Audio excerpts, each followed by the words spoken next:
sampai di sini, kemenangan abadi menanti. You know we won't miss if we unite our focus. And if you haven't noticed, we all live. Nyalakan apimu, hadapi semua tantangan, hadang semua serangan, jatuh bukan halangan.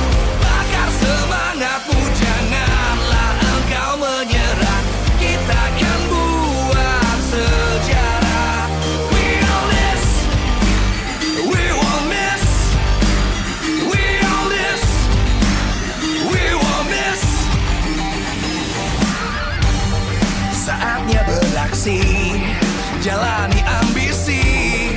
Aku kan menyawakan hari ini. You know we won't miss if we unite our focus. And if you haven't noticed, we all live. Nyalakan apimu, hadapi semua tantangan, hadang semua serangan, jatuh bukan halangan.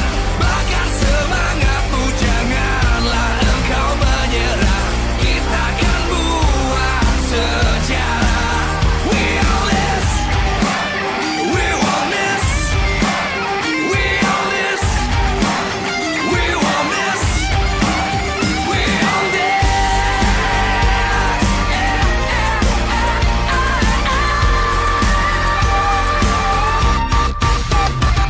Nyalakan apimu, hadapi semua tantangan, hadang semua serangan, jatuh bukan halangan. Bakar semangatmu, janganlah engkau menyerah. Kita akan buat sejarah. We all this.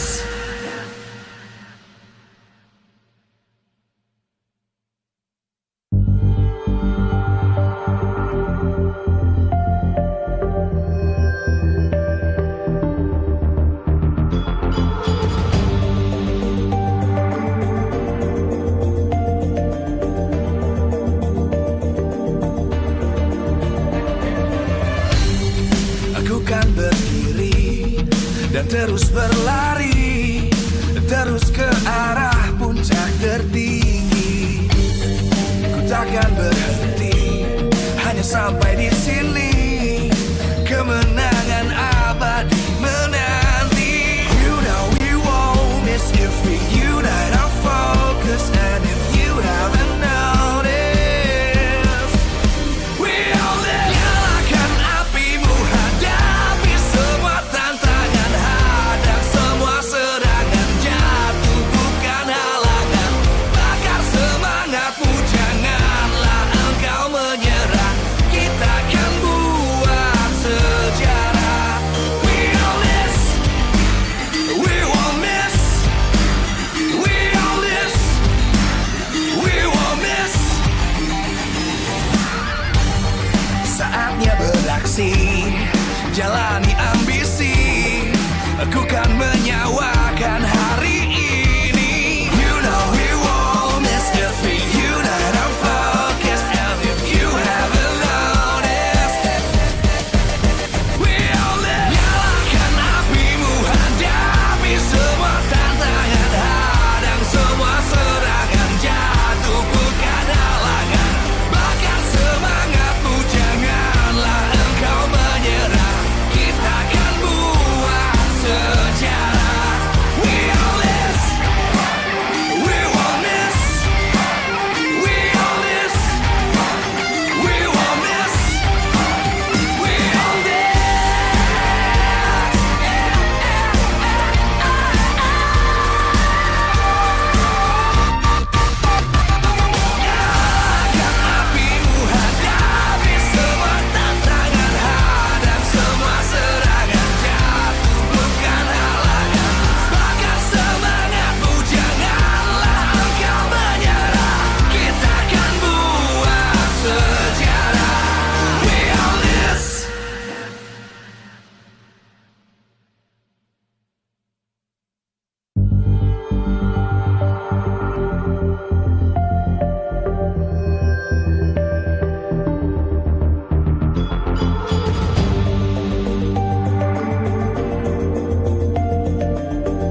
dan terus berlari, terus ke arah puncak tertinggi. Ku takkan berhenti, hanya sampai di sini.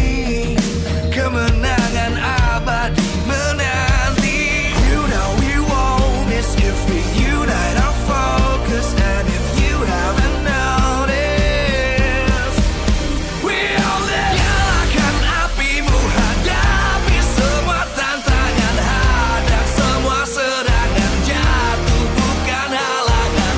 Bakar semangatmu, janganlah engkau menyerah. Kita akan buat sejarah. We all this, we won't miss. We all this, we won't miss. Saatnya beraksi, jalani ambisi. Aku kan menyawakan hari ini. You know we won't miss if we unite our focus. And if you haven't noticed, we all live. Nyalakan apimu, hadapi semua tantangan, hadang semua serangan, jatuh bukan halangan. Bakar semangatmu, janganlah engkau menyerah. Kita akan buat sejarah. We all this, we won't miss. We all this, we won't miss. We all this.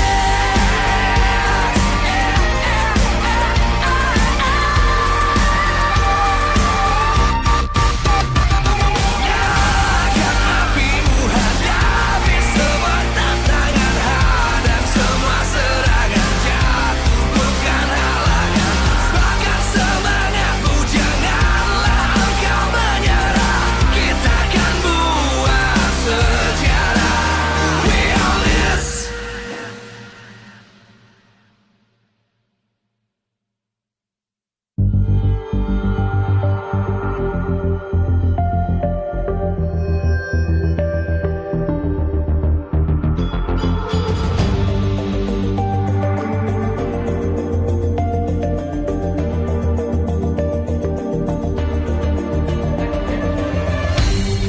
Aku kan berdiri dan terus berlari, terus ke arah puncak tertinggi. Ku takkan berhenti, hanya sampai di sini. Kemenangan abadi menanti. You know we won't miss if we unite our focus. And if you haven't noticed, we all live. Nyalakan apimu, hadapi semua tantangan, hadang semua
dan terus berlari, terus ke arah puncak tertinggi. Ku takkan berhenti, hanya sampai di sini. Kemenangan abadi menanti. You know we won't miss if we unite our focus. And if you haven't noticed, we all live. Nyalakan apimu, hadapi semua tantangan, hadang semua serangan, jatuh bukan halangan. Bakar semangatmu, janganlah engkau menyerah. Kita akan buat sejarah. We all this, we won't miss. We all this, we won't miss. Saatnya beraksi, jalani ambisi. Aku kan menyawakan hari ini. You know we won't miss if we unite our focus. And if you haven't noticed, we all live. Nyalakan apimu, hadapi semua tantangan, hadang semua serangan, jatuh bukan halangan. Bakar semangatmu, janganlah engkau menyerah. Kita akan buat sejarah. We all this, we won't miss. We all this, we won't miss. We all this.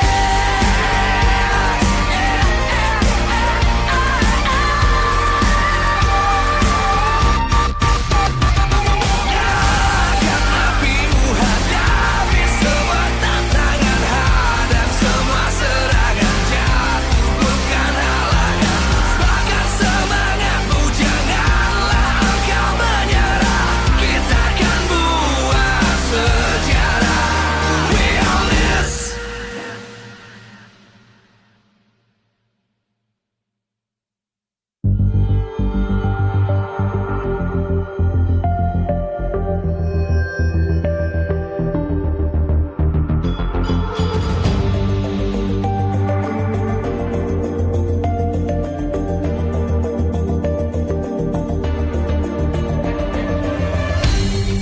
Aku kan berdiri dan terus berlari, terus ke arah puncak tertinggi. Ku takkan berhenti, hanya sampai di sini. Kemenangan abadi menanti. You know we won't miss if we unite our focus. And if you haven't noticed, we all live. Nyalakan apimu, hadapi semua tantangan, hadang semua serangan, jatuh bukan halangan. Bakar semangatmu, janganlah engkau menyerah. Kita akan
terus berlari, terus ke arah puncak tertinggi.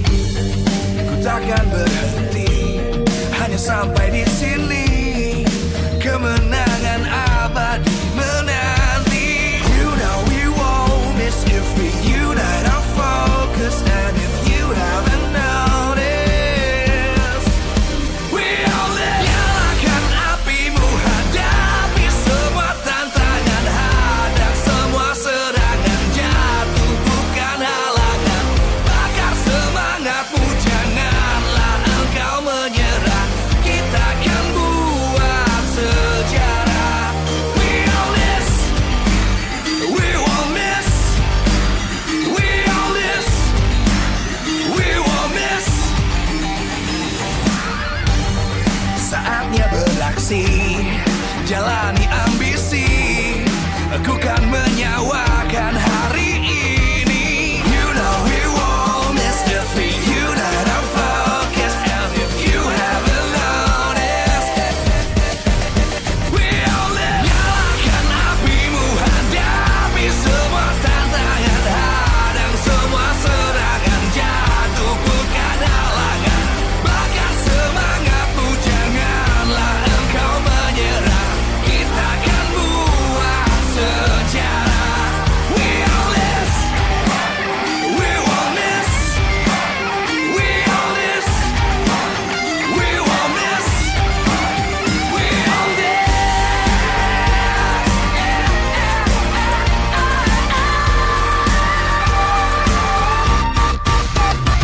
Nyalakan apimu, hadapi semua tantangan, hadang semua serangan, jatuh bukan halangan.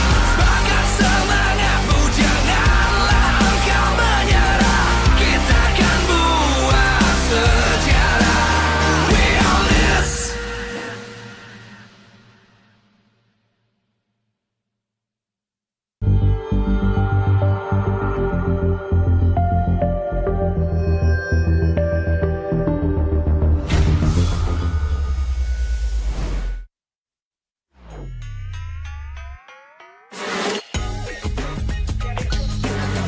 Demi apa? Dari plot twist, serunya nggak habis-habis. Samsung Galaxy S25 FE.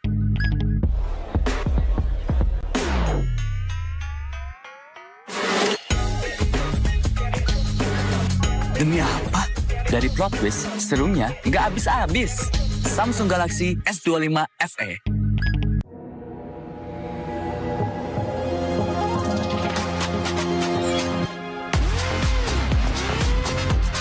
Demi apa? Konten no light bisa jadi so bright. Samsung Galaxy S25 FE.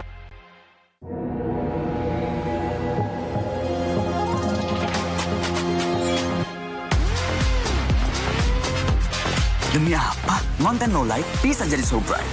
Samsung Galaxy S25 FE. Oke, sampai bareng dulu yuk.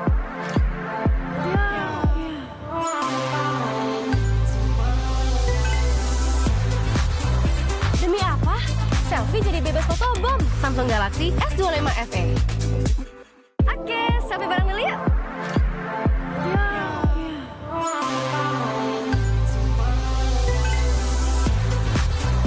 Demi apa? Selfie jadi bebas fotobom. Samsung Galaxy S25 FE.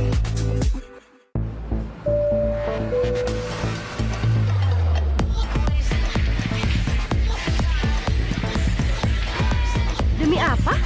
Gaming seharian jadi makin fun. Samsung Galaxy S25 FE.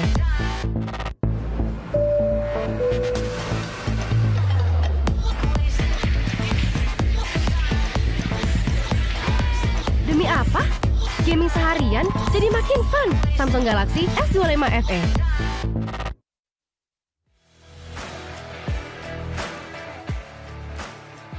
Well, hello Indonesia, selamat siang dan selamat datang di Samsung Galaxy S25 FE Fun Match. Wow, kita ada di hari yang luar biasa karena di hari ini adalah hari Grand Final juga dari MPL Indonesia Season 16.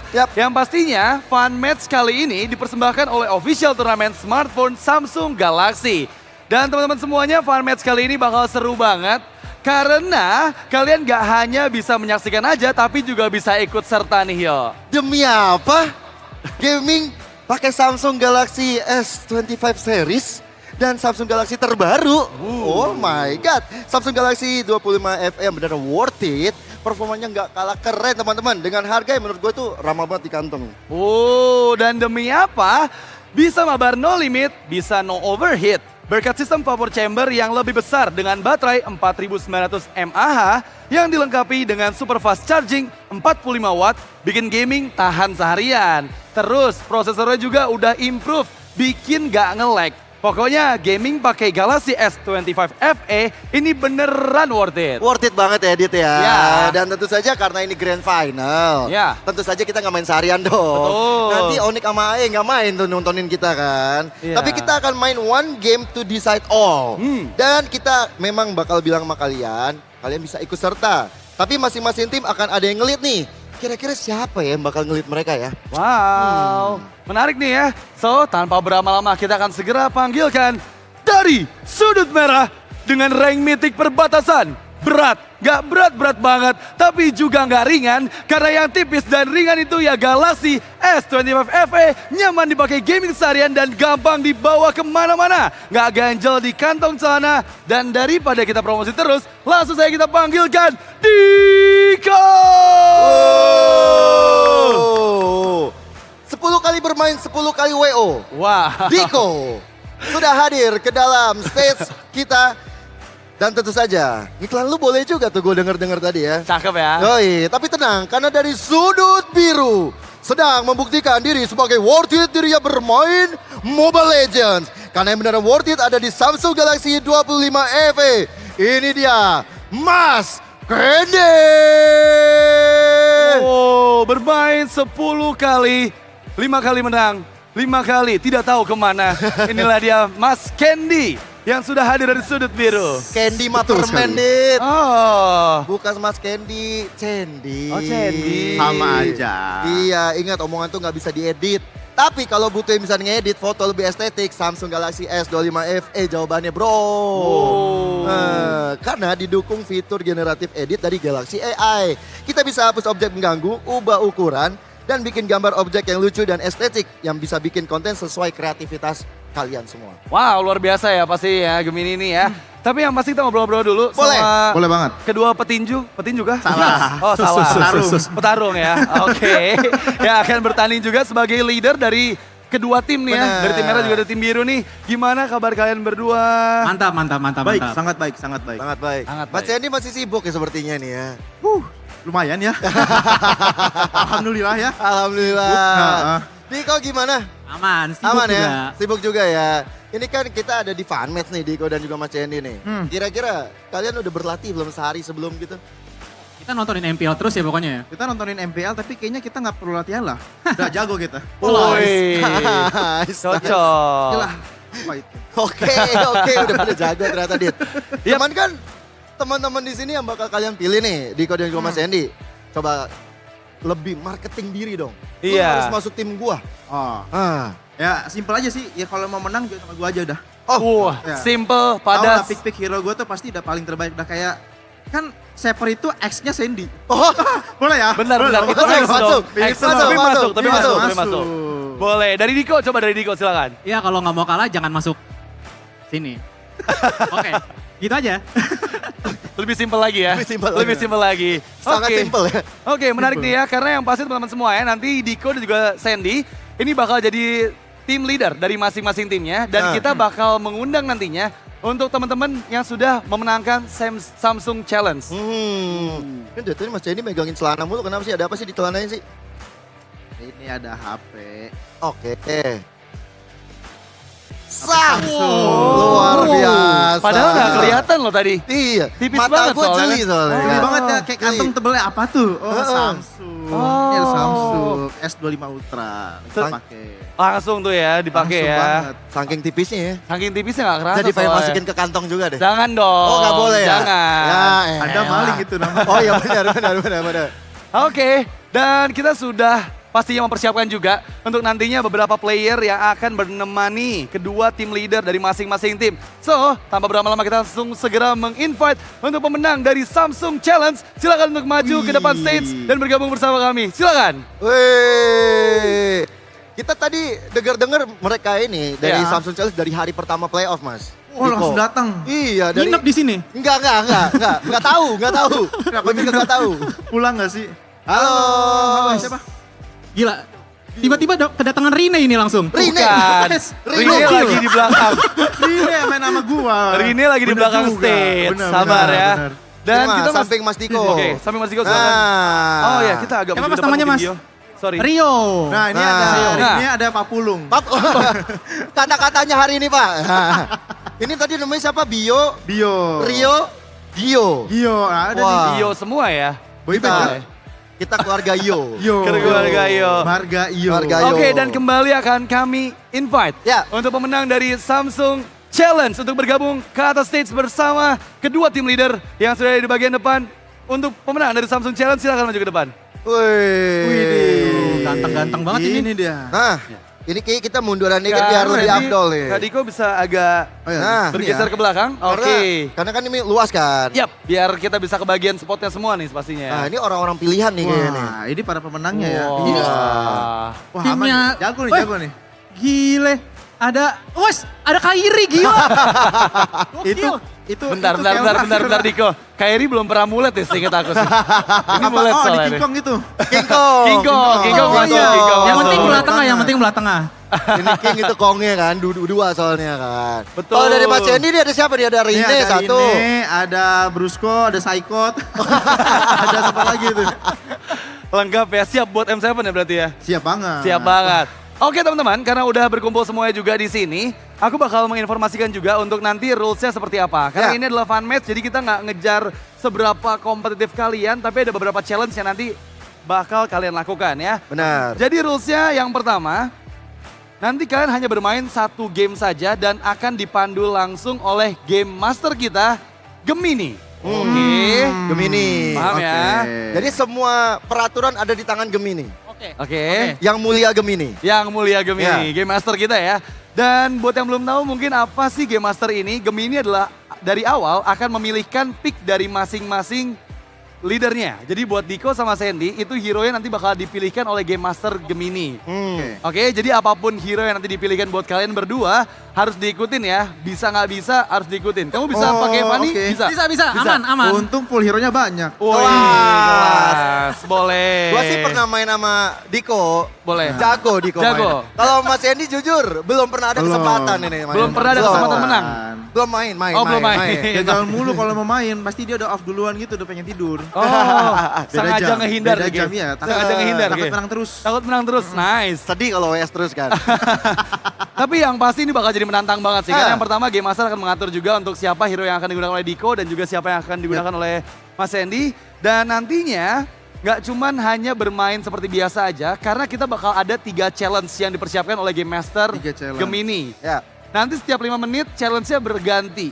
Jadi kita bakal nanya ke Gemini di 5 menit pertama, menit 5 sampai 10, dan menit 10 sampai 15. Itu Ah. semuanya challenge-nya berbeda dengan objektif yang berbeda juga. Betul. Semua diatur oleh Game Master kita Gemini. Ya, dan setiap 5 menit tersebut, 5 menit pertama poinnya 1. Oke. 5 menit kedua poinnya 2. Hmm. 5 menit ketiga itu poinnya 3. Oke. Jadi teman-teman kumpulkan poinnya sebanyak-banyaknya, bukan masalah di turretnya.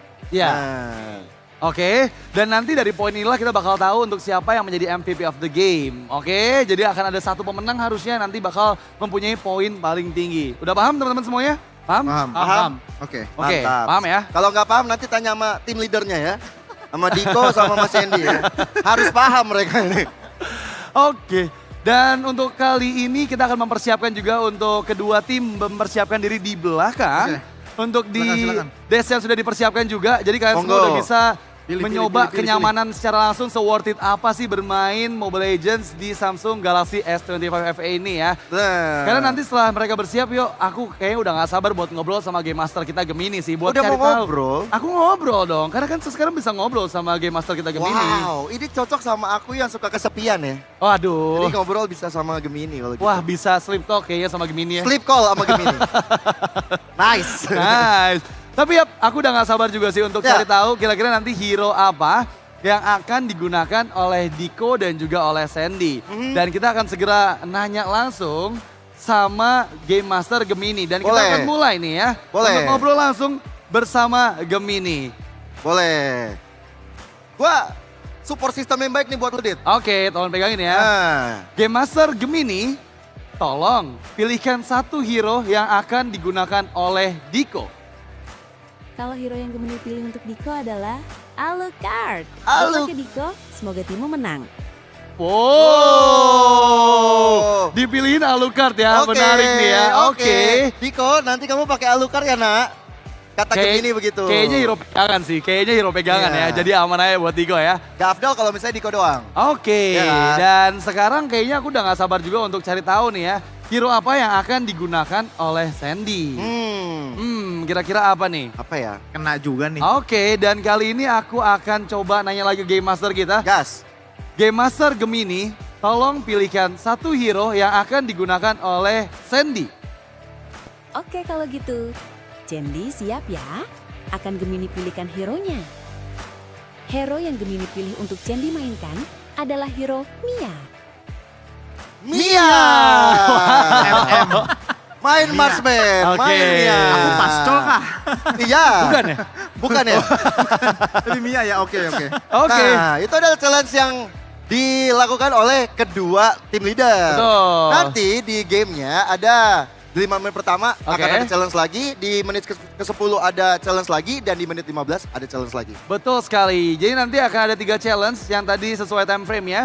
Di menit 0 sampai menit ke-5 itu akan ada satu challenge pertama. Di menit 5 sampai 10 akan ada challenge kedua, dan di menit 10 sampai ke-15 itu akan ada challenge yang ketiga. Jadi kedua tim akan bermain di fun match ini selama 15 menit gamenya berjalan. Oh iya, 15 menit gak terlalu lama lah. Nggak terlalu lama lah ya, Kayak ngereng simple aja biasa, ya. ya kan? Iya. Aku udah gak sabar sih untuk ngeliat kira-kira siapa ada satu tim yang nanti bisa mungkin lebih unggul dari challenge-challenge-nya seperti apa, iya gak sih? Yoi. Bener banget sih, tapi nanti kita bakal coba tanya dulu nih ya sebelum nanti fun match-nya mulai. Untuk Game Master ini bakal ngasih challenge apa ke kedua tim ini. Karena kita bakal cari tahu sebelum nanti masuk dalam in-game-nya. Jujur gue penasaran sih, Gemini ini mau jadi GM yang baik atau enggak ya? Waduh. Buat tim yang bertanding. Tapi ini menarik sih, karena sekarang kan udah semakin pintar lagi kan pastinya kan untuk nanyain apapun juga bisa kan. Ya. Nanti kita bakal cek coba ya apa aja yang bisa dilakukan sama Gemini nih. Gemini kapan Radit punya jodoh? Aduh, udah nggak perlu dijawab itu, udah nggak perlu dijawab ya. Sorry. Bener banget nih ya, dan aku udah gak sabar juga untuk cari tahu apa challenge pertama yang akan diberikan oleh Game Master kita Gemini di 5 menit awal. Ya, karena dengar-dengar sekarang udah grafik nih mereka nih. Wah, udah nge-pick Alucard, udah nge-pick Mia nih Mas Cendi ya. Iya sih, udah siap. Mia. Pakai Mia. Pakai Mia. Mantap Oke. sekali. Kita bakal segera cari tahu challenge-nya apa. Ya. Yo tadi mic-nya. Oke, Ada. Kamu udah mau challenge sekarang? Udah mau challenge sekarang. Kamu semangat banget udah mau challenge sekarang kamu? Iya dong. Oke, kalau gitu langsung Oke. aja kamu tanyakan Radit. Oke, Game Master Gemini, tolong berikan challenge game Mobile Legends Bang Bang di dalam 5 menit pertama. Wah seru banget. Kalau gitu, ini dia challenge di 5 menit pertama. Namanya Rich Guy, di mana hero yang memiliki gol tertinggi ialah pemenangnya. Oke, jadi siapa player yang memiliki gol Gol tertinggi. terbanyak selama 5 menit awal itu akan dapat 1 poin. 1 poin. Oke. Sudah siap teman-teman? Dapetin gol tertinggi? Jadi orang paling kaya selain of down udah siap? Harusnya udah pada Mantap. siap sih ya. Ini yang timnya Mas Yendi serius banget nih. Iya. Mode manyun semua ya? Isi serius. Itu yang serius. Oke. Mas Sandy dengan Mia. Mia nih ya, oh udah mulai start ternyata. Untuk di menit-menit pertama ini ingat 5 menit time limitnya Ya. untuk dapetin gol terbanyak. Dan nanti kita bakal lihat juga nih untuk siapa player yang memperoleh gol terbanyak selama 5 menit gamenya berjalan. Jujur, kalau misalnya kayak gini sih nge-kill iya. Oke. Gue sih egois, gue Fanny-nya mau ke jungle gue ambilin sumpah. Gue jadi Mas Cendi gue ambilin semuanya. Meskipun temen juga bakal diambil ya. Cuek. Cuek. Lah Mas Cendi lah. Kenanya sama Diko. Iya. Terlalu terburu-buru personal kayaknya Diko nih. Kayaknya Dilihat-lihat personal nih. sih, cari yang Mia langsung dikejar habis-habisan sama Diko. Dan ini masalahnya berpengaruh juga buat gold dari Diko loh. Udah dapetin poin kill pertama harusnya ngebuat tambahan 200 gold ini dipegang. Dan kita bakal lihat siapa nantinya salah satu player yang memiliki gol terbanyak ya. Karena ingat 5 menit pertama challenge-nya dari Game Master Game ini. Itu siapa yang memiliki gol terbanyak. Diko, dapetin 1 poin kill, farming aman. Oke. Ya kan? Terus bentar lagi mau rotasi. Oke. Farming pattern-nya kayak Kairi gitu loh. Waduh. Oh enggak, sorry, kayak Yasuke. Kayak Yasuke? Yasuke. Kenapa kayak Yasuke? Gak apa-apa. Gak apa-apa? Go. Iya lagi. Oke. Tapi kita lihat dari Sandy. Sekarang dia masih fokus untuk ngambil Scavenger Crab dulu nih.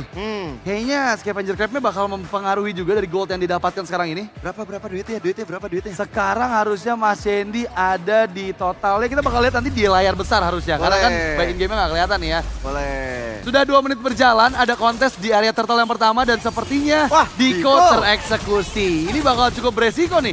Tadi dapetin gol terbaik, sekarang udah terpick off sekali, harusnya berkurang lagi nih. Lumayan, nanti Lumayan bisa ya. dikejar ya sama yang lain ya. Iya. Cuman masalahnya nih, Mas Cendi belum ikut perang terlalu gimana-gimana banget nih. Iya. Ini yang ya tipikal Mia lah ya. Kan kadang dipilihkan juga kan oleh Game Master kita Gemini untuk bermain Mia. Jadi ya 5 menit awal udah pasti bakal susah juga untuk dapetin farming pattern-nya nih. Mana inspire-nya cooldown ya kan. Ayo semangat. Ayo, tapi terlihat ya mode fokus dari Mas Sandy nih ya. Jiwa-jiwa pro playernya sudah sepertinya keluar di game kali ini. Oh ya, ini lihat mainnya smooth banget pakai Samsung Galaxy S25 FE bro. Udah pasti lah, udah jelas lah itu yo. Lu langsung iri dengki gitu pengen main loh di sini. Iya loh, device yang worth it banget untuk dipakai gaming seharian. Wahyu dan juga Mas Cendi saling bahu-membahu nih dilihat-lihat. Tapi ada trio di atas yang akhir ya. Iya. Membuat dari Wahyu dan juga Mas Cendi. Mabu kebayang gitu. Ya, tapi Fanny dari Jason juga come in dengan hard guard yang sekarang mengisi dalam tubuhnya. Mencoba untuk mendapatkan poin kill kelima, tapi nggak mudah ya. Diko datang, Diko! datang! Membawa Nice. masalah besar. Oke, ini udah di menit yang keempat, berarti tinggal sisa 1 menit lagi. Nanti kita bakal cari tahu untuk challenge kedua di menit 4 detik 50 yo. Boleh. Oke, siap. Challenge kedua ya. Challenge kedua di menit 4 detik 50 kita bakal cari tahu untuk apa challenge di menit kelima sampai ke 10 nantinya. Oke? Jadi 4.50. Oke, kita bakal cari tahu lagi nih ya untuk siapa kira-kira yang dapetin gol terbanyak. Harusnya nanti dari produser bisa ngeliat sih nantinya siapa. Ngeri kali Mas Cendi double kill gitu ya. Oke. Bahaya. Tapi kali ini memang terlihat tim Sandy ini leading banget nih yo dari segi gold yang mereka dapatkan yo. Ya, ingat Mas Cendi, Diko. Ayo coba menangin Gota dulu dong. Ini loh, saya suka loh omongan-omongan seperti ini. Oke, sepertinya 4 menit 50 detik. kita akan nanya lagi ke Game Master kita untuk di challenge yang kedua. Dan Game Master Gemini, tolong berikan challenge untuk di menit kelima sampai menit ke-10 di Mobile Legends ini. Gimana? Challenge pertama tadi. Seru kan? Sekarang ini dia challenge 5 menit kedua. Siapa yang berhasil mendapatkan Lord tanpa retribution? Oke, siapa yang berhasil mendapatkan Lord tanpa retribution? Lord masih lama sih. Iya. Ini harusnya bakal muncul Lord mungkin di menit ke-8 kalau turtle yang sekarang nggak diambil. Ya. Oke, kita bakal lihat nih ya. Untuk siapa? Wah, kita sudah punya jawaban atas kemenangan di challenge pertama. Oke. Challenge pertama yang mendapatkan gold paling banyak. Selamat kepada Nunu Uye. Wow. Dengan total gold selama 5 menit 3.300. Luar biasa. Wow. Mana Nunu Uye, mana Nunu Uye? Ini temannya Mas Cendi nih. Nunu mana ya Nunu? Yang pakai Parsya. Iya benar. Bener Yang sih, mana itu sih, orangnya? yang mana sih? Oh kamu, mantap kamu Nunu Uye. Luar biasa ya. Wah kaya raya deh bro. Iya loh, 5 menit awal 3.300 dan dapetin poin pertama. Tapi ingat teman-teman, untuk di challenge yang kedua, siapa yang bisa dapetin Lord tanpa menggunakan Retributions yang dapat 2 poin kali ini. 1 poin sudah berhasil didapatkan sama Nunu Uye. Ya. Wow, tapi lihat gimana pressure begitu besar dilakukan oleh tim Sandy. Pantesan dia kaya raya. Iya. Kenapa poin emang? killnya 4, asisnya 6. Oke. Gimana gak kaya tuh si Nunu Uye? Iya sih, ini yang bakal ngebuat gap semakin jauh lagi pastinya. Meskipun kita nggak lihat siapa yang menang sama siapa yang kalah ya. Tapi siapa yang bisa menyelesaikan challenge-nya nih. Karena sejauh ini harusnya yang bisa megang kendali di Lord nanti itu ada tim Sandy ya. Dari kondisi keuangan sekarang nih yo. Benar, mereka lebih unggul 4.000 gold juga. Yap. Ya cuman ya, baik lagi ini kan masalahnya bukan hancurin turret ya. Tapi menghadapi challenge yang dihadapi oleh Gemini, yang diberikan oleh Gemini. Game Master kita yang beraneka ragam ya challenge diberikan ya. Dan wow, 4 orang menghilang dari tim Sandy. Wait, Dan Sandy. jadi... Mas Sandy, Woi. Mas Sandy. Let's go! Mas Sandy, Mas Sandy. Di Riko sama Diko juga ya. Satu hit tadi tuh sama Diko ya. Oke, menarik nih karena dengan semua keuntungan tadi ngebuat tim Diko sekarang udah mulai ngejar ketertinggalan gold yang ada nih yo. Ya. Dan kayaknya bakal jauh lebih sengit lagi untuk di Lord yang pertama nanti nih. Teman-teman untuk turtle yang terakhir jangan diambil ya. Jangan diambil ya. Turtle yang terakhir jangan diambil ya. Nanti langsung ke Lord ya, oke? Biar cepat ya. Biar langsung bisa kontes di Lord. Oke. Karena kan challenge-nya siapa yang dapetin Lord tanpa retribution itu bisa dapetin 2 poin. Oke. Feather aspect lagi, diusir mundur lagi. Tapi ini kalau mau Lord, gak ada feather aspect lumayan pusing. Nanti Nunu Uye ini. Pasti. Lordnya bakal, turtle-nya bakal berubah ini harusnya jadi Lord. Nah, ini dia nih. Gak ada yang megang retri kah? Diko-nya udah hilang, oke. Berarti emang harapannya cuma di antara Sandy, Jason, Bio, Rio, Pajal, Aldi. Ya kita lihat dulu nih, ini Bionya nggak bisa dipukul mundur nih masalah nih. Justru dia team fight terus. Dan kita udah mulai, udah ada locknya berarti jangan lupa teman-teman. Challenge kedua dari Game Master Gemini kita, itu siapa yang dapetin Lord tanpa Retribution. Ingat Diko jangan pakai Retribution kalau start Lordnya nanti. Begitupun pula dengan Jason ya, jangan pakai Retribution pas Lord ya. Nah, ini kayaknya tantangannya dari Mas Candy sama Aldi ini. Oke. Yang punya damage gede kan. Sekarang buat ke Lord fokus untuk ke Lord kedua tim ya, fokus untuk ke Lord. Karena tinggal 1 menit lagi sebelum challenge selanjutnya diberikan nih. Oke. Aldi ini Aldi Tahir bukan? Bukan. Sorry. Oke, fokus ke Lord, kedua tim. Ingat ada. ini objektifnya bukan menang, tapi objektifnya dapetin Lord tanpa Retribution. Ingat tanpa Retribution ya. Siapa nih udah dipegang sama tim Candy sepertinya.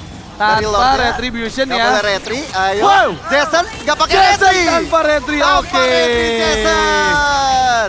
2 poin dipegang oleh Jason. Dan kita akan menunggu menit 9 detik 50 untuk challenge yang ketiga ya. Tapi Jason luar biasa tanpa Retribution yo. Gila dia tadi pakai steel cable doang ya.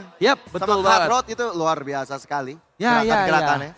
Ini udah 2 challenge diberikan oleh Game Master Gemini. Ya. Sekarang kita menunggu 10 detik lagi sebelum kita ajak ngobrol lagi Game Master Gemini untuk memberikan 1 challenge terakhir di fun match kali ini yo. Oke. Dan sepertinya aku udah mulai tanya aja karena udah 9.50. Oke.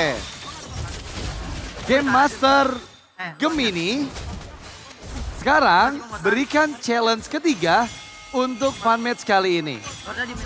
Seru tidak? Challenge kedua tadi. Bikin deg-degan kan? Siapa yang hampir mati? Challenge di 5 menit selanjutnya. The Real Hero. Siapa yang berhasil mendapatkan kill terbanyak? Ia akan mendapatkan poin selanjutnya.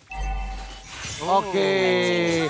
Jadi siapa yang akan mendapatkan poin kill terbanyak ya kali ini ya? Poin kill terbanyak sejauh ini sih jauh mata memandang Nunu Uye ya masih paling tinggi dengan 7. Sama Bio juga. Kalau dari tim Diko itu ada Aldi. Aldi kamu masih bisa mengejar Aldi. Kamu bisa mengejar walaupun kondisi kamu lagi kalah ya, tapi nggak masalah. Masih ada kesempatan. Di retail makin late game dia makin sakit. Di retail makin late game dia ikut war makin senang apalagi pakai sprint. Harapannya di Aldi. Ya, ingat teman-teman challenge ketiga di menit 10 sampai 15.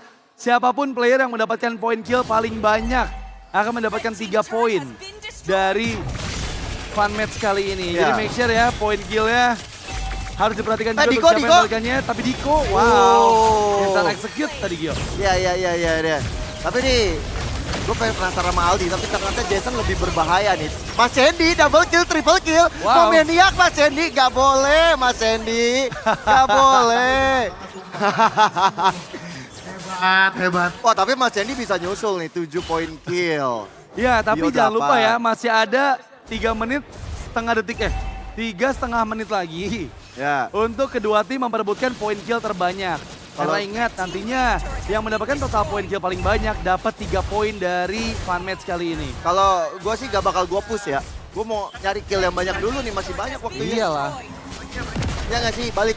Aku kalau pakai Angela juga udah pasti bikinnya BOD ini. BOD, Iya, pakai Angela pakai BOD. biar dapetin poin kill. Iya kan? Angela pakai BOD. Cakep. Ya ampun Dede. Oke. Tapi ternyata 3 menit lagi harusnya challenge terakhir ini berakhir.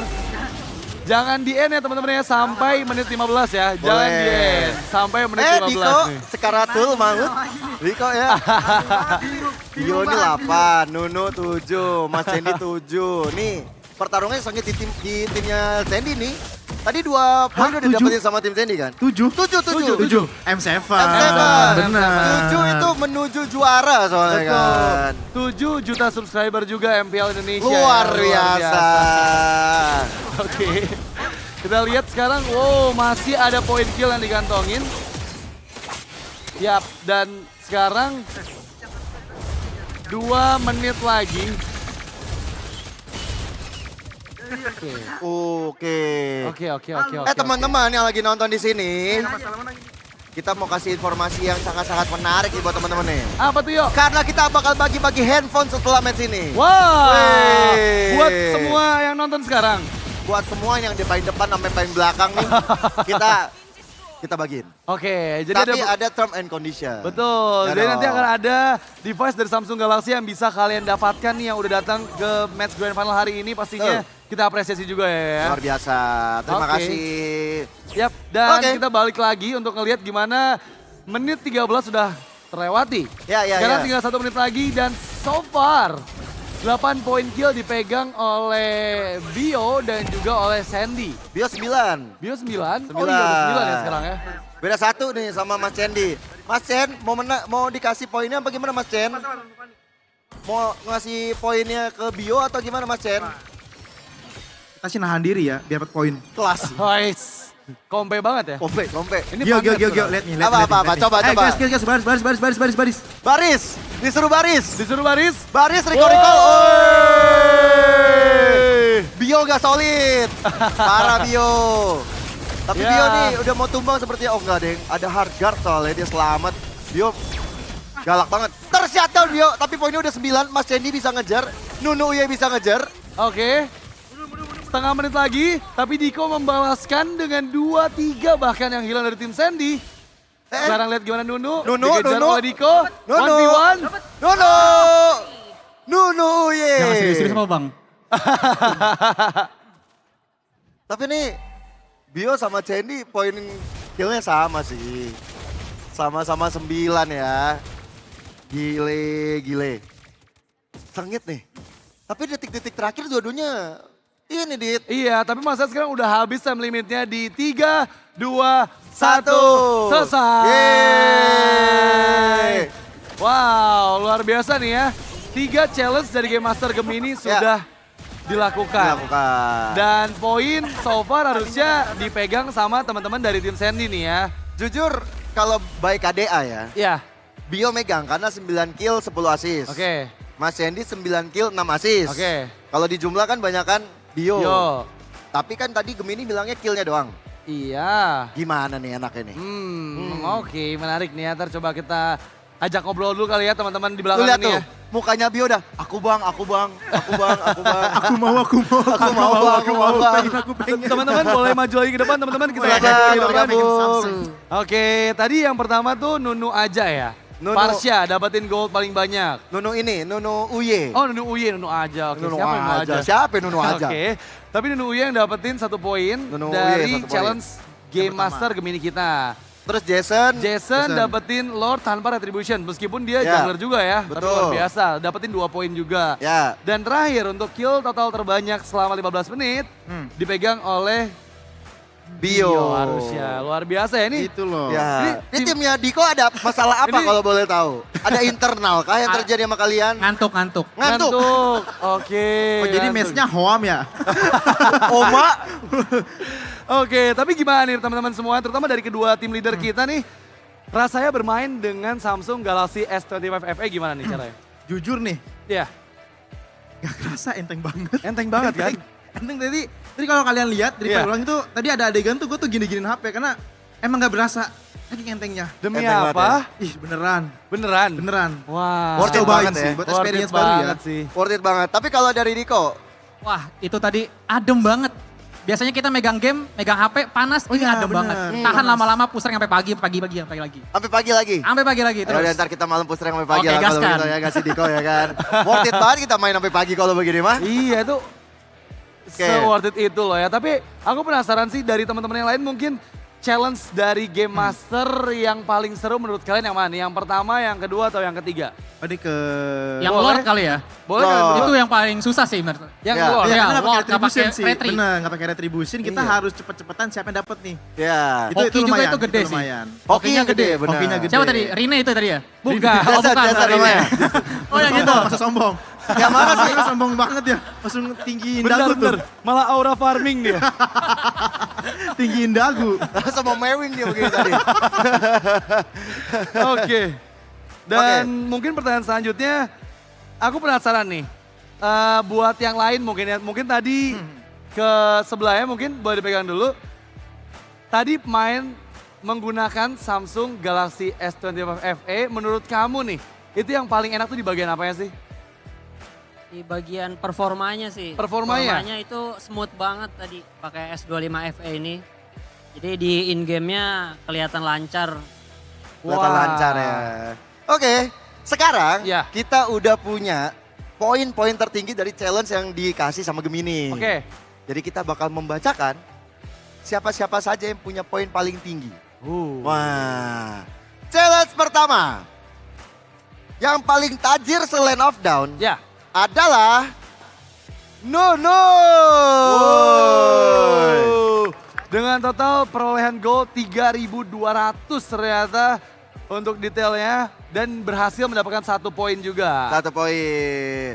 Challenge yang kedua, Lord tanpa retribution dimenangkan oleh Jason. Luar biasa. Dan Jason berhasil mendapatkan poin 2 Yeay. di challenge by Game Master Gemini. Dan yang terakhir, challenge terakhir, siapa poin kill terbanyak?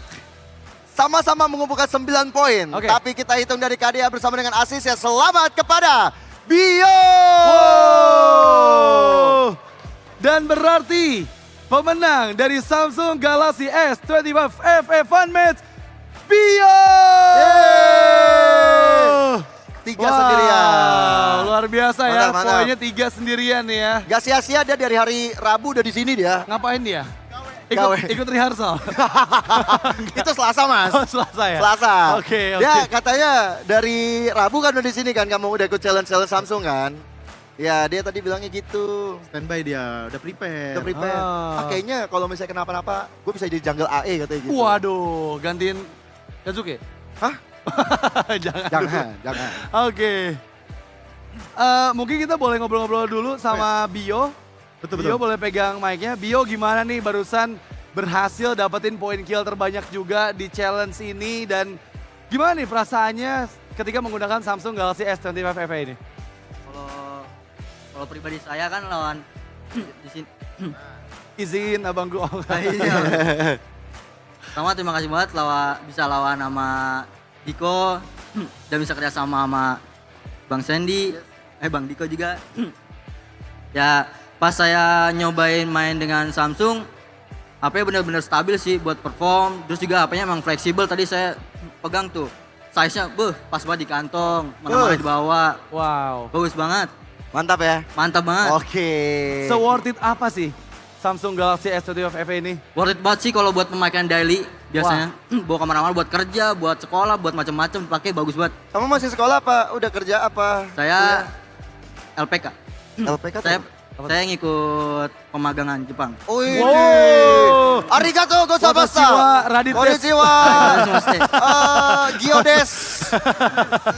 Sadesu wa bagi-bagi hadiah kalau gitu mendingan kita ya. Oh iya, kita Nah. ada beberapa hadiah. Sabar Mas. Apa? Yang ini Mas. Oh itu dulu. Iya Oke. Mas. Sabar.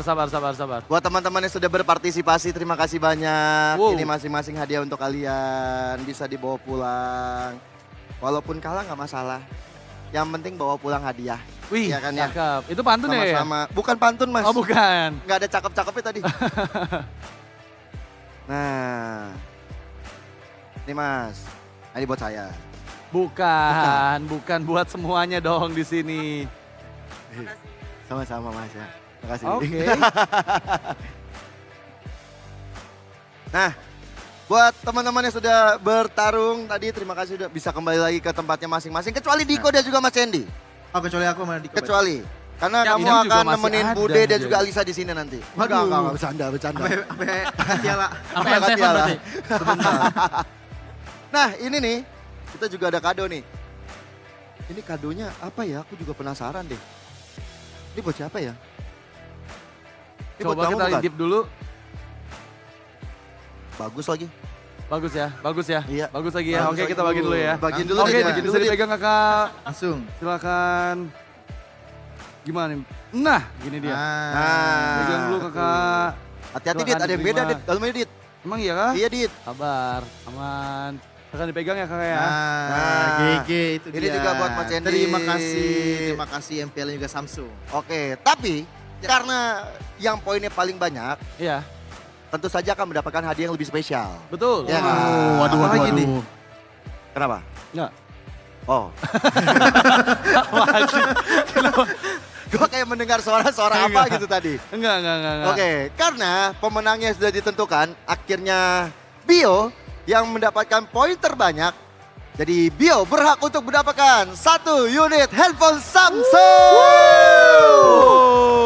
Luar biasa ya pastinya ya Langsung untuk Bio saja. ya. Yang berhasil juga dari Samsung Challenge. Yes. Dan sekarang sampai ke sini di Samsung Fun Match. Dan yang pasti ini dia untuk 1 unit yang bisa dibawa pulang. Wow, luar biasa nih ya. Samsung Galaxy S25 FE buat Wow. Bio. Salah. Bio. Gagio. Beda. Bio. Lain. Bio. Sama, Io-nya sama. Sama Iyo-nya Mantap sama. sekali Bio. Mungkin Terima bisa kasih. berfoto bersama dulu sama Kak Oh iya, Sandy, boleh, sama boleh, Kak boleh, Diko boleh. mungkin Ayo, di ayo. bagian tengah. Boleh. Kamu di tengah Bio. Nah, Nah, pulang kita langsung geser push dulu rank deh. nih. Kelas.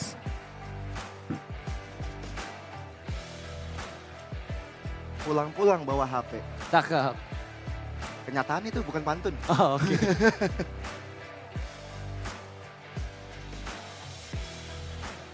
Oke, terima kasih banyak. Pasti untuk dia juga selamat. Bio, Dan congrats ya. kita mempersilakan untuk teman-teman yang sudah berpartisipasi untuk kembali ke tempat Congrats. duduknya. Terima kasih sekali lagi sudah ikut seru-seruan bareng ya teman-teman ya. Iya, thank you ya.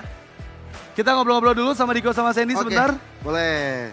Nah, ini kan Funmatch sudah seru banget nih. Iya. Betul. Diko dan juga Mas Cendi. Yoi. Mungkin kita ngobrol-ngobrol dikit soal grand final kali ya. Iya. Ah, dari Diko dulu kali. Oke, Prediksi ONIC AE berapa Diko?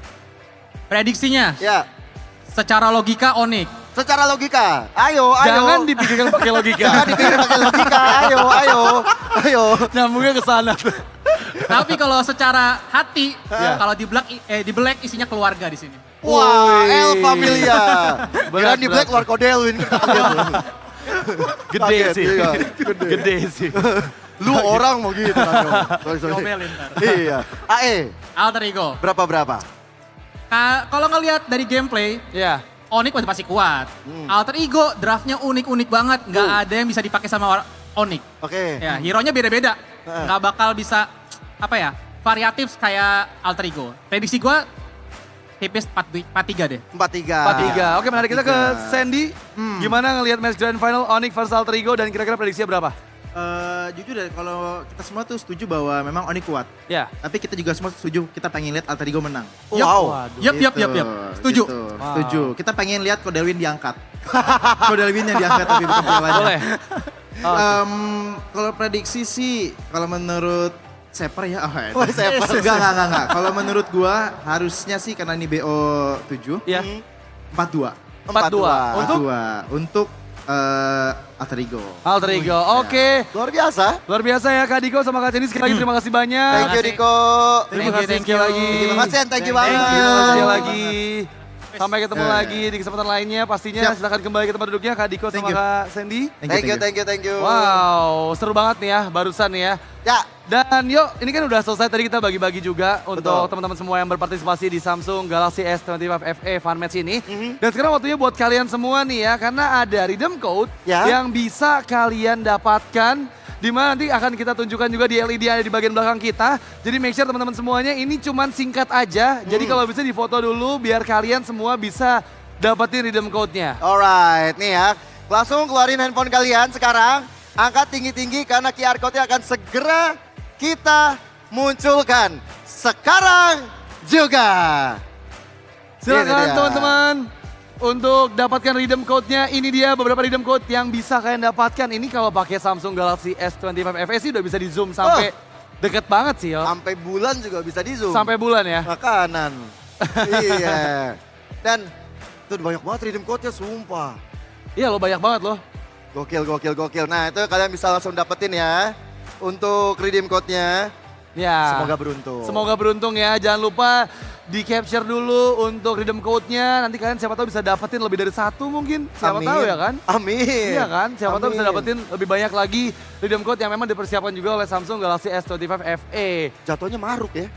Gak Ambilnya apa-apa, banyak gak apa-apa. Dan sekarang waktu yang kalian tunggu-tunggu. Kita mau membagikan device Samsung Galaxy buat para penonton yang udah hadir. Yes. Ini dia nih. Jadi caranya gampang banget teman-teman semuanya. Siapkan device kalian.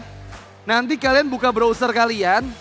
Dan cari apapun pertanyaan yang kita berikan ya. Yoi. Udah Oke? siap? Udah siap semuanya? teman-teman di Buka depan browser. semuanya. Nanti yang sudah tahu jawabannya bisa angkat tangan dan jangan pegang lagi handphonenya ya. Jadi udah siap dengan jawaban dari pertanyaan yang kita berikan, oke? Oke. Udah siap ya? Siap searching ya, siap searching ya. Diketik ya teman-teman, jangan pakai voice, diketik. Diketik ya, jangan pakai voice, diketik, oke? Yes. Pertanyaannya adalah berapa kapasitas baterai Samsung Galaxy S25 FE? Ah. Searching sekarang juga yang udah tahu di Itu depan, tuh. di depan satu. Sini, kamu. Boleh ke Kamu, depan, ya, ke depan, kamu. boleh. Sini kamu. Sini kamu. Hei kamu. Iya kamu. Sini mas, ayo mas. Ayo naik ke saya mas, ayo mas. Saya tuntun mas, ke jalan yang benar. Ayo mas, ini ya jalan. Salah sih dituntun sama lu jalannya. Halo mas, dengan namanya siapa? Bentar, kita ambil mic dulu buat mas ya. Silakan dipegang. Siapa namanya mas? Mas Hari, apakah ini adalah hari keberuntunganmu Mas Hari? Semoga. Pertanyaannya tadi adalah berapa kapasitas baterai Samsung S25 FE? Bentar dulu, kita lihat dulu handphonenya. coba? Udah ini belum? Mana coba searchingnya? Wah sampai typo-typo Oke, loh. sudah benar berarti ya. Sudah benar berarti ya. Wah selamat Sudah kepada di-searching ya? Mas Hari. Ternyata jawabannya benar. Luar biasa Hore. sekali, selamat sekali lagi untuk satu device Samsung Galaxy yang Hore. didapatkan. Untuk Masnya silahkan dipegang, kita berfoto bersama dulu. Coba dapat apa itu Mas dalamnya Mas? Kasih tahu dulu penonton biar pada iri. Wow, luar biasa nih ya. Bisa lihat ke Keluarin. kamera, Mas Hari? Wets, Oke, gak usah. silakan. Gak usah. Oke. Itu kan namanya juga rahasia biar pada iri nanti. Oke. Kita foto dulu Mas. Oke, kita foto ke kamera sana ya. Sudah? Oke, terima Alright. kasih banyak sekali Mas lagi. Hari, Ini terima bisa kasih aku banyak. pegang juga. Terima kasih Mas, mic-nya biar saya pegang. Oke, terima Mantap kasih. sekali. Wow. Harinya hari yang indah ya untuk Mas Hari ya. Luar Betul. biasa ya. Alright.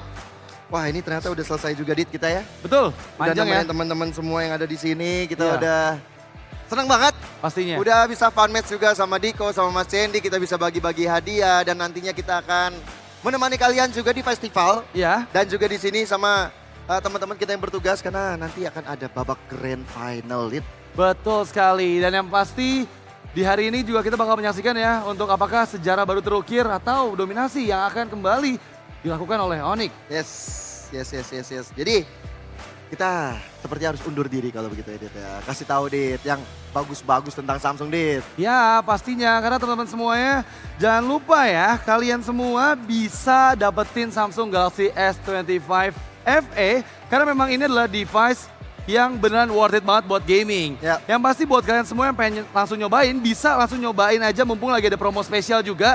Khusus penonton MPL bisa dapat travel adaptor 25 watt gratis untuk pembelian di samsung.com/id. Yes. Pakai kode voucher promo MPL S25F. Kalian juga bisa dapatkan total bonus yang mencapai 2 juta rupiah, serta bisa upgrade memori hingga 512 GB dengan cicilan mulai dari 700 ribuan. Yuk buruan beli sekarang juga dan yang pasti itu semua bisa kalian dapatkan juga karena kita punya booth Samsung Galaxy di area festival. Betul sekali, kalian bisa nongkrong di sana di boothnya Samsung Galaxy dan kalian bisa ngerasain main game seharian pakai Samsung S25 FE. Di sana seharian tuh bener-bener seharian, sampai tutup kalian bisa datang ke sana ya. Dan ya karena kita udah berakhir juga, kita udah nongkrong bareng di sini, kita udah seneng-seneng bareng. Terima kasih banyak kepada Samsung Galaxy S25 FE yang udah memberikan kesempatan untuk Mas Cendi dan juga Diko bertanding. Dan akhirnya aku Gio Joshua. Radit Overkill, pamit undur diri. Sampai jumpa di keseruan lainnya dari Samsung Galaxy S25 FE Fun Match. Terima kasih.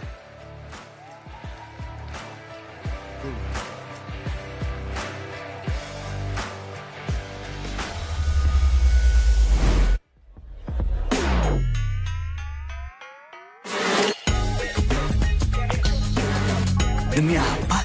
Dari plot twist, serunya nggak habis-habis. Samsung Galaxy S25 FE.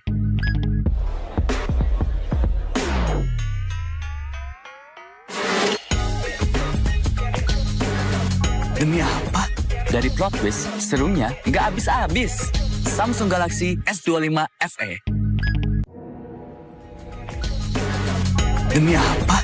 Dari plot twist, serunya nggak habis-habis. Samsung Galaxy S25 FE.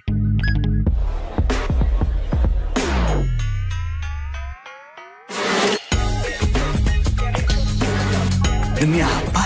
Dari plot twist, serunya nggak habis-habis. Samsung Galaxy S25 FE.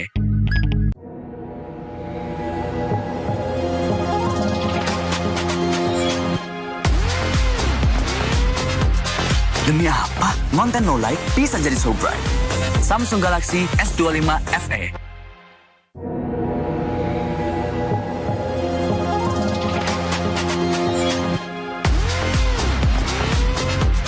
Demi apa? Konten low light bisa jadi so bright. Samsung Galaxy S25 FE. Oke, sampai bareng dulu yuk.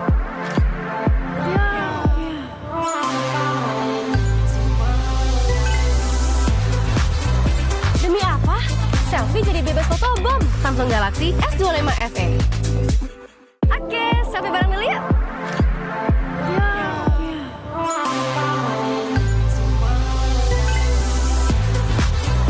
Demi apa? Selfie jadi bebas fotobom. Samsung Galaxy S25 FE.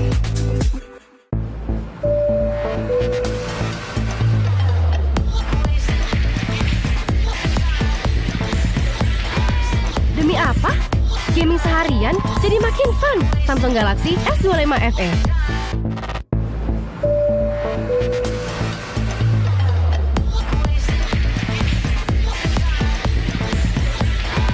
Demi apa?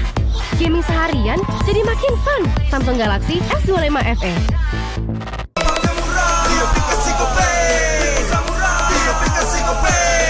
Walau yang lain terus berubah, Gope konsisten, kasihnya pasti murah.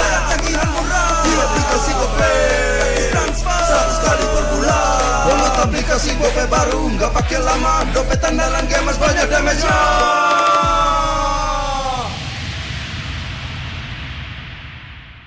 Good day MPL, yo. Good day MPL, woo. Good day MPL, woo. Good day MPL, yes. Good day MPL, woo. Good day MPL, yes. Good day MPL, yo. Good day MPL, oh. Aku udah nonton Fix, Hijin tuh jahat ke Minjun. Hijin kan emang gak mau pacaran sama Papamu, mamamu, biarkan mereka. Di granat! Boom! Ya, gue kena ghosting. Terus ditinggal nikah sama Hijin. Padahal mereka udah cium. Anak yang nakal. Saatnya kau dan aku. Pakai simpati buat nonton, musik, games, belajar, sampai belanja. Bisa pilih benefit sesuai keinginanmu. Tenang. Menang kalah, mabar bisa good time. Wah, good time Mobile Legends Bang Bang. Enak coklatnya. Bikin semua bisa good time. Ini nih mainnya.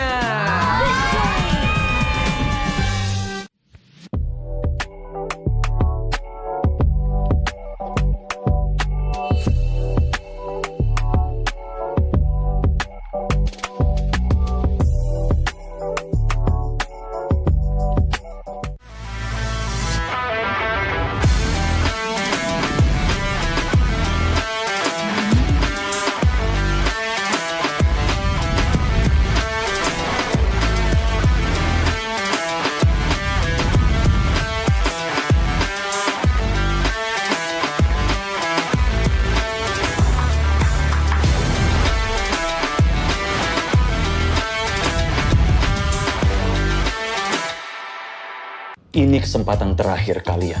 Laksanakan. Saya Ayu. Kelihatan.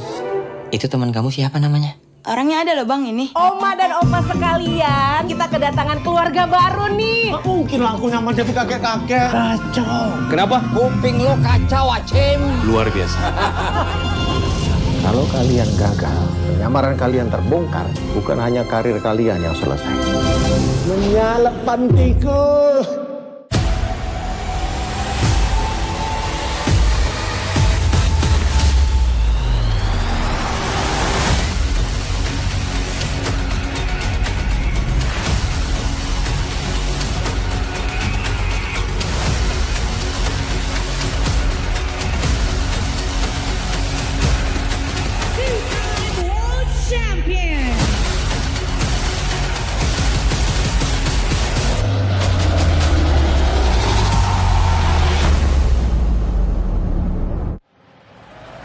Hold your breath. Don't miss it. Follow me to the M7 World Championship in the MPL Arena XO Hall for the M7 Swiss stage and the first round of the knockout stage, starting from January 10th to 18th. Grab your seats early because tickets for the Swiss stage start at just 50,000 rupiah with a 20% early bird discount starting from November 2nd. Every ticket comes with a limited edition M7 premium chest, redeemable exclusively at the venue. These chests are guaranteed to contain permanent M1 to M5 items, ranging from exclusive prime skins, recall effects, and battle emotes, waiting to be unlocked. So come early, don't miss the games, because for the M7 Swiss stage, matches will be on a rolling schedule, and the matches can progress very quickly. Stage 2, the knockout stage to the grand final. From January 21st to the 25th, the battlefield advances to the Tennis Indoor Stadium Senayan. The final days of the M7 World Championship will be an epic showdown for the trophy, and you will get a chance to witness it live. Choose your own experience. Mythic VIP, Mythic, Legend, or Epic. Each ticket tier brings you closer to the stage and closer to the action. Brought to you by Visa. The Mythic VIP tier brings you the ultimate money can't buy experience. Access to elevated viewing, comfortable seats, priority access, player meet and greets, and a limited edition M7 swag bag worth over 500,000 rupiah. All knockout stage tickets across all tiers will also come with the M7 premium chest, packed with exclusive in-game rewards, redeemable to your in-game account on the match day in the venue. Stage 3. It's all fun and games for the M7 Carnival at Stadion Madhya GBK from January 23rd to 25th. we extend our dearest invitations for you to enjoy a full day of epic watch parties, fun games, player meet and greets, live performances, a chance to win exclusive M7 collectibles, and so much more. Come immerse yourself in the M7 Carnival, the biggest celebration of Mobile Legends Bang Bang yet. Grab your VIP day pass at 50,000 rupiah for full access to every activity, exclusive M7 swag bag, and a guaranteed M7 premium chest. Or get yourselves the regular day pass for just 20,000 rupiah and join thousands of fans in a festive celebration of the M7. Regular day pass holders will also get an M7 chest while stocks last, containing permanent items from M1 to M5 or M7 passports. This is your chance to witness legends being made. Ticket sales start November 2nd at 12 p.m. Available at the id-mpl.com/M7. Seats are limited, rewards are exclusive, and the experience legendary. Don't miss your moment and let the world see us at the M7 World Championship. Experience the future of events with NICE, where every detail is crafted to inspire and connect.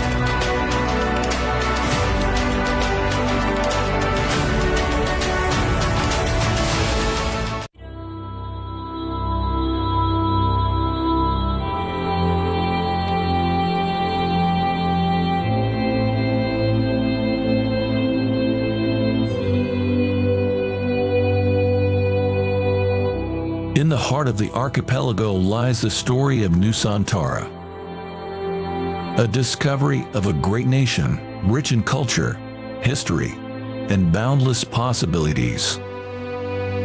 Concepted with the grand vision of becoming the epicenter of impactful activities. A masterpiece that inspired by our history, where great kingdoms ruled our nation, commemorating wonders across generations.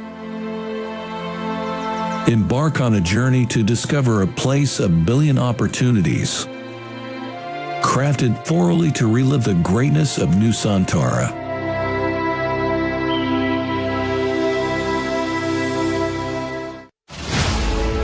Introducing Nusantara International Convention Exhibition, also known as NICE. Built on 40 hectares of land, with a total building area of 30 hectares, making NICE the largest project with the ambition of becoming a catalyst for business development in the greater Jakarta area. With a leasable area of more than 130,000 square meters, NICE is set to become the largest MICE venue in Indonesia. As we take you on a journey around its stunning facade, you'll see the embodiment of elegance and innovation. Designed to be Indonesia's premier MICE destination, NICE stands as a beacon of architectural excellence and modern design. The sleek and contemporary lines of NICE's exterior are complemented by state-of-the-art facilities, making it the perfect venue for international conventions and exhibitions events. Each element of the facade reflects our commitment to creating a world-class experience for all visitors. NICE consists of 3 main buildings with a total of 55,100 square meters of exhibition space spread into 11 halls. Designed to provide exclusive experience and unrivaled flexibility for organizers to deliver the best experience while enjoying the atmosphere of NICE. The exhibition buildings at NICE is seamlessly integrated through a luxurious and centralized atrium area that spans 15,000 square meters, where all activities can be connected and brings fully integrated exhibition experiences. Surrounded with various hospitality selections, hotels, commercial and retails, and more attractions of lively and vibrant Pick 2 area.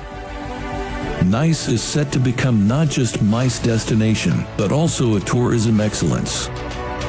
NICE is not just a building, it's a symbol of growth and prosperity, aiming to elevate Indonesia's position in the global MICE industry. With its strategic location in Pick 2, NICE is set to become the epicenter of business and cultural activities, driving positive impacts throughout the surrounding community.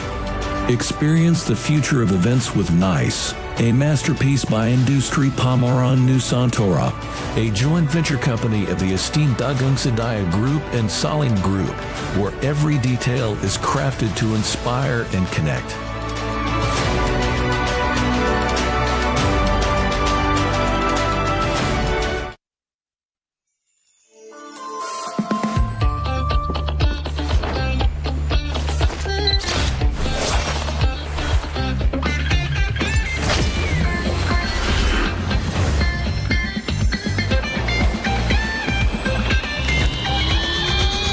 Selamat datang di 11-11.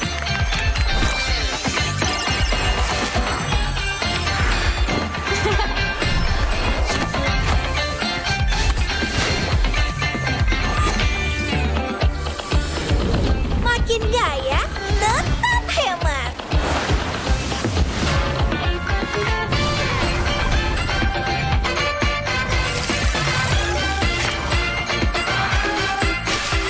Untung besar di Mega Draw.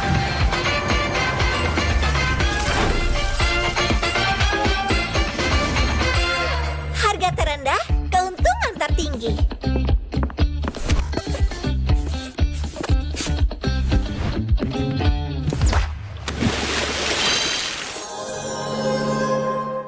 Ayah, navigator itu apa sih? Navigator bertugas menjaga cahaya pemandu di seluruh Nexus. Ini adalah tanggung jawab berat yang harus kita emban bersama.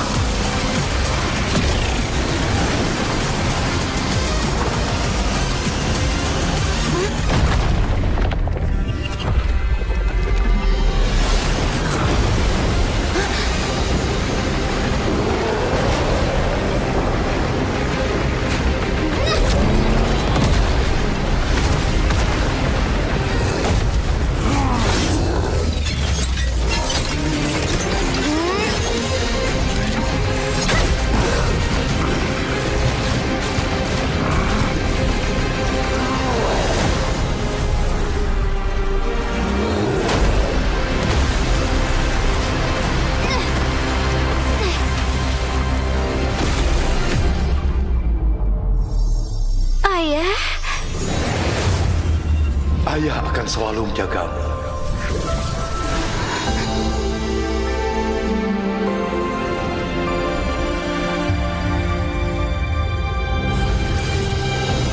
target dikonfirmasi. Cahaya memusnah. Siap, maju.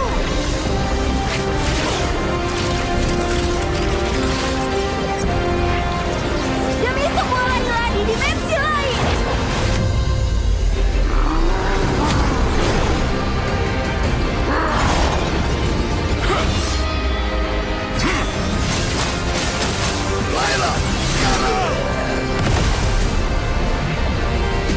Cahaya pemandu tidak akan bisa dipadamkan. Karena aku adalah navigator.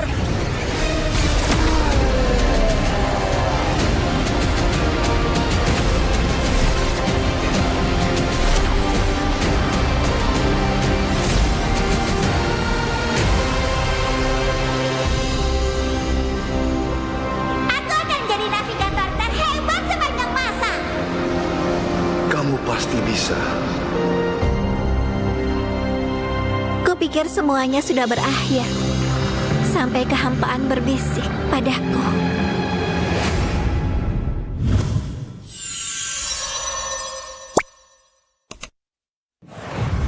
Welcome to MCGG Rising Stars.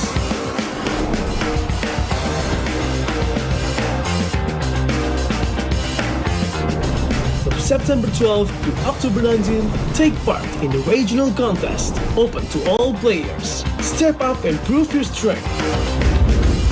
Division finals will run from October 24 to November 2. The top 16 players in each division may advance to the next stage of MRS. Check your in-game mail for information.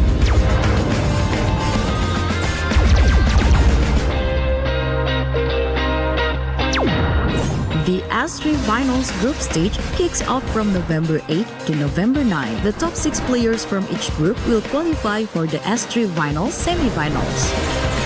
The semi-finals will be held on November 15. The highly anticipated grand final arrives on November 16. The champion will earn a direct qualifications for the first MCDG World Championship.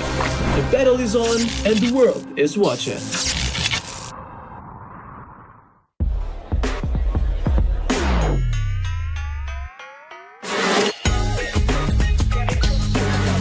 Demi apa?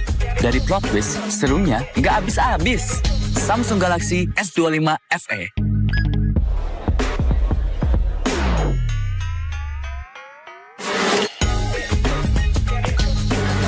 Demi apa?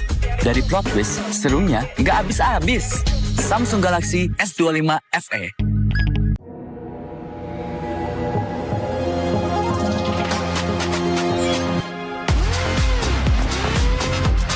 Demi apa? Konten no light bisa jadi so bright.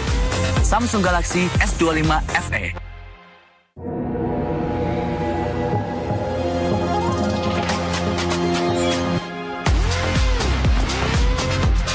Demi apa? Konten no light bisa jadi so bright. Samsung Galaxy S25 FE. Oke, sampai bareng dulu yuk.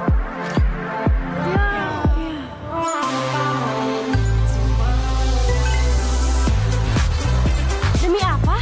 Selfie jadi bebas fotobom. Samsung Galaxy S25 FE. Oke, sampai bareng dulu yuk.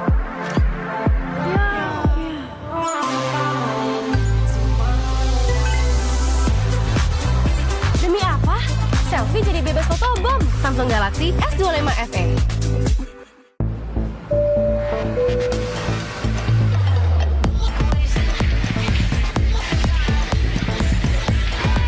Demi apa? Gaming seharian jadi makin fun. Samsung Galaxy S25 FE.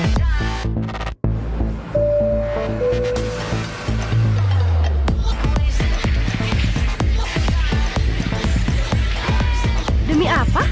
Gaming seharian jadi makin fun. Samsung Galaxy S25 FE.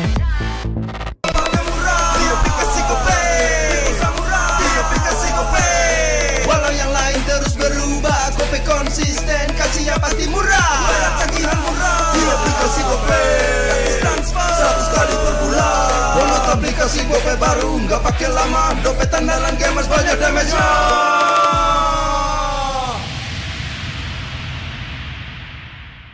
Good day MPL, yo. Good day MPL, woo. Good day MPL, woo. Good day MPL, yes. Good day MPL, woo. Good day MPL, yes. Good day MPL, yo. Good day MPL, oh. Aku udah nonton. Fix, Hijin tuh jahat ke Minjun. Hijin kan emang gak mau pacaran sama papamu, mamamu, biarkan mereka. Di granat! Boom! Ya, gue kena ghosting. Terus ditinggal nikah sama Hijin. Padahal mereka udah cium. Anak yang nakal. Saatnya kau dan aku pakai simpati buat nonton, musik, games, belajar, sampai belanja. Bisa pilih benefit sesuai keinginanmu. Tenang. Menang kalah, mabar bisa good time. Wah, good time Mobile Legends Bang Bang. Enak coklatnya. Bikin semua bisa good time. Ini nih mainnya.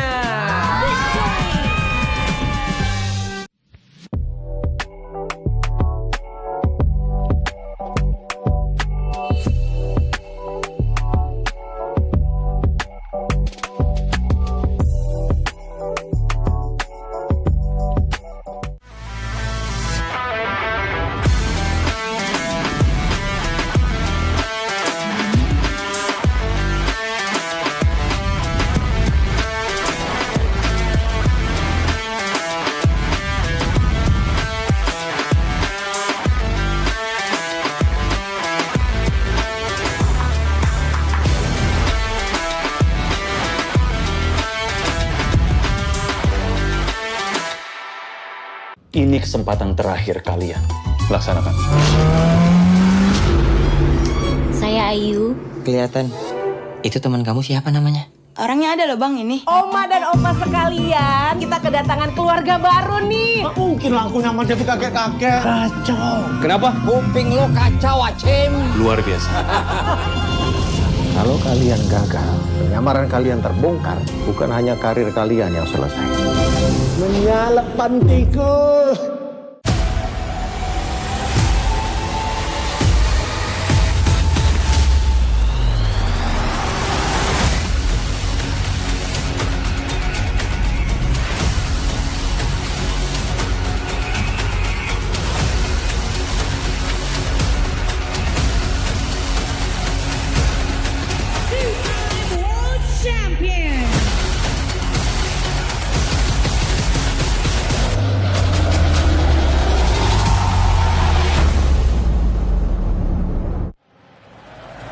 Hold your breath. Don't miss it.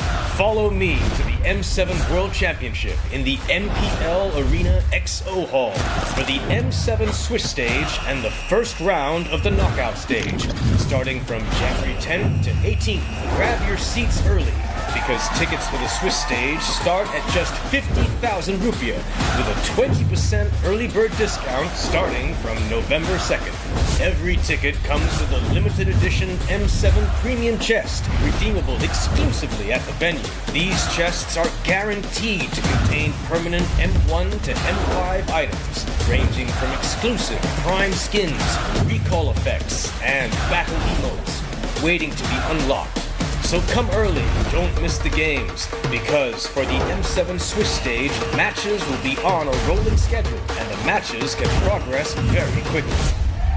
Stage 2, the knockout stage to the grand final. From January 21st to the 25th, the battlefield advances to the Tennis Indoor Stadium Senayan. The final days of the M7 World Championship will be an epic showdown for the trophy, and you will get a chance to witness it live. Choose your own experience. Mythic VIP, Mythic, Legend, or Epic. Each ticket tier brings you closer to the stage and closer to the action. Brought to you by Visa. The Mythic VIP tier brings you the ultimate money can't buy experience. Access to elevated viewing, comfortable seats, priority access, player meet and greets, and a limited edition M7 swag bag worth over 500,000 rupiah. All knockout stage tickets across all tiers will also come with the M7 premium chest, packed with exclusive in-game rewards, redeemable to your in-game account on the match day in the venue. Stage 3. It's all fun and games for the M7 Carnival at Stadion Madya GBK from January 23rd to 25th. We extend our dearest invitations for you to enjoy a full day of epic watch parties, fun games, player meet and greets, live performances, a chance to win exclusive M7 collectibles, and so much more. Come immerse yourself in the M7 Carnival, the biggest celebration of Mobile Legends Bang Bang yet. Grab your VIP day pass at 50,000 rupiah for full access to every activity, exclusive M7 swag bag, and a guaranteed M7 premium chest. Or get yourselves the regular day pass for just 20,000 rupiah and join thousands of fans in a festive celebration of the M7. Regular day pass holders will also get an M7 chest while stocks last, containing permanent items from M1 to M5 or M7 pass points. This is your chance to witness legends being made. Ticket sales start November 2nd at 12 p.m. Available at the id-mpl.com/M7. Seats are limited, rewards are exclusive, and the experience legendary. Don't miss your moment and let the world see us at the M7 World Championship.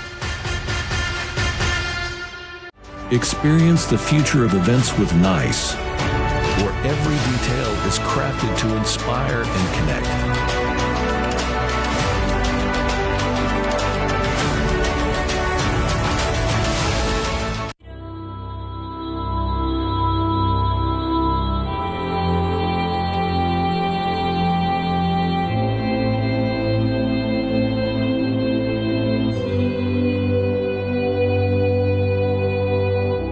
In the heart of the archipelago lies the story of Nusantara, a discovery of a great nation, rich in culture, history, and boundless possibilities.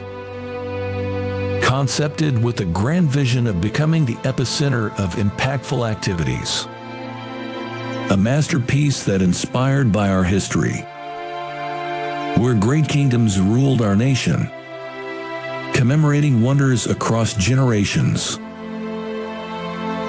Embark on a journey to discover a place of billion opportunities, crafted thoroughly to relive the greatness of Nusantara.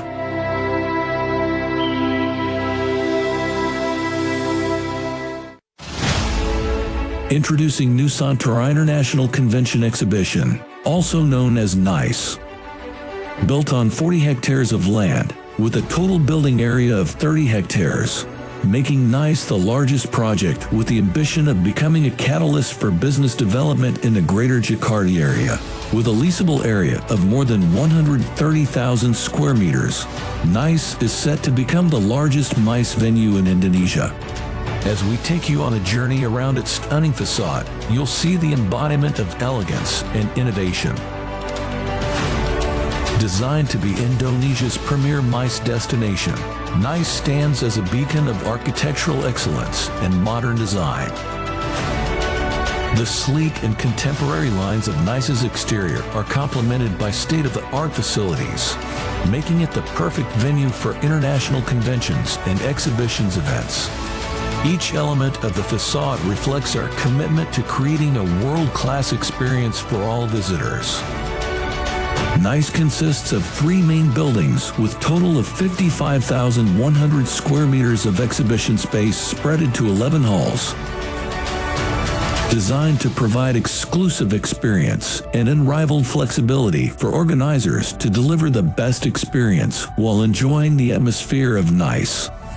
The exhibition buildings at NICE is seamlessly integrated through a luxurious and centralized atrium area that spans 15,000 square meters, where all activities can be connected and brings fully integrated exhibition experiences. Surrounded with various hospitality selections, hotels, commercial and retails, and more attractions of lively and vibrant PEC 2 area. NICE is set to become not just MICE destination, but also a tourism excellence. NICE is not just a building, it's a symbol of growth and prosperity, aiming to elevate Indonesia's position in the global MICE industry. With its strategic location in PEC 2, NICE is set to become the epicenter of business and cultural activities, driving positive impacts throughout the surrounding community. Experience the future of events with NICE, a masterpiece by Industri Pameran Nusantara, a joint venture company of the esteemed Dagung Sedaya Group and Salim Group, where every detail is crafted to inspire and connect.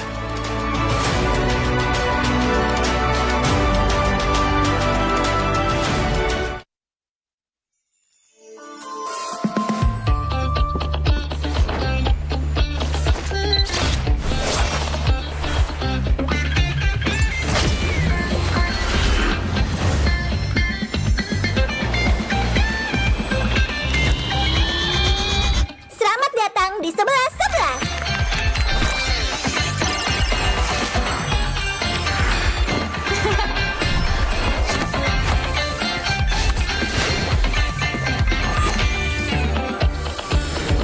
Makin gaya, tetap hemat.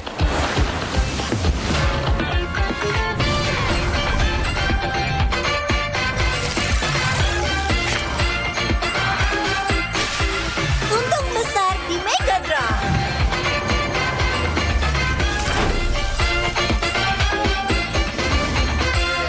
Harga terendah, keuntungan tertinggi.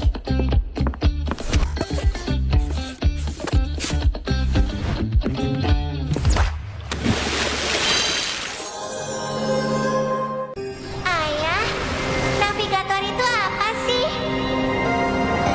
Navigator bertugas menjaga cahaya pemandu di seluruh Nexus. Ini adalah tanggung jawab berat yang harus kita emban bersama.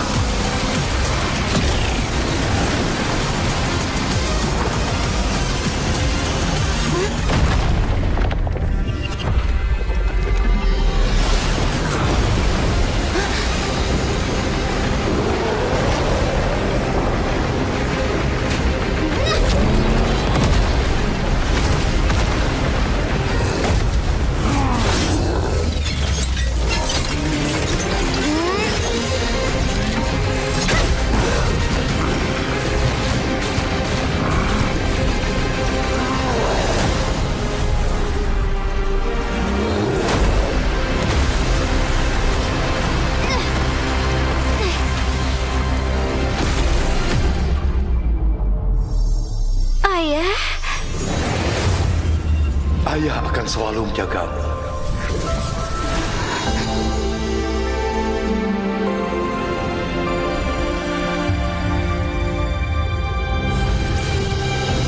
Target dikonfirmasi. Cahaya memusnah. Siap, maju.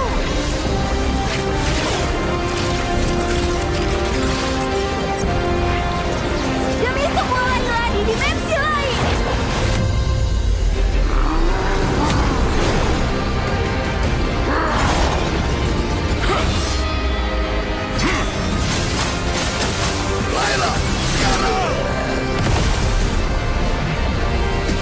Cahaya pemandu tidak akan bisa dipadamkan. Karena aku adalah navigator.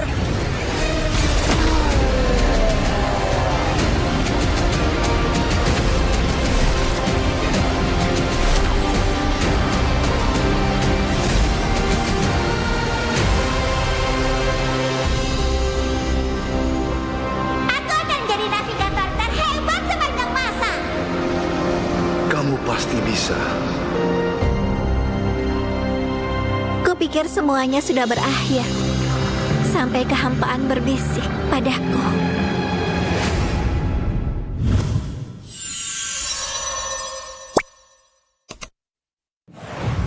Welcome to MCGG Rising Stars.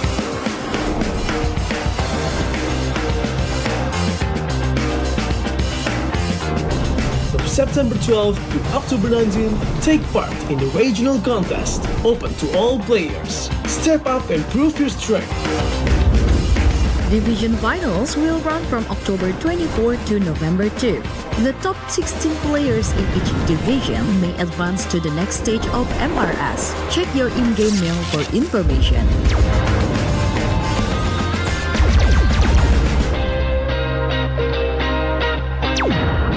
The S3 Finals group stage kicks off from November 8 to November 9. The top 6 players from each group will qualify for the S3 Finals semi-finals. The semi-finals will be held on November 15. The highly anticipated grand final arrives on November 16. The champion will earn a direct qualification for the first MCGG World Championship. The battle is on and the world is watching.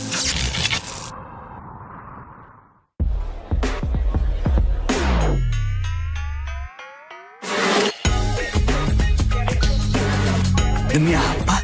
Dari plot twist, serunya nggak habis-habis. Samsung Galaxy S25 FE.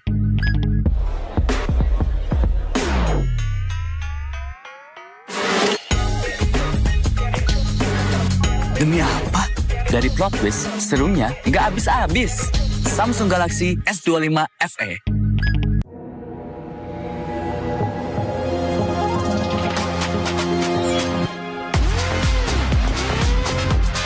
Demi apa? Konten low light bisa jadi so bright. Samsung Galaxy S25 FE.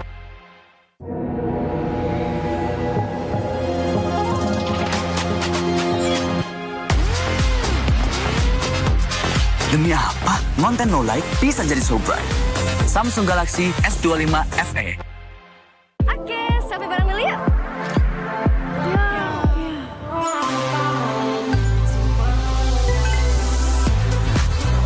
Demi apa? Selfie jadi bebas fotobom. Samsung Galaxy S25 FE. Oke, sampai bareng dulu yuk.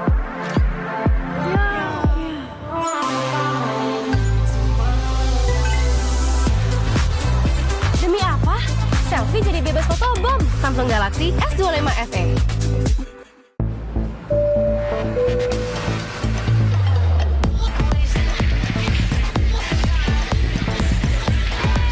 Demi apa?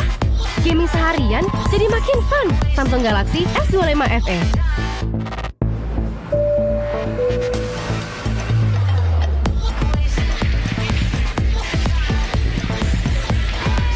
Demi apa? Gaming seharian jadi makin fun. Samsung Galaxy S25 FE.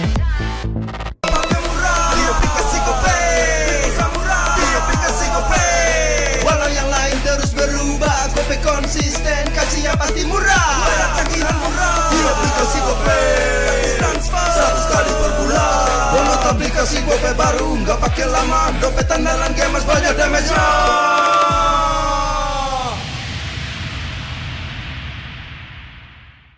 MPL, yo. Good day MPL, woo. Good day MPL, woo. Good day MPL, yes. Good day MPL, woo. Good day MPL, yes. Good day MPL, yo. Good day MPL, oh. Aku udah nonton. Fix, Hijin tuh jahat ke Minjun.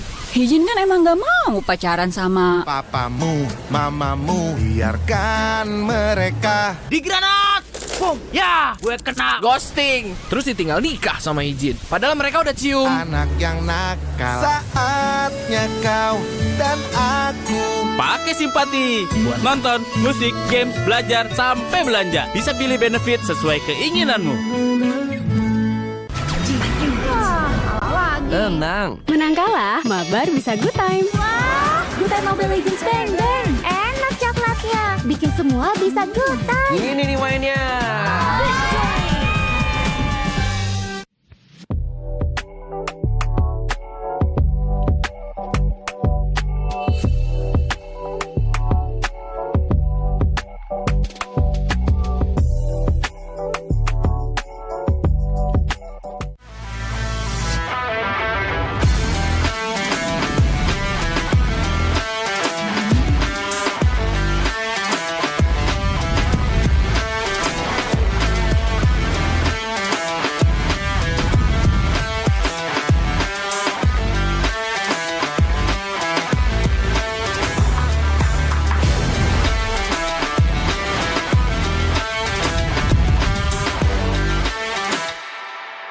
Ini kesempatan terakhir kalian.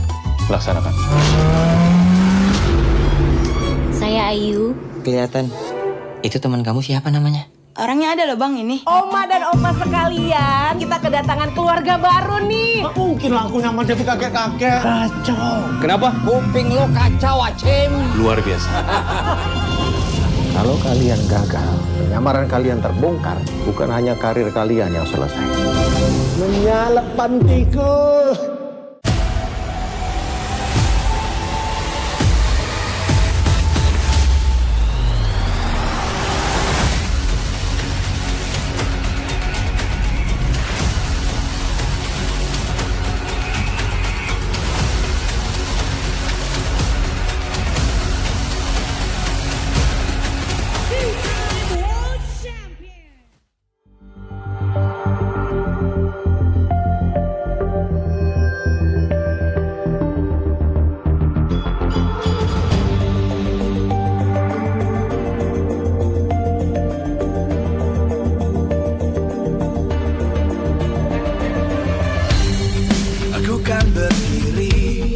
Dan terus berlari, terus ke arah puncak tertinggi.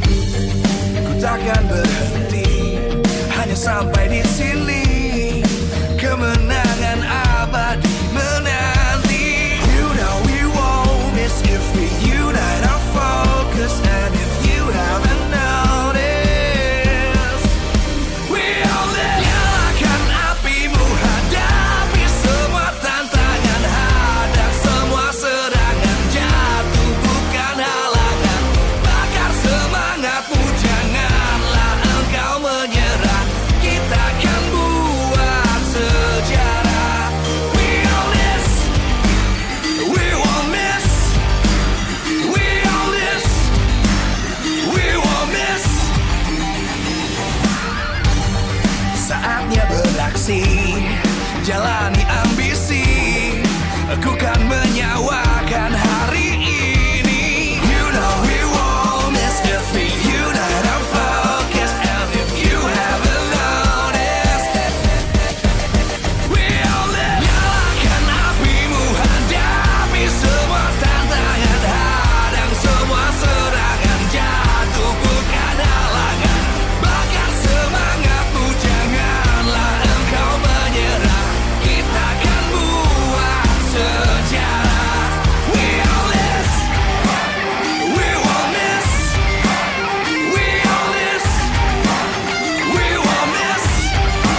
terus berlari, terus ke arah puncak tertinggi. Ku takkan berhenti, hanya sampai di sini. Kemenangan abadi menanti. You know we won't miss if we unite our focus. And if you haven't noticed, we all live. Nyalakan apimu, hadapi semua tantangan, hadang semua serangan, jatuh bukan halangan. Bakar semangatmu, janganlah engkau menyerah. Kita akan buat sejarah. We all this, we won't miss. We all this, we won't miss. Saatnya beraksi, jalani ambisi. Aku kan menyawakan hari ini. You know we won't miss if we unite our focus. And if you haven't noticed, we all live. Nyalakan apimu, hadapi semua tantangan, hadang semua serangan, jatuh bukan halangan. Bakar semangatmu, janganlah engkau menyerah. Kita akan buat sejarah. We all this, we won't miss. We all this, we won't miss. We all this.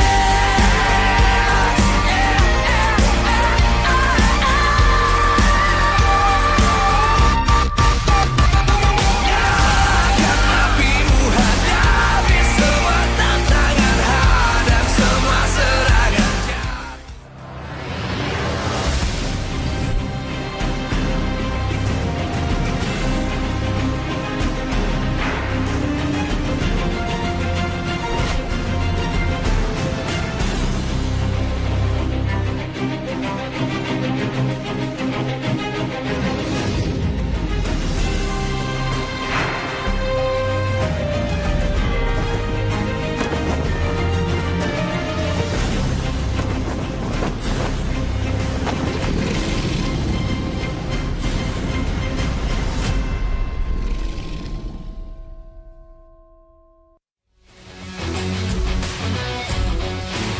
Live from Nice Pick 2, MPL Season 16 Playoffs is powered by Moonton.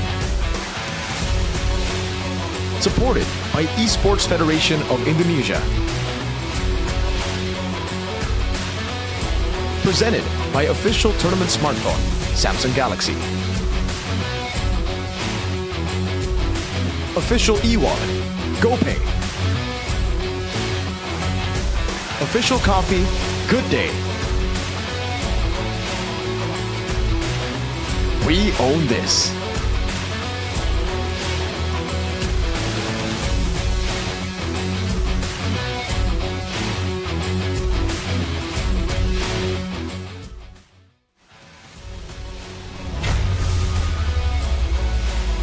All roads have led to this moment.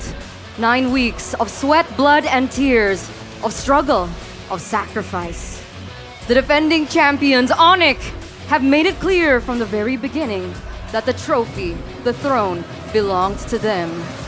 But ONIC, as titans of the sky, have finally learned what it's like to bleed, pushed to the very edge, challenged by both VTR and Alter Ego. Will their divinity, when it matters the most, be tested again today? And herein lie hope for the people, for the familia, for Alter Ego. After a painstaking 5 years, finally getting a taste of the grand finals in the hopes of finding redemption for what they lost all those years ago. It is now time for the beginning of the end. For the grand finals of MPL ID Season 16, will the Alter Ego with the Alter Champs and the support be enough to claim this trophy as their own?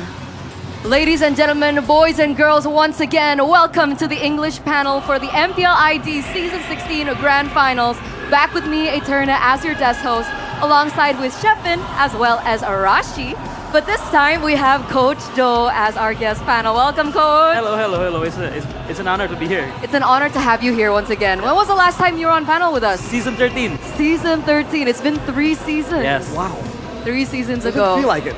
And it was in a similar situation as well, right? ONIC in the grand finals. Yes. Against EVOS that time. Against EVO. So the script has changed a little bit. This time it's going to be Alter Ego that's up against ONIC. But the story still remains the same.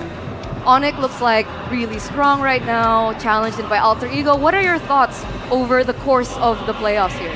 But I think this Alter Ego is like one of the strongest team that can fight ONIC for the championship. I think this is the closest team that can match them for this playoff. They have a lot of metas, a lot of strategies, and I think ONIC will not just go down that easily too, I think. So I think it's gonna be a fun match, and I hope it's not anticlimactic, and I hope we can get all 7 games or 6 games, at least 6 games. At least 6 games. At least 6 games. Yeah, I think from a lot of the coaches that I talk to, they always say that ONIC, if there's anyone that can defeat them, it's Alter Ego. I believe Coach Pam said it too yesterday. Airprang also said it too yesterday. Granted, those two are 2 BTR boys, right? So maybe they're in line in the way they're thinking. But yeah, I'm really hoping for an upset, to be honest. Me too. Honestly, like, it's a good storyline. Arashi, do you share the same sentiment? Oh, for sure, man. Both. On one side, you have a dominant team that has always been there, and now you have an actual new challenger that almost got it done just like 2 days ago, more or less. So now it's like there's a bit of bad blood, there's a bit of a revenge story, there's a bit of a comeback story as well as an underdog story. We have all the drama right now for an amazing grand final. I hope it gets to best of 7, guys. Full 7 games, because that's what we were able to get in the upper bracket finals. So we'll see how this all pans out. But Coach Do, from your experience, how do you think that ONIC are feeling right now? Do you think that they're a little nervous at this point, considering Alter Ego's journey till here? I think nervous, I think no, because yeah, they know that they are a strong team. But if you guys hear the mic check and understand that, I think they're literally pushed to the brink in the upper bracket final. Their comps is getting more, I can say, hype. It's a bit rushed. It's not normal like ONIC-like comps if you listen to the mic check. So I think this is the highest chance of anyone beating ONIC in the grand finals for a long time. All right, you heard it first from Coach Aldo. I mean, he used to coach for ONIC, right? Both. And Alter Ego. And Alter Ego. Oh, you're right. Okay, we're gonna nitpick your brain later on, but before that, we are gonna invite a special someone. Please welcome Mirko. Hello, Mirko. Hello, everybody. Hello.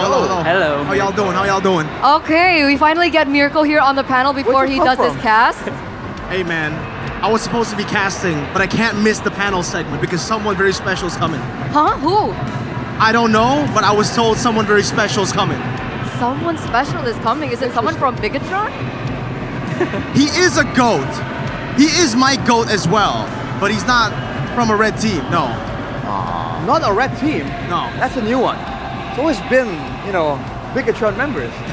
I mean, the other GOAT is Stanford.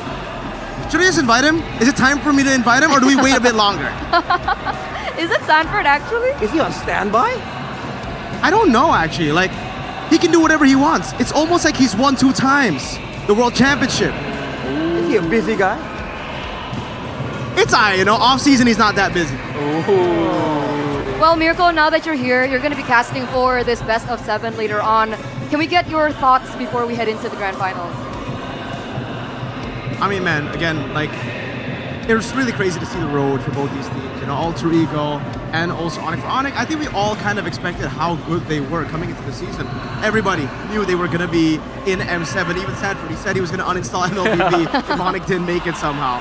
But Alter Ego, man, I think, Aldo's spoken a little bit about that, right? He's been part of that team as well. He knows what it is that makes the Alter Ego boys so special. And with Professor X at the helm, it does look like we are going to get a very, very close best of 7 here in the grand final.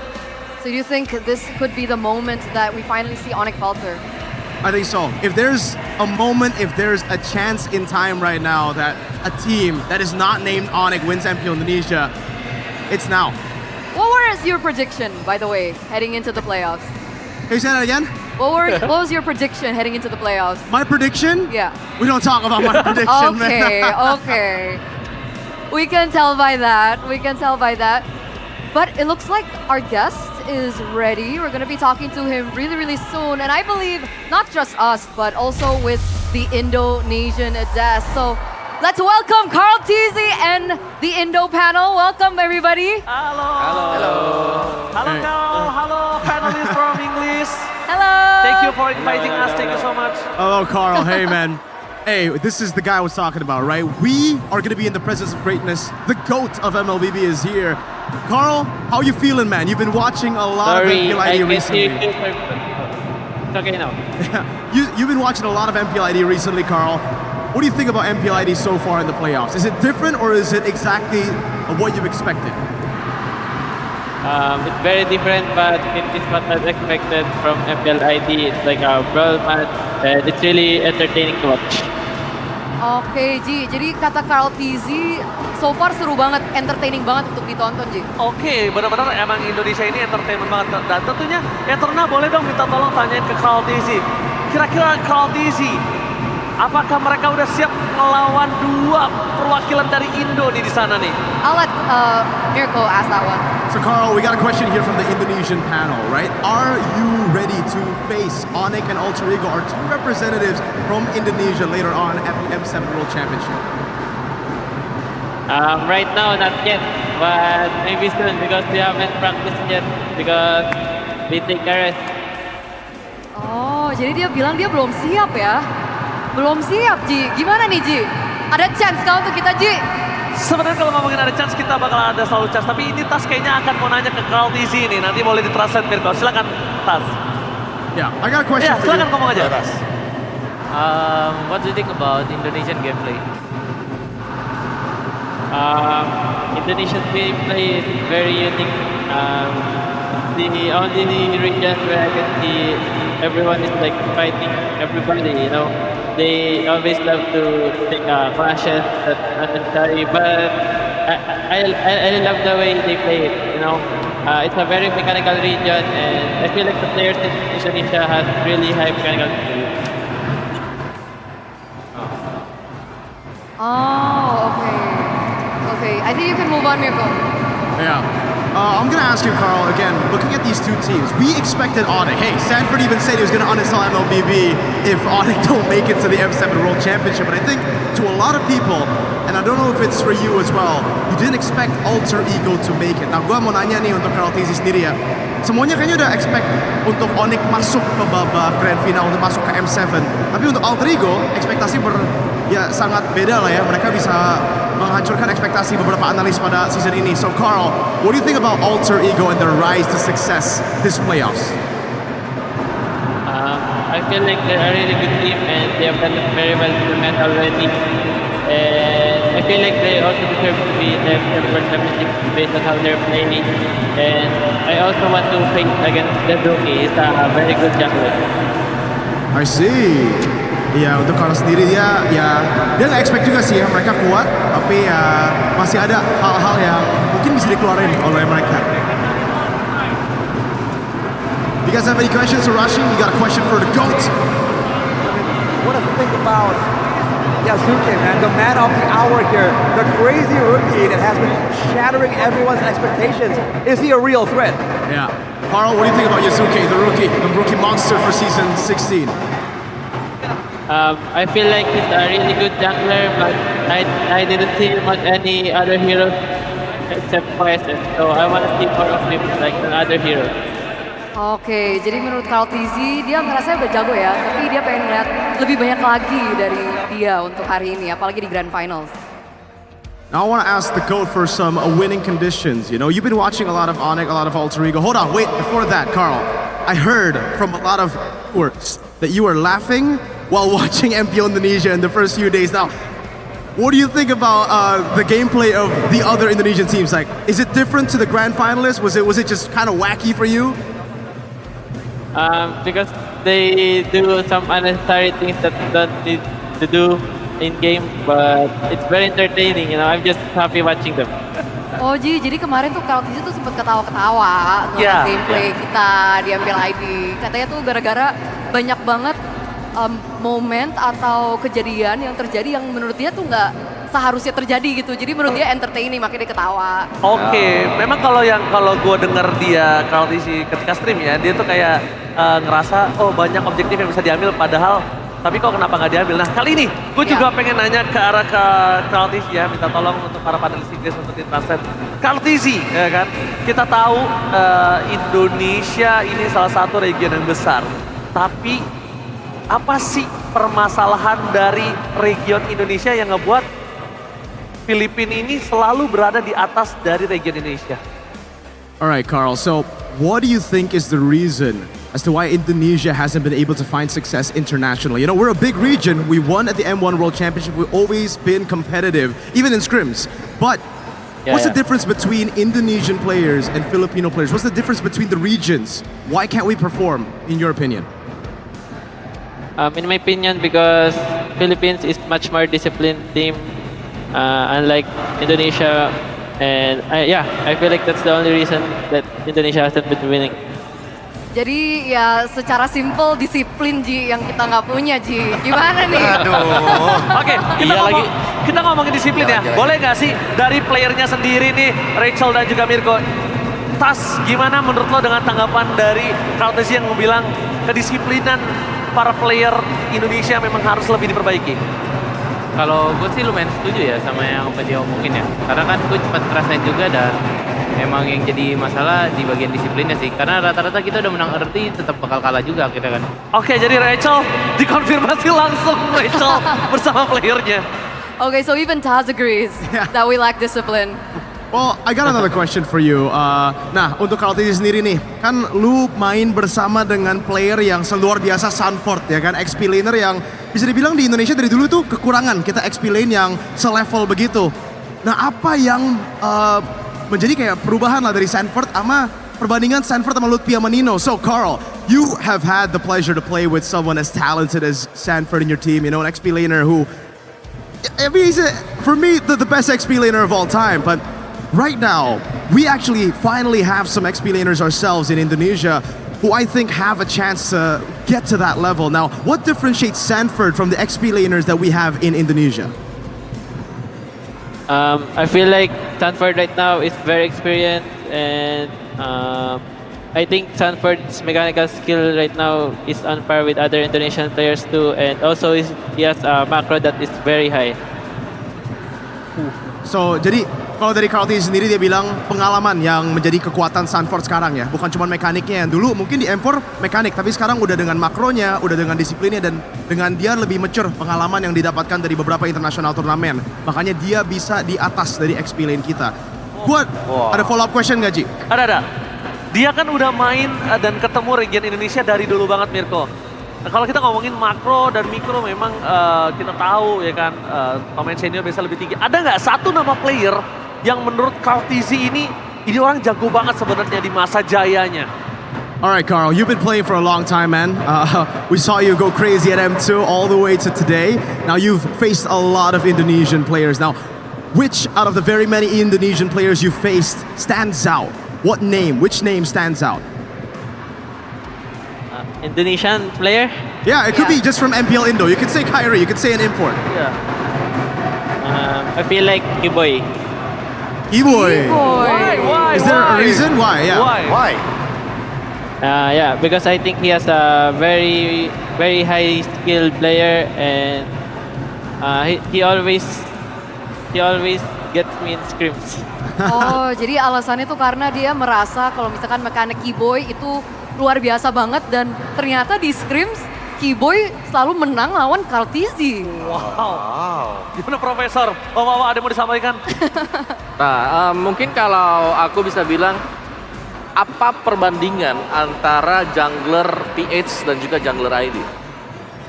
Alright Carl, so what's the difference between the Indonesian junglers and the Filipino junglers? I feel like Filipino junglers play a lot of utility junglers. But in Indo, they only play like Jason Shin and other assassin heroes. Oke, jadi menurut dia perbedaannya lebih ke PH, jungler-junglernya tuh lebih suka utility. Sedangkan kalau misalkan di Indonesia sekarang, seperti kita lihat, banyak pengguna YSS dan assassin-assassin lainnya. Nah itu faktanya juga sih anyway. Oke Profesor, ada tanggapan kah Profesor? Kalau aku sih sendiri malah mau nanya sebenarnya dari banyaknya statement yang bahkan dari beberapa orang-orang Filipina juga sempat mention di Mirko, mungkin bisa ditanyakan kayak Baloy sempat bilang, bahkan banyak orang yang bilang katanya gameplay kayak Alter Ego yang chaotic begini, ini kan lumayan jadi counter PH. Itu bener nggak sih kalau dari sudut pandang Kartis itu gimana? Alright, Carl, got a question here, a follow-up question from KB. We know that Alter Ego style is very chaotic. Even Beloyski's mentioned in his watch party that Alter Ego's chaotic style can actually trump a lot of the disciplined style of the Filipino teams. Now, for you, do you think this is going to be a problem, Alter Ego's chaotic style for the Filipino teams? I think yes, but for sure we're gonna respect it, especially in the drafting, and we're gonna be ready how to beat it. Menurut Carl Tizzy, iya bisa menjadi problem, tapi pastinya mereka akan respect gameplay yang chaotic tersebut dalam draft. Yes. Nah, kita bakal langsung pindah aja ya ke jungle. Karena tadi kita lihat Kairi dan juga Yasuke. Dua jungler yang luar biasa sekali. Nah, gue mau nanya nih untuk Carl Tizzy. Siapa jungler yang menurut Carl Tizzy punya advantage masuk ke grand final ini? Apakah Yasuke atau Kairi? So Carl, between the two junglers, who do you think will have the upper hand in the upcoming grand finals? I think it's still Kairi because he has a lot of heroes and he's much more experienced than Yasuke. But I think Yasuke, when he gets his heroes, I think he can also pop off. Oke, menurut Carl Tizzy untuk next match-nya antara Kairi dan Yasuke, sepertinya Kairi masih punya edge ya, masih punya something di atas Yasuke. Alasannya karena hero pool dia yang begitu luas.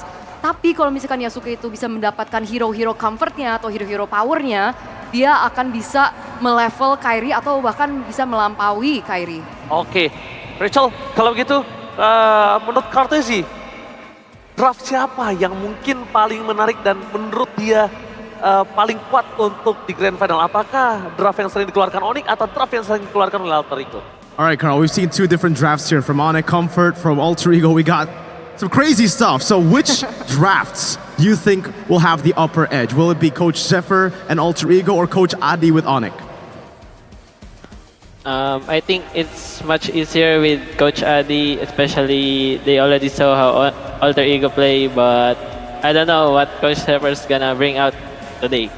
Menurut dia lebih gampang untuk draft-draftnya ONIC ya? Ya. Mungkin karena ONIC udah punya kesempatan juga untuk melihat pertandingan-pertandingan Alter Ego lebih lama.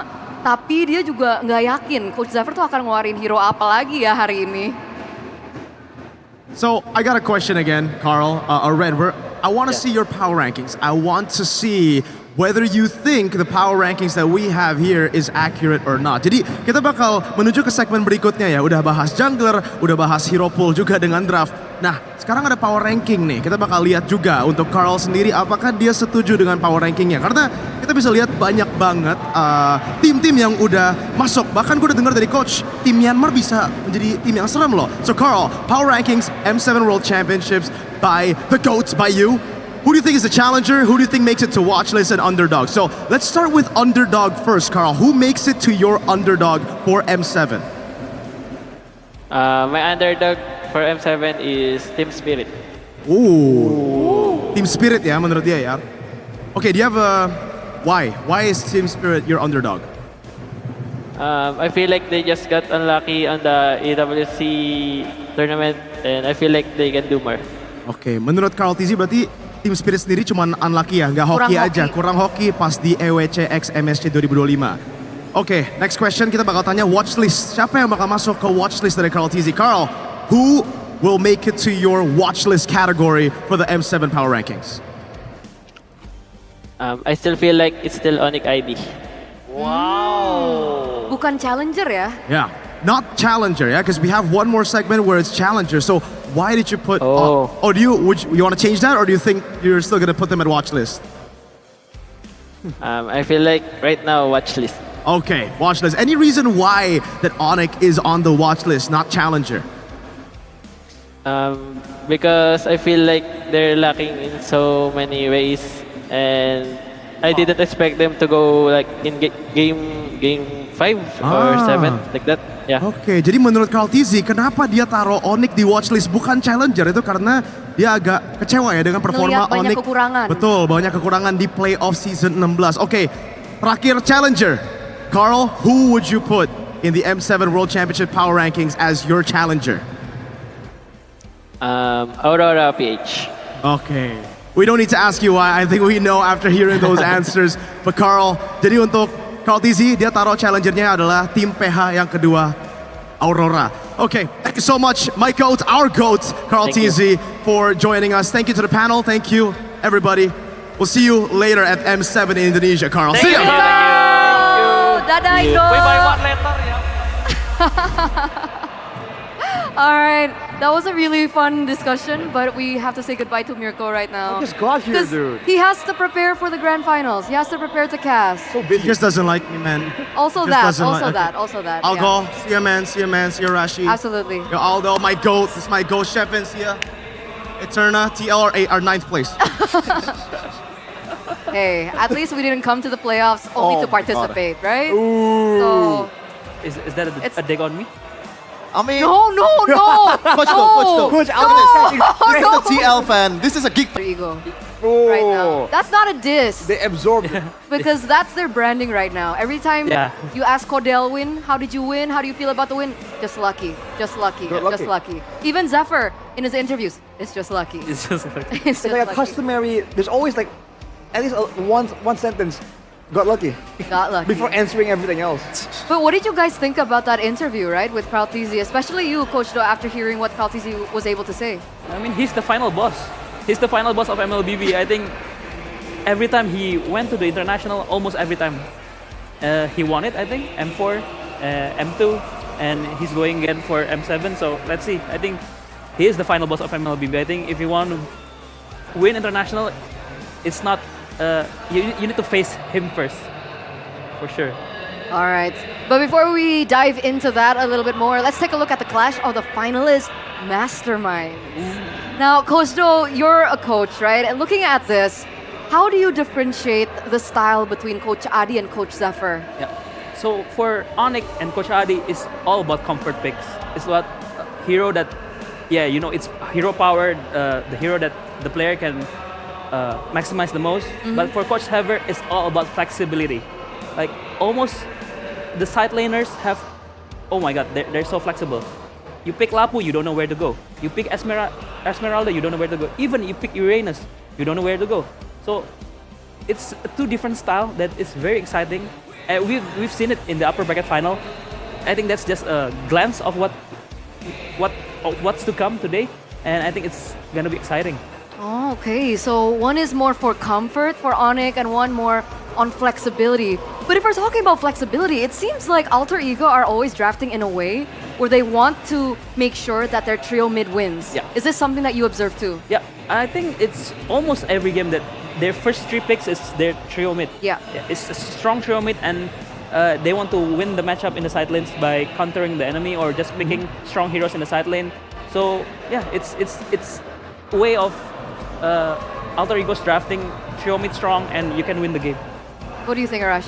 I agree, man. That's why it's so difficult to deal with them because they get the prio picks for the mid lane, which is a bit more straightforward, right? There's a very limited amount of heroes that are just that good right now in the mid trio. And then you hide the side lanes, and even when they show 1 or 2 picks, you have no idea. Is this going to be a gold lane or an EXP lane? And I think that switcheroo for Coach Zephyr is a great weapon they've been utilizing to get so much value in this playoffs. So that's something that they definitely used to their advantage. And we gotta ask, is the flexibility or lack of on the part of ONIC, is it because they just haven't shown their cards, or it's something that they don't have in their arsenal? I think it's not something that they don't have, but I think it's not as strong as Alter Ego. Because putting Fighter on Skylar is kind of a waste, I might say, because he's so good at playing the marksman. I mean, yeah, he's showing class using CC, using Esmeralda. He's showing his class too, but I think it's much more of a waste putting Skylar on a Fighter. Oh man, but which makes we feel a bit more worried about ONIC, right? Because Coach Zephyr against EVOS, sure, Erlan I think he's a bit more marksman-based than Skylar at this point, but when you apply that strategy of banning the Harith and also the Granger for Skylar, that makes me think, Alter Ego, do they have a solid chance against ONIC with that kind of playstyle? And knowing that over the part of the playoffs, ONIC has been drafting too many comfort picks in a way. This has been the style for ONIC ever since, I don't know, God knows how many seasons, right? It feels like they are too over-reliant on the mechanics of the players, and they get punished for it in these playoffs. What do you think about that, Coach? But I think today is different because Alter Ego yesterday he was only one with that hero, right? Harith, Alice, and Granger. If against ONIC, there are a lot of heroes that needs to ban. If some heroes maybe will make them difficult, or maybe keyboard heroes. So there's a lot of, you cannot target ban ONIC. What I can say is you cannot target ban ONIC. It's hard to target ban ONIC. I mean, I've been there before, and it's such a pain. It's such a pain in my head to draft against ONIC because you cannot target just one person because they're good players. They're great players, man. They're what, like 8 champions on the way to 8? On the way 8. Yeah, this on is the way going to be their 8th yeah, trophy. On the way 8. So yeah. If they win. Half of MPL history. Yep. You're right. Yeah, half, yeah. So if we're Wait, talking you put it that about way. target bans, we saw that Jushin was a very targeted hero. I think we'll break that down a little bit further because the players seem to be ready. Ladies and gentlemen, please welcome the grand finals of MPL ID Season 16.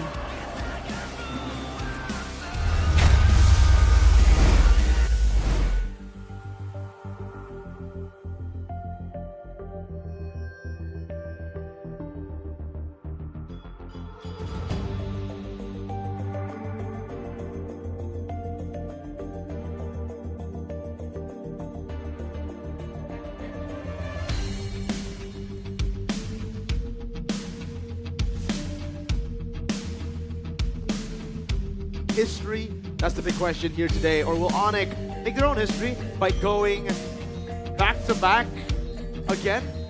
Getting their 8th title. I'm here with Brennan.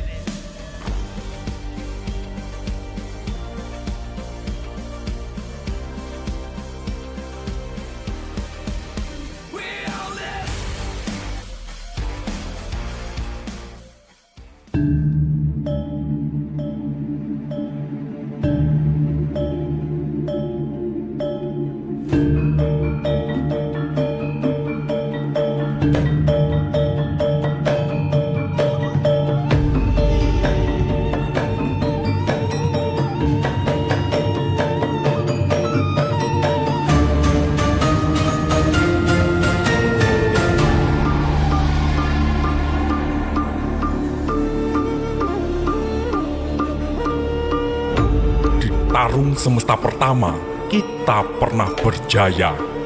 Semua orang akui kitalah perwujudan dewata. Mendominasi semua pertempuran, bergelimang pujian dari kawan dan lawan. Kita tak pernah gentar siapapun yang menghadang. Sekeras apapun musuh berupaya, kita selalu jadi pemenang. Kita yakin tahta itu tak akan pernah digoyahkan. Tapi kita terlena. Kita terlalu pongah abaikan para pendendam. Mereka bersiasat, kumpulkan kekuatan mencari kelemahan. Kejayaan kita terhenti. Penerus yang terpilih tak kunjung mampu kembalikan hegemoni. Kita makin akrab dengan kegagalan. Kita jadi terbiasa diremehkan.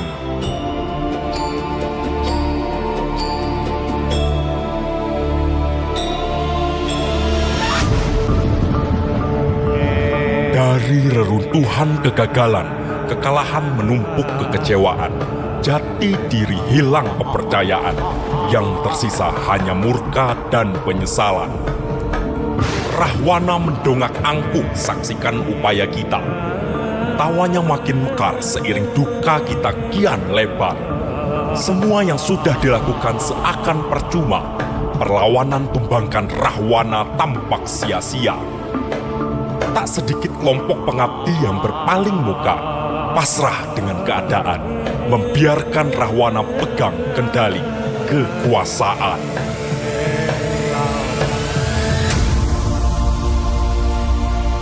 Namun, kita pantang menyerah. Kita terus mencoba walau terlunta-lunta.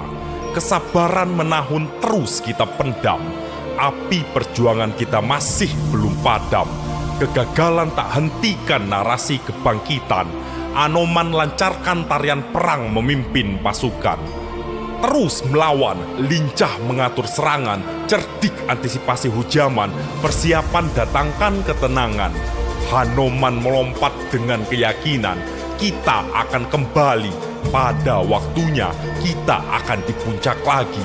Kita akan berdiri, patahkan dominasi.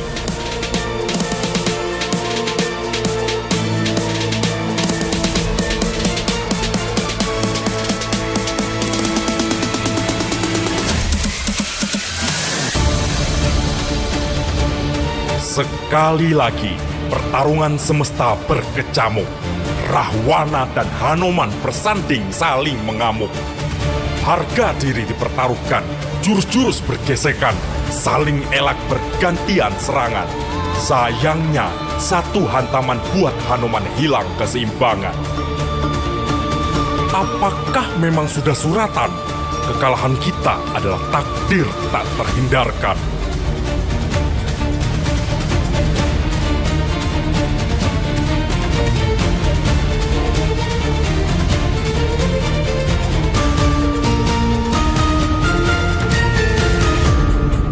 Lakon kehidupan selalu membuka lembar baru. Lahirlah para pahlawan yang siap mengubah tabir kelabu. Merekalah tokoh utama, pembawa asa dan doa-doa kita kembali ke singgasana. Merekalah titisan Sang Wisnu, reinkarnasi dari keberanian, datang menentang derap berguncang, menjawab ambisi, penuhi ekspektasi.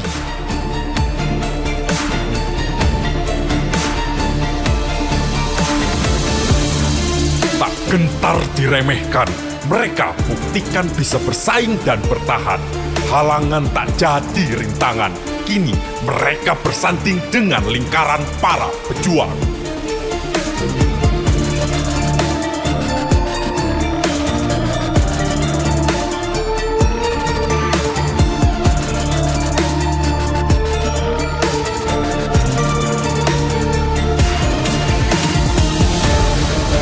Inilah pertarungan terakhir di MPL ID Season 16. Ujian melawan tirani terhebat. Sendirian kita akan gagal lagi. Laga ini bukan misi pribadi, tapi perjuangan seluruh negeri. Dari persaingan mereka, harapan dipupuk. Kembalinya kejayaan baru yang lebih megah dari legenda terdahulu.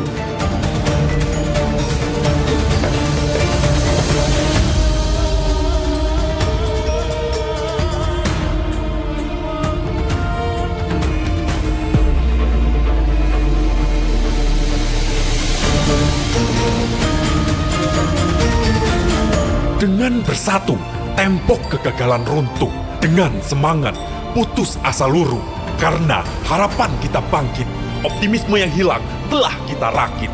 Pertarungan ini akan jadi awal pencarian jati diri sang juara yang kita kenal.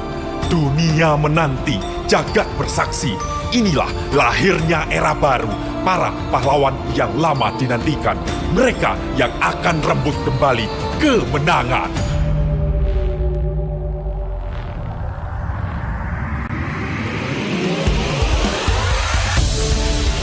Sudah tak ada lagi halangan.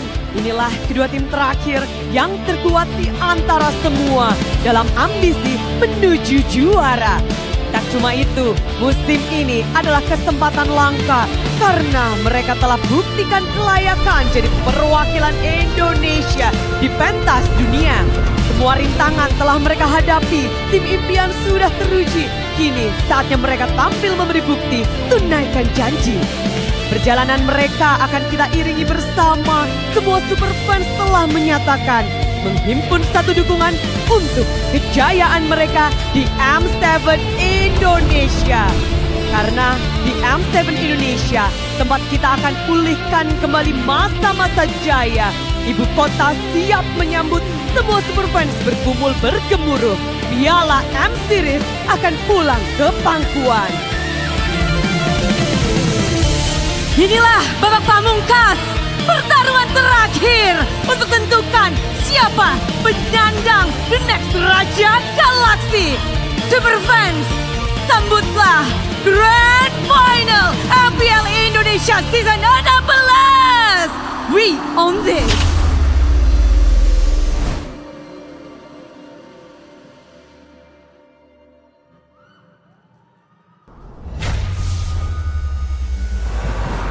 The crowd erupts here at the MPL Arena as everyone is anticipating the results of the next grand finals here between Alter Ego and ONIC. Boys, I gotta say, I got goosebumps watching that.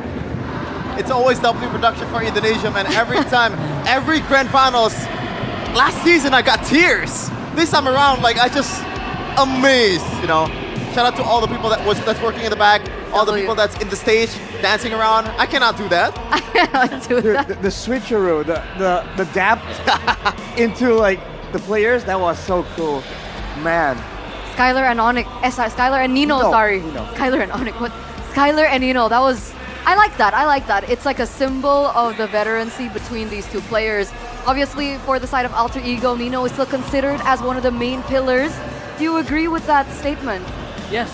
Nino is like the leader of the team now, I can say. He's, ever since his transition to the XP lane, he also takes on the mantle of being a captain in the team and also the role model of the team. So I think it's I feel so happy that he finally deserved his international tournament, his debut, and his first ever grand finals.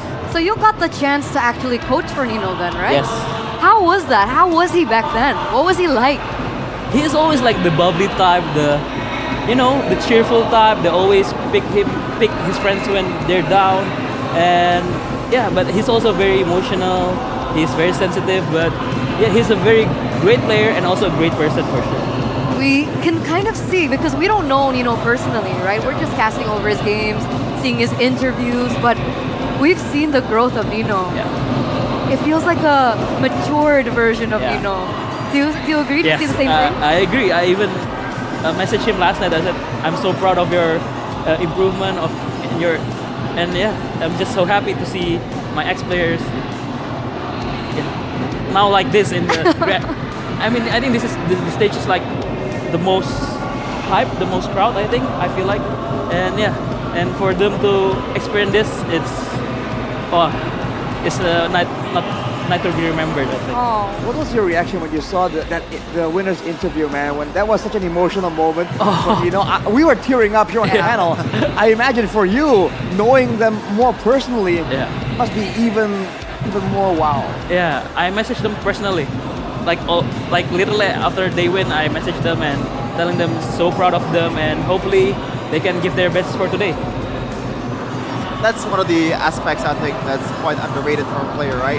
You can be amazed at the mechanics, at the gameplay of a certain player, but what's also important is how they connect with each other, right? The communication with their teammates, how they lead, you know? I think that's one aspect that I think more teams should look into more before signing a player. No way, yeah, for sure. I completely agree. But I gotta cut you right there. Look at how crowded the venue is. And I've been hearing that the MPL Festival is also really packed. So everyone really is showing up for the grand finals. There you go. That is the roar. That is the passion of the fans from the Sonics, the Alter Champs.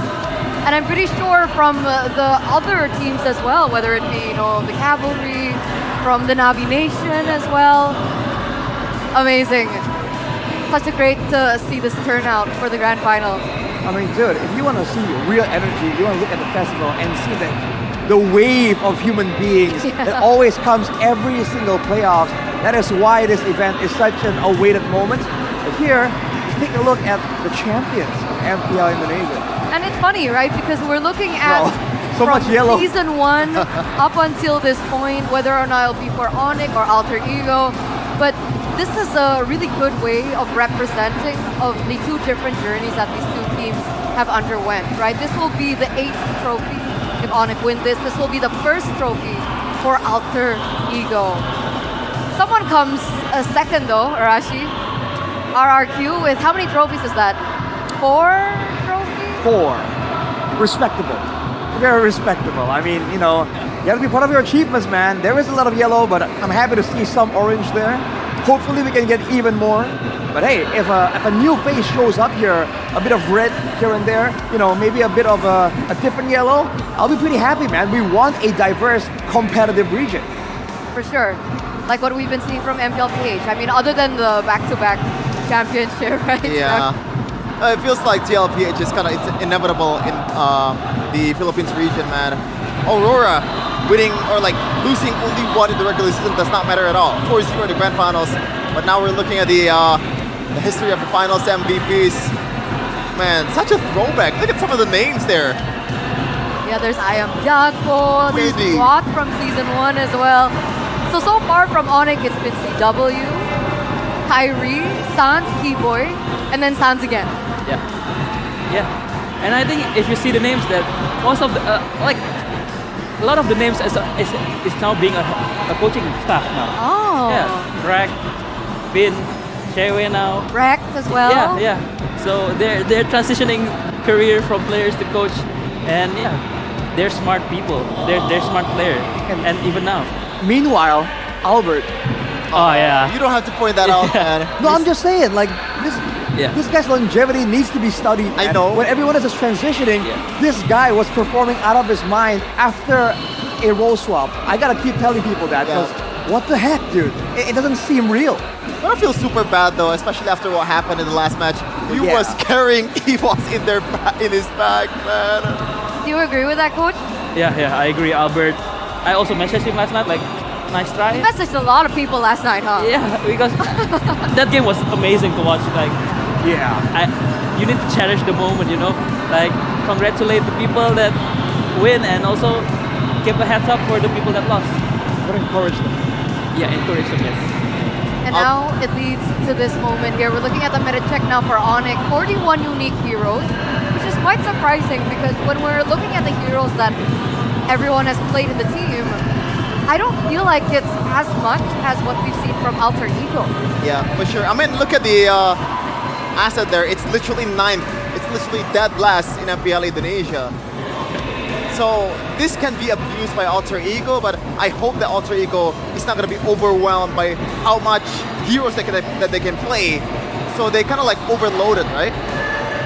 47th though for Alter Ego. 47 picks, 6 on the board.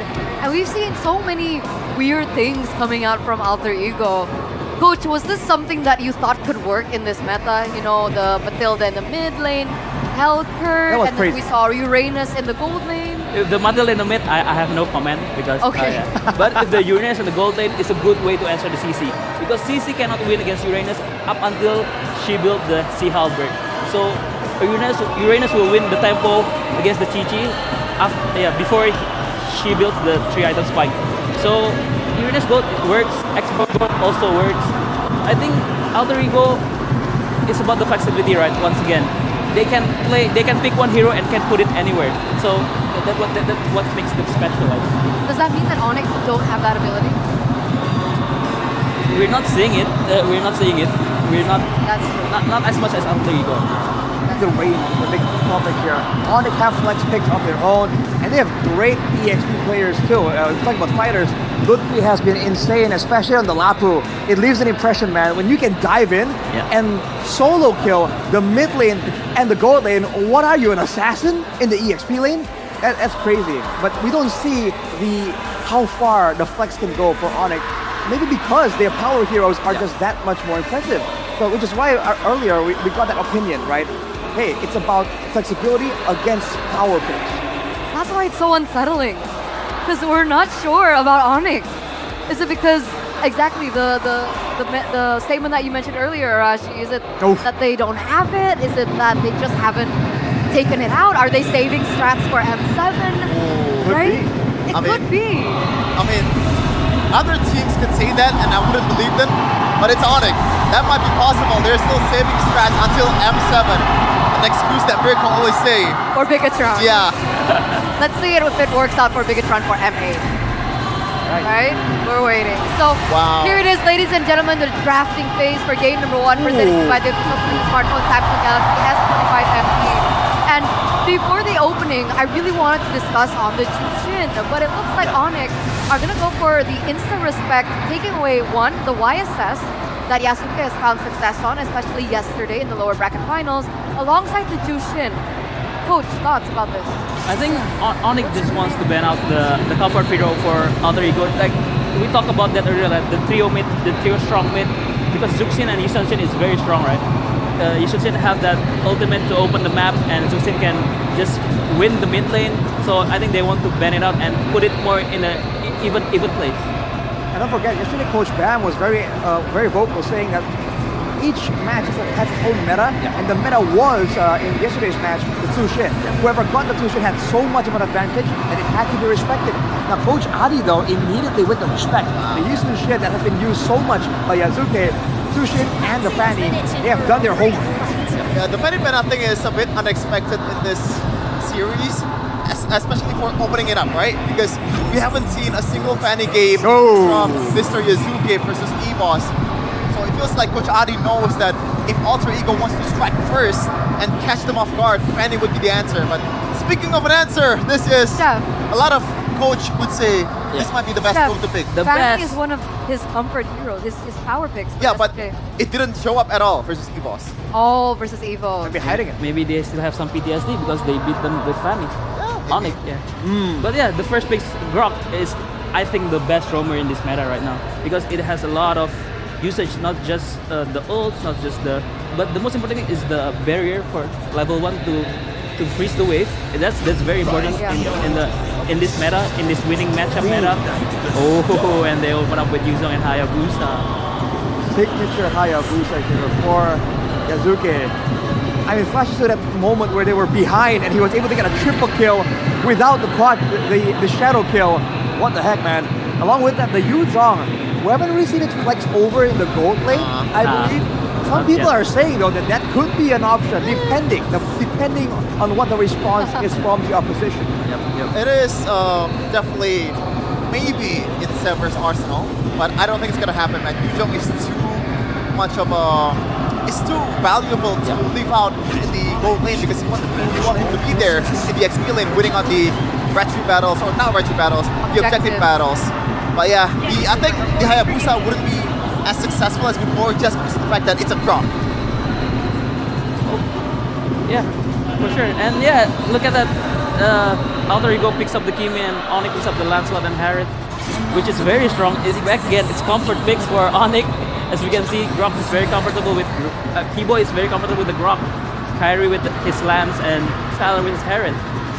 And I think, if I'm not mistaken, Hijume's second most mid lane pick is Kimi after Zuxin. So yeah, I think for the game 1 maybe they just wanna go for the comfort picks for the it's a big crowd here. Just wanna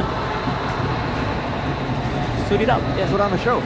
Well, I thought we realized about this, talking about the mid lane options, and we discussed that the big majors, like the Farsal, for example, once they miss their skill shots, or they've used their skills, they're basically sitting around not doing much, and that's where the advantage of the Sushin and the Kimi comes in, especially with the lack of DPS, because the gold laners are playing a lot of fighters.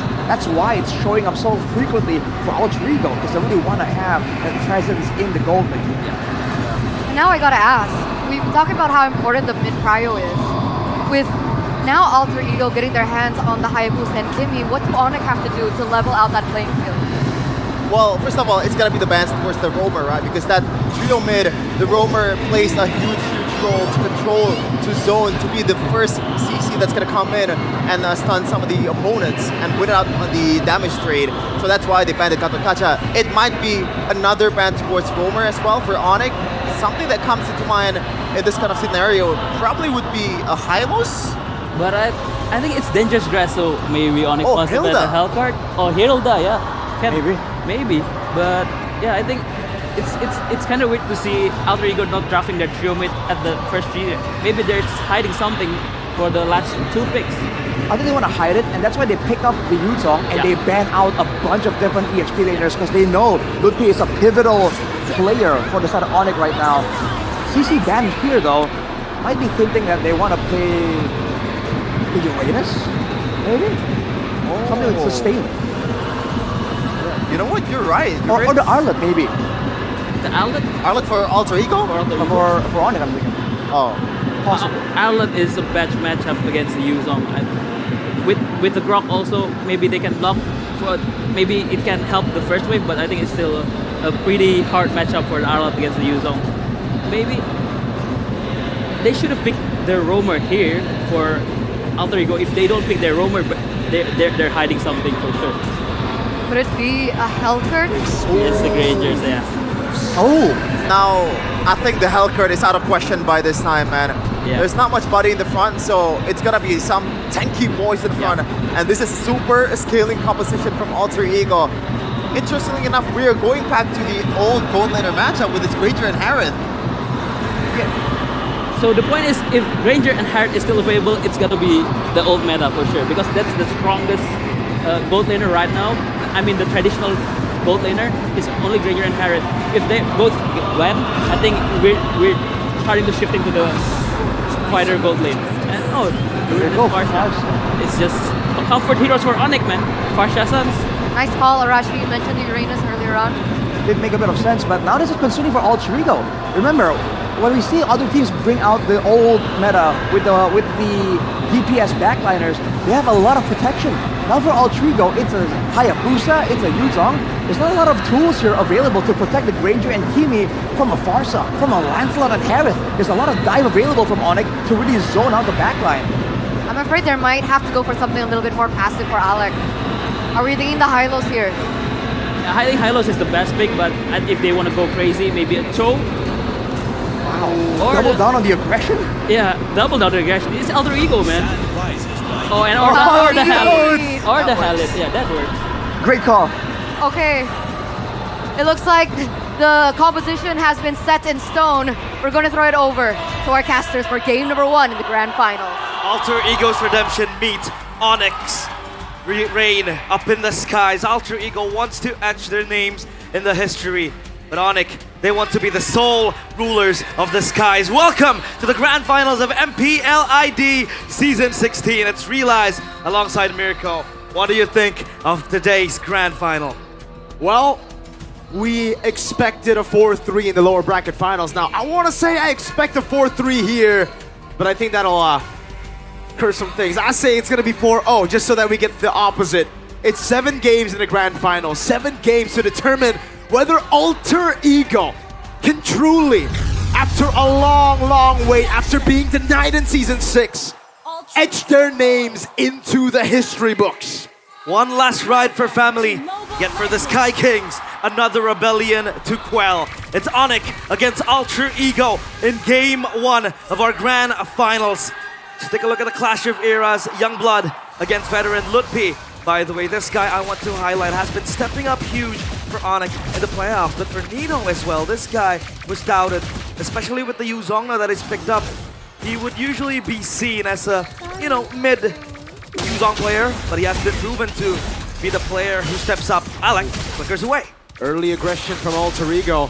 The double down called by Coach Aldo. Now it's going to be Yazuke with a quad shadow in. Can't go with the retribution just yet, actually wins it out there. The 50-50 won out by Yazuke. The early aggression onto Keyboy from Alec. The very signature pick from Keyboy, especially with the Croc. And now we move our eyes onto the jungle matchup. Kairi against Yazuke. For Kairi, this is him trying to hold his throne. Alec pressured. No flicker, first blood to Gila Sans. That's the guy you want with the kill. With the Farsa, he is going to snowball a very comfortable pick for him as well. Goes in for the tough boots, obviously, or rather Warriors boots, excuse me, to get less pressure from the Hayabusa and the Khalid as well. Whoa. Very, very strong prio, and Kairi hits level 4 while counter jungling. Yep. Is able to pick up the XP Crab as well, giving it over to Lutpi. to ensure level 4. Good quad shadow from Yazuke. The early start on the item shadow kill. Keyboy flickering a bit too late. Cannot enter the buffer period of the shadow kill. And it's Alter Ego leveling things on the board. That's a kill and a flicker. Preparation for the turtle. As Alec with a mid prio again, just pushing Sans back. Kairi comes in to rescue Sans. I know you talk about Yazuke with the Hayabusa. In the last meeting they had, he picked up a triple kill, picked up the pieces of a broken Alter Ego. Now Lutpi under attack. Has the flicker, but has to be perfect with it. Is able to pop into consecration in time as Keyboy pops in the wall. That's Yazuke. Smashed down for the airstrike flicker from Sans. It's a kill over as Alec jumps in. Sans trying to evade the Black Dragon. Does not have the flicker. Nino will dive in, but will lose his life as well. It's 2 for 1. Kai on the turtle. Only now does Yazuke spawns back in the game. That has to be value for ONIC because they have dibs now on the turtle. They're going to have prio on this objective and they're going to get it scot-free. Meanwhile, Yazuke will go back to the purple buff. I'm not quite sure if Keyboy wants to pressure that as Alex is able to shadow for him. At least Yazuke can go back to farming ways. And now you see ONIC with the early pressure that they're able to bring. We talk about the Granger maybe now. The hands of Alter Ego. Yes, they do have a scaling composition. The Sans! Shadow kill on the Cloud Shadow, landing 2. It will just be the basic attack. 2 deaths on Gila Sans. Shadow kill. Secures that kill towards Sans. This guy with the Farsa, sure, very elusive, very sly. But when you have Yazuke, the guy lurking in the shadows with the Hayabusa, you are for sure to respect him. You have to respect him. Lutpi though down bottom, he's gonna cut the wave.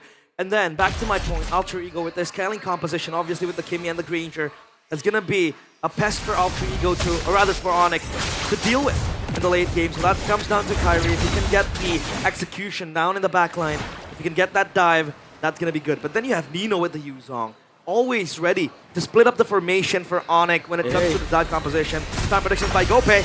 It's all in favor for ONIC. Phantom execution. Nino holding in the Black Dragon form, and Lutpi gets the last bit of damage to take him down under turret, shoving the wave as well, trying to punish him as much as possible. Yazuke, let him quad shadow, and again, it's the shadow kill through the flicker. Another flicker burnt out Farsa. Sans will try to pick up as much gold as possible in the bottom lane as Alec walks up. Raging Sandstorm, a bit more damage. He's gonna actually be threatening for Alec. But he gets away. Traction pulse on Uranus. Man, I think it's gonna eat it up, and Hijume gets their damage reflection. That was not worth Hijume. Unless they can get a dive here. What a dive! Petrify ready, the Black Dragon form as well. Sans has flicker, but they clear out the wave as Kai joins in bot. Make sure that his teammates are gonna get a safe recall. That's gonna be A-OK. Alter Ego, they're able to pick up scraps of trades. Sure, Yazuke is on 3 kills, and those kills are onto Keyboy, but it'll be mounting up quite fast. That's everything thrown at Lutpi. Kai with a puncture now, Thorn Rose as well. Able to get back with a puncture into the wave in mid. Alter Ego with the advantage. Alec zoning Skylar in the back. That's gonna be the Black Dragon form used up as well. Yazuke picks up the turtle. Kai with the Thorn Rose. Gets away. Raging Sandstorm flicker to get out. That's a wall. Alec will fall to Kai. Very good wall from Keyboy to stop Alec from riding in his sand. But at least Alter Ego are still maintaining that gold lead with that turtle as well in the hands of Yazuke. Honest prediction by Gope, 61% favoring ONIC. And now Traction Pulse. Oh! Irie! Miss puncture, but he stays calm. Phantom execution. Yazuke! What? With the help of Hijume. Now he's on a killing spree, but ONIC, they retaliate. They go straight for the turret up top. They will punish. It's a value kill. That is a statement from Yazuke. Alec, do they want to collapse here? Hijume is close by in the neighborhood. Tech charge ready. Gold crab taken by Skylar, I believe there. Purple buff threatened by Yazuke as Sans tries to make it back. Does have the flicker as Alec walks up as well. Lutpi joining in. That's going to be the retribution to take the purple buff away. And Lutpi disengages. And ONIC are pressured by Alter Egos. Chaos early game. Again, Yazuke 4-1. You would argue ONIC get trades around the map. The kills, the pickoffs, even the turret up top and the turtle as well earlier on. But then you see Yazuke with a 4-kill lead. That's the guy you want to have the lead. That's the guy you want to have the max gold. And he confidently 1v1s Kairi down in his own turret. That's a very strong push. And down bottom, Kairi might be collapsed on. Quad Shadow lands. Oh, the Phantom Execution was mistimed. Thorn Rose gets him out. Sans knows there's no Quad Shadow, but an instant Black Dragon form gets used up. Gonna go for the dive onto Sans, undetermined. That's a good stun over. Petrify the Furious Dive as Nino takes the kill, but now he's stuck in no man's land. Up against 2, gets the DOT, gets a little bit more sustain. Kai with the damage, again with the Thorn Rose.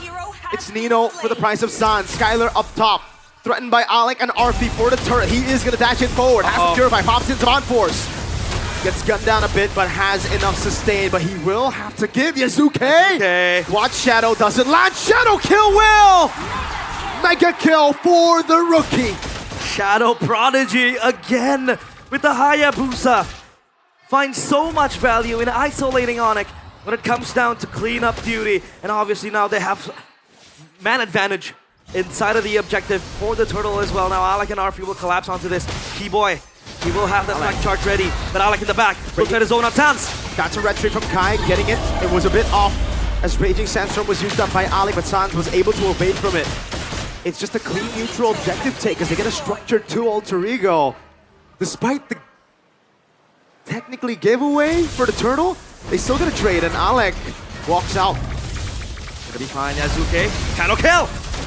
Onto the back, it's gonna be Skylar who gets taken out.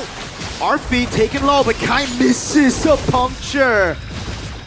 Man, ONIC, what is happening with them? Warm hands, I suppose, but Alter Ego are not stopping the pressure. Yuka Azuke just going at it all around. Again, finding so much value with the Hayabusa. Alec 1v1 with Kyrie. Yeah. I don't think he wants to commit. Don't think so. Yeah. Raging Sandstorm away. It's just all about delaying Kai. Even though it's a split second, right? That gives Yazuke more time to play with the tempo that he has on the map. Ijume, he's doing a lot this game. Yep. Yes, he doesn't have that many kills, and yes, he's not building the classic Sky Piercer, but the traction pulses, the baits out for Kai. That was what enabled Yazuke to get in. Zone out. And this is without Arfi too. We haven't really seen Arfi participate in the team fights. The Granger is scaling as time goes on. That's Yazuke absorbing all the spotlight to himself. 6-1. And even Arfi this time around, still yet to do the heavy lifting. With traction pulse again becoming such a nuisance for ONIC to deal with. Lutpi will cut the waves up top. He'll try to push it on towards Nino. And then you would argue, how does ONIC navigate when it becomes a 5v5 team fight? When Alter Ego are clearly scaling, and this man right here can always obliterate your backline. Arfi on 3 items with the Malefic Roar as well. That's going to be extra damage for the Granger, who yet is able to fire his bullets. Look at him. That's Mr. Pastol right there. Pastol in the building. Pick Mia right now. Pick Mia. To satisfy him, but I don't think you'll satisfy your fans if you pick Mia. You know, I think a lot of fans will be very angry. So maybe not. Seal used by Alec, entering the bush, opening it up. Traction pulse lands on Skylar. A bit more damage with the glowing wand as well. Let's see. Alter Ego juggling around. And a potential Lord take. They want to have their prio on this.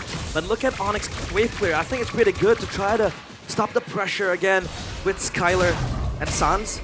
As of now, I'll try to hold their horses. The gold lead, realize. Yeah. Throughout the early game of most of our matches in MPL Indonesia, especially the regular season, you win 2 turtles, it's done. This is so close, down the wire. It is. Trying to maintain it, and that is what ONIC is able to do right now. Starlium Beam connects. Lutpi is eating up damage. A lot of damage. You gotta be careful. Consecration baited out before the fight. Arfi is sitting on a Sky Piercer. Yeah. Just needs a few stacks to get going. A few stacks to get the Granger online. Granger danger, as they say. But oh my god, Lutpi. No consecration, but he's gonna be fine.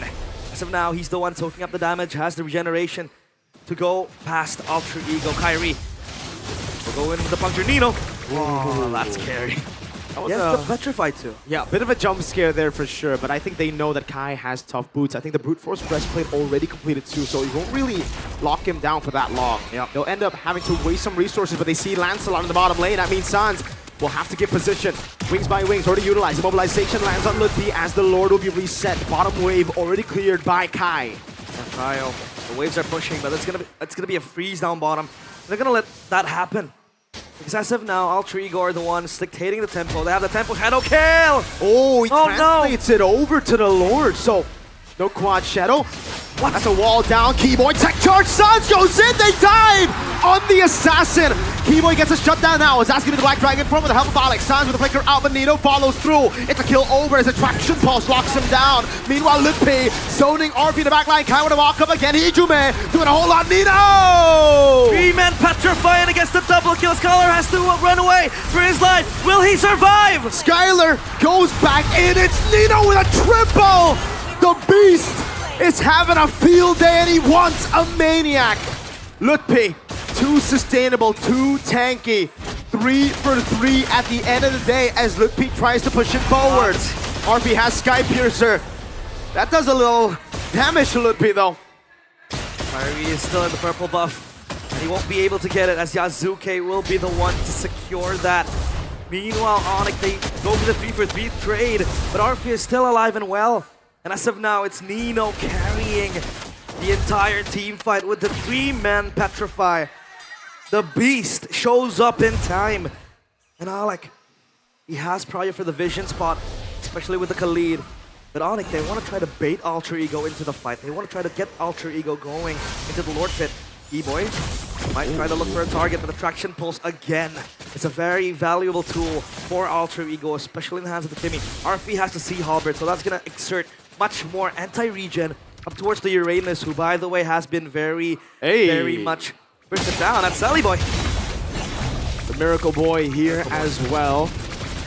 We're in the presence of greatness. We got Carl Teasy this earlier. Hey, CW, who's now a part of the coaching staff, no longer playing professionally. Also here watching his team try to execute his drafts. Immortality pickup for Alec. A slow push down below as well. Now Ludwig taking a half HP.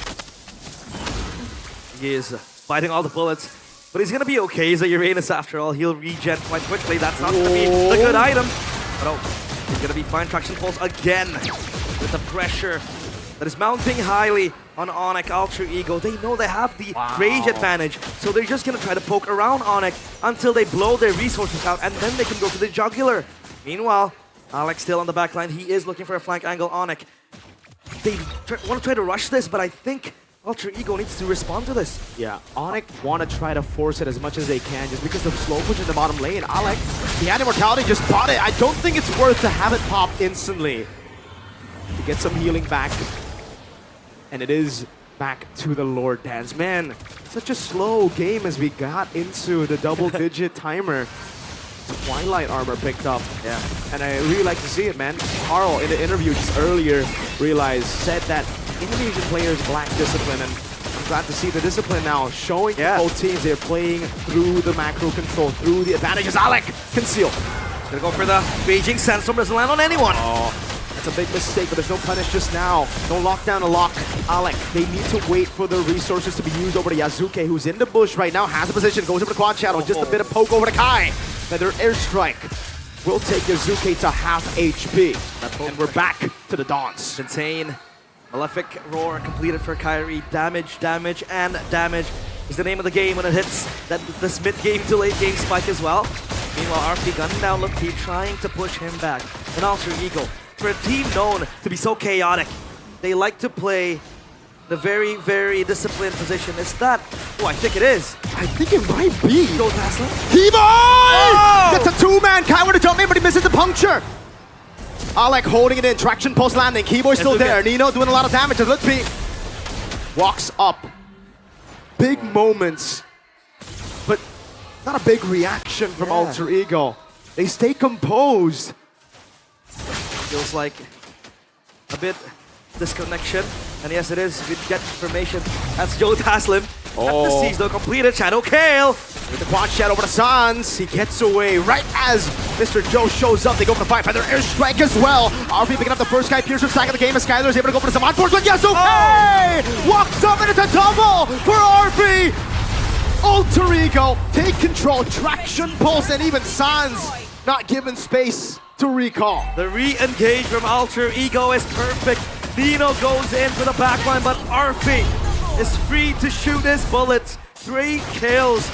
That means 30 stacks of the Sky Piercer. The later the game goes, the worse it gets for ONIC. They lose Lutpi, Keyboy, and Skylar in the process. This Harriet hasn't been able to play comfortably because of the pressure that Alter Ego is able to mount.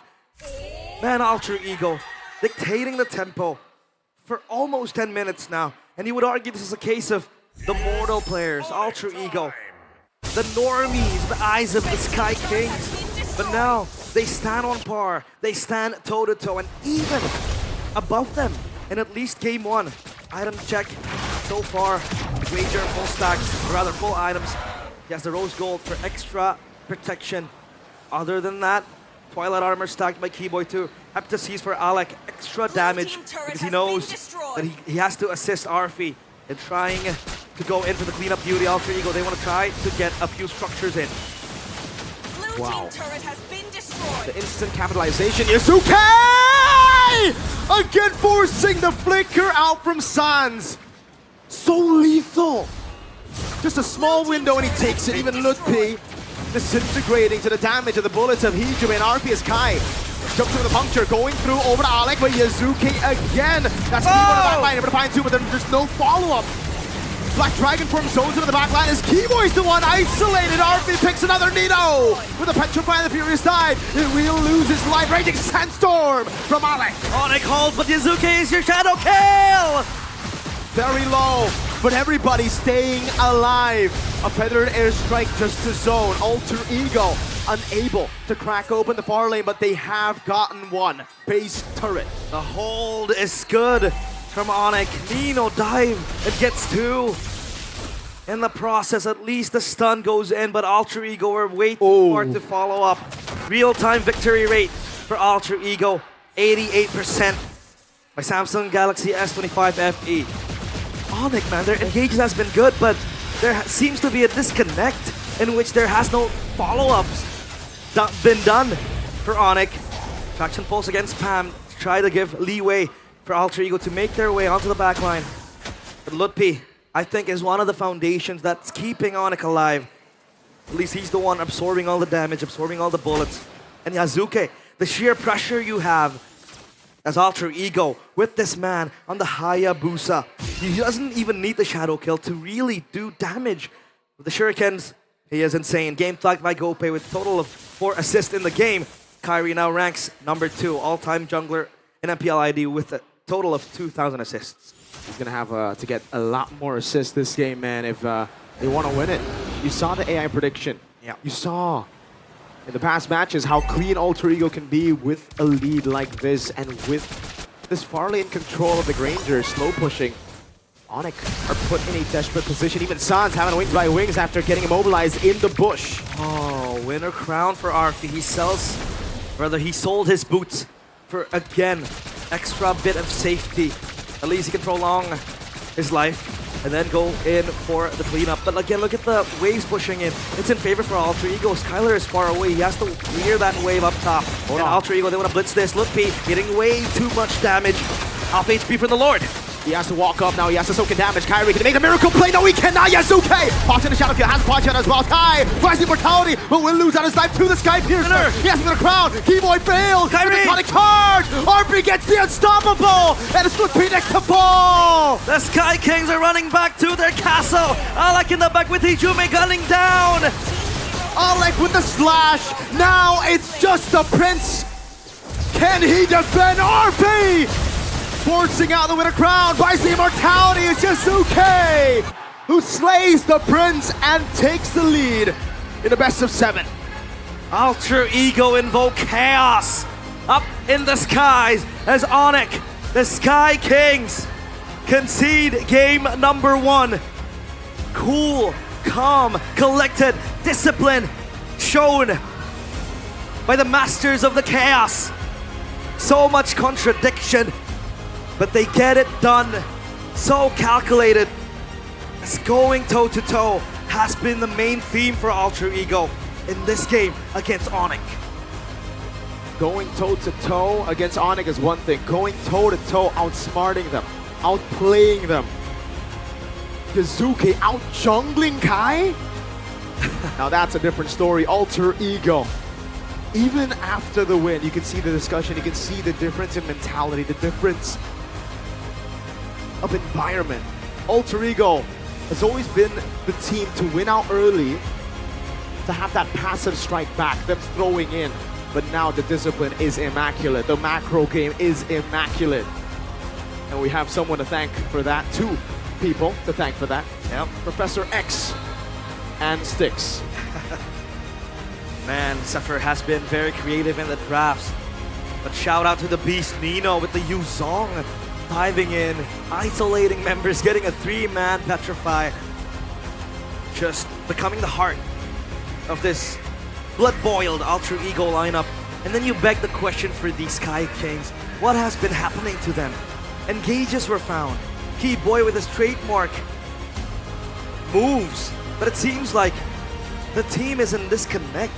They can't really follow up on what was an insane engage. And in this last battle, man, Gila Sans was not Gila after all, and Skylar the Prince. He saw his kingdom fall once in the black and orange. Will this be the same kingdom up in the skies falling again right in front of his very eyes? The three faces of chaos have come a long way, but it is a best of 7, a long series up ahead. They gotta keep locked in. They have to lock in. Panelists, what do you think of that game? Break it down for us.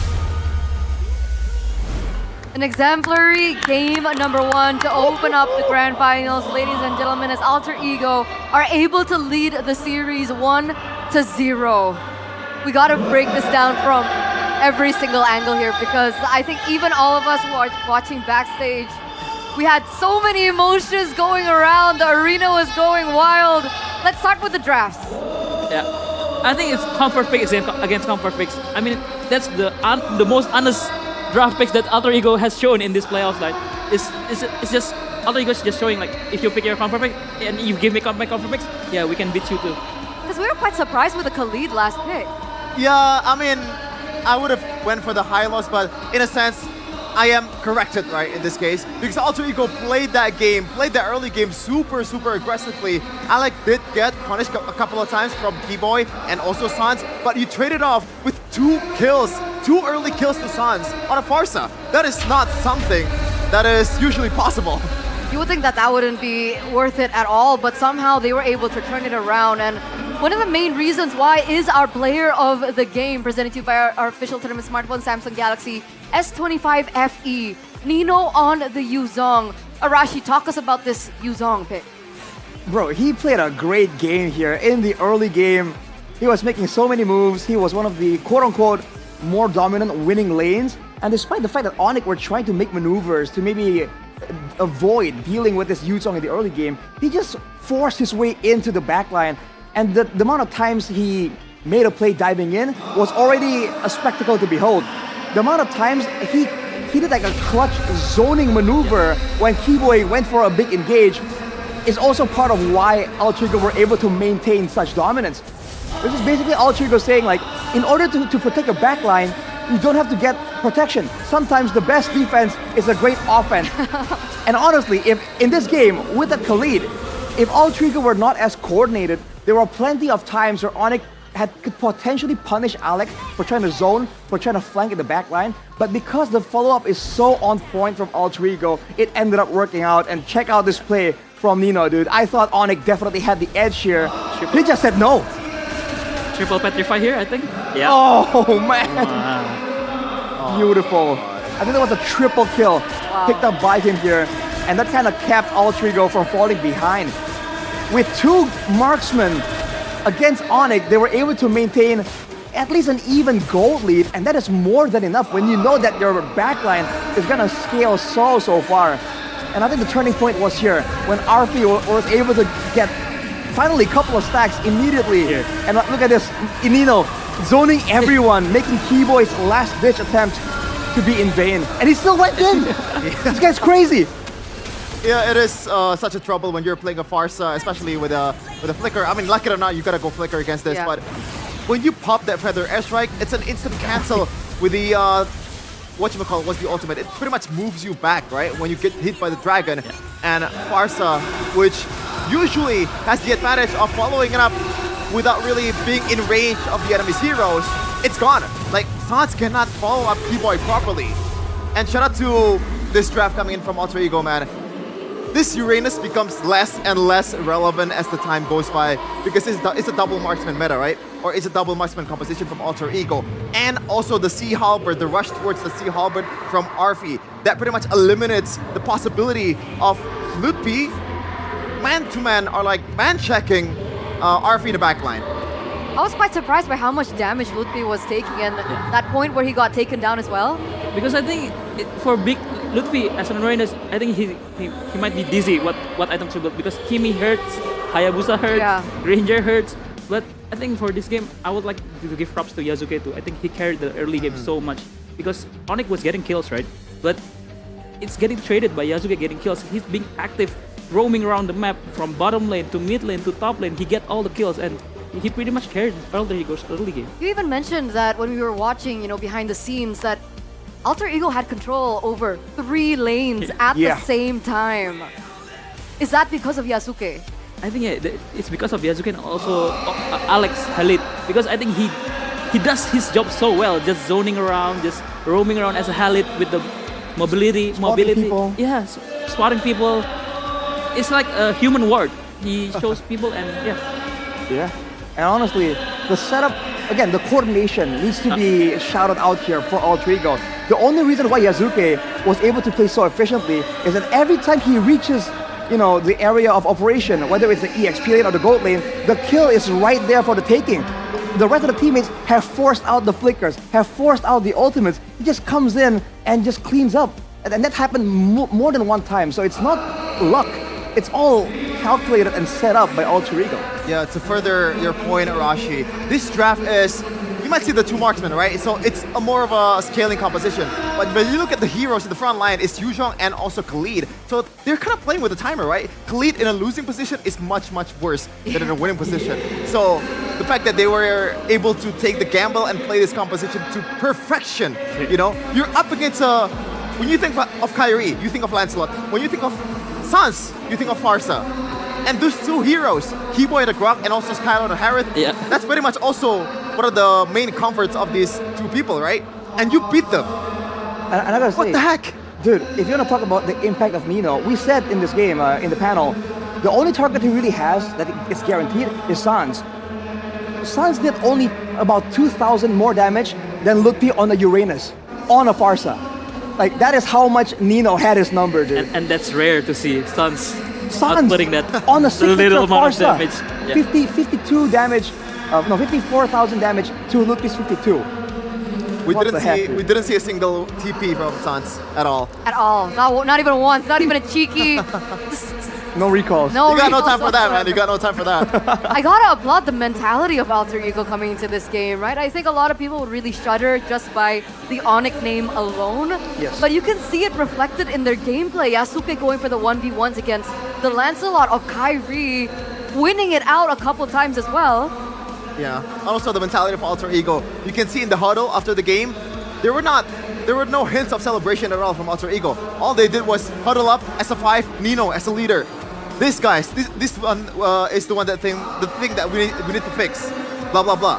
So that shows that leadership and also the championship mentality, even though they haven't reached that yet. Stone cold focus. You want to talk confidence? They picked 2 marksmen in a dangerous grass against Keyboy's Grok, against Sans on the Farsa. Like, if I told you that before seeing the game, you'd be like, no way, like, why would they do that? But they did, right? That's the confidence they have right now. They don't care. So now we're looking at Alter Ego and they can play so many different styles. We're looking at the drafts and like you mentioned, it was such an honest draft by Alter Ego. We see the Granger pop in and this is like something that we haven't seen in quite some time from Arfi, considering that he's been playing a lot of fighters in the gold lane. But now they come up with this strategy and ONIC go back to the drawing board. They go back and to think to themselves, what can we do better in game number 2 to adjust?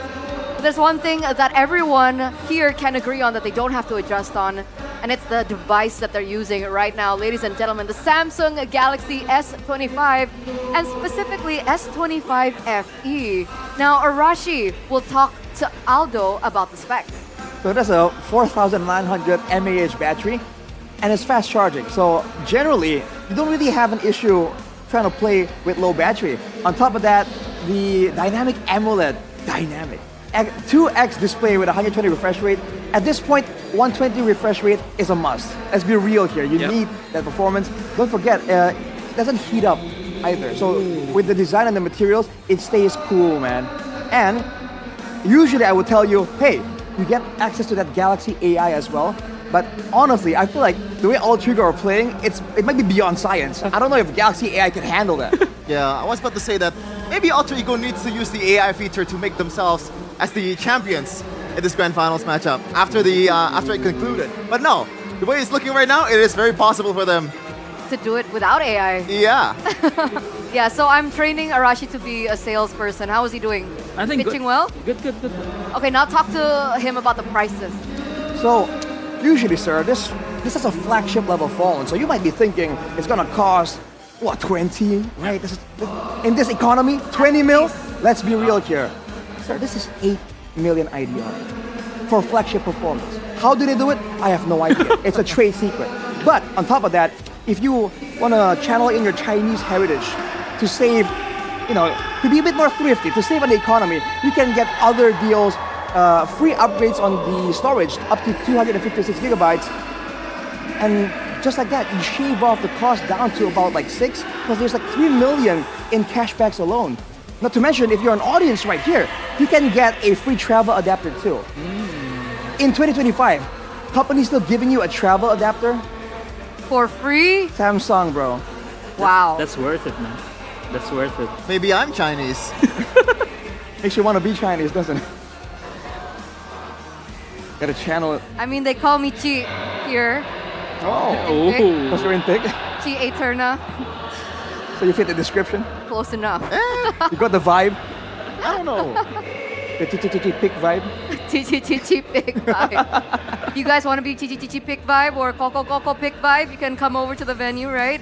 The doors are still wide open, especially at the MPL Festival, where you guys can enjoy several different activities, because today's going to be the last day. Yeah. Tomorrow, no more opportunity. It is tough, man. But yeah, obviously, GoPay 15 diamonds free. If you're using the app already, why are you not using it to the fullest advantage? Especially with the event that's going on right now. There's Aspirants. There's a lot of events, right? Yep. The 9th MLBB anniversary. Right. Also. Great skins. I think there's a collector at the moment, right? Oh, you're right. Is the Amon still? No, it's available? Arlet, right? What's Arlet now? I forgot. Amon. Amon, right? Amon. Oh, it's Amon. I don't usually go for the collector skins, I'm trying to save up for more of the anime themed skins. You know me. That's the reason why I'm called Arashi. But yeah, make sure that you take advantage of this promo, man, because it looks like it's small, but it really adds up.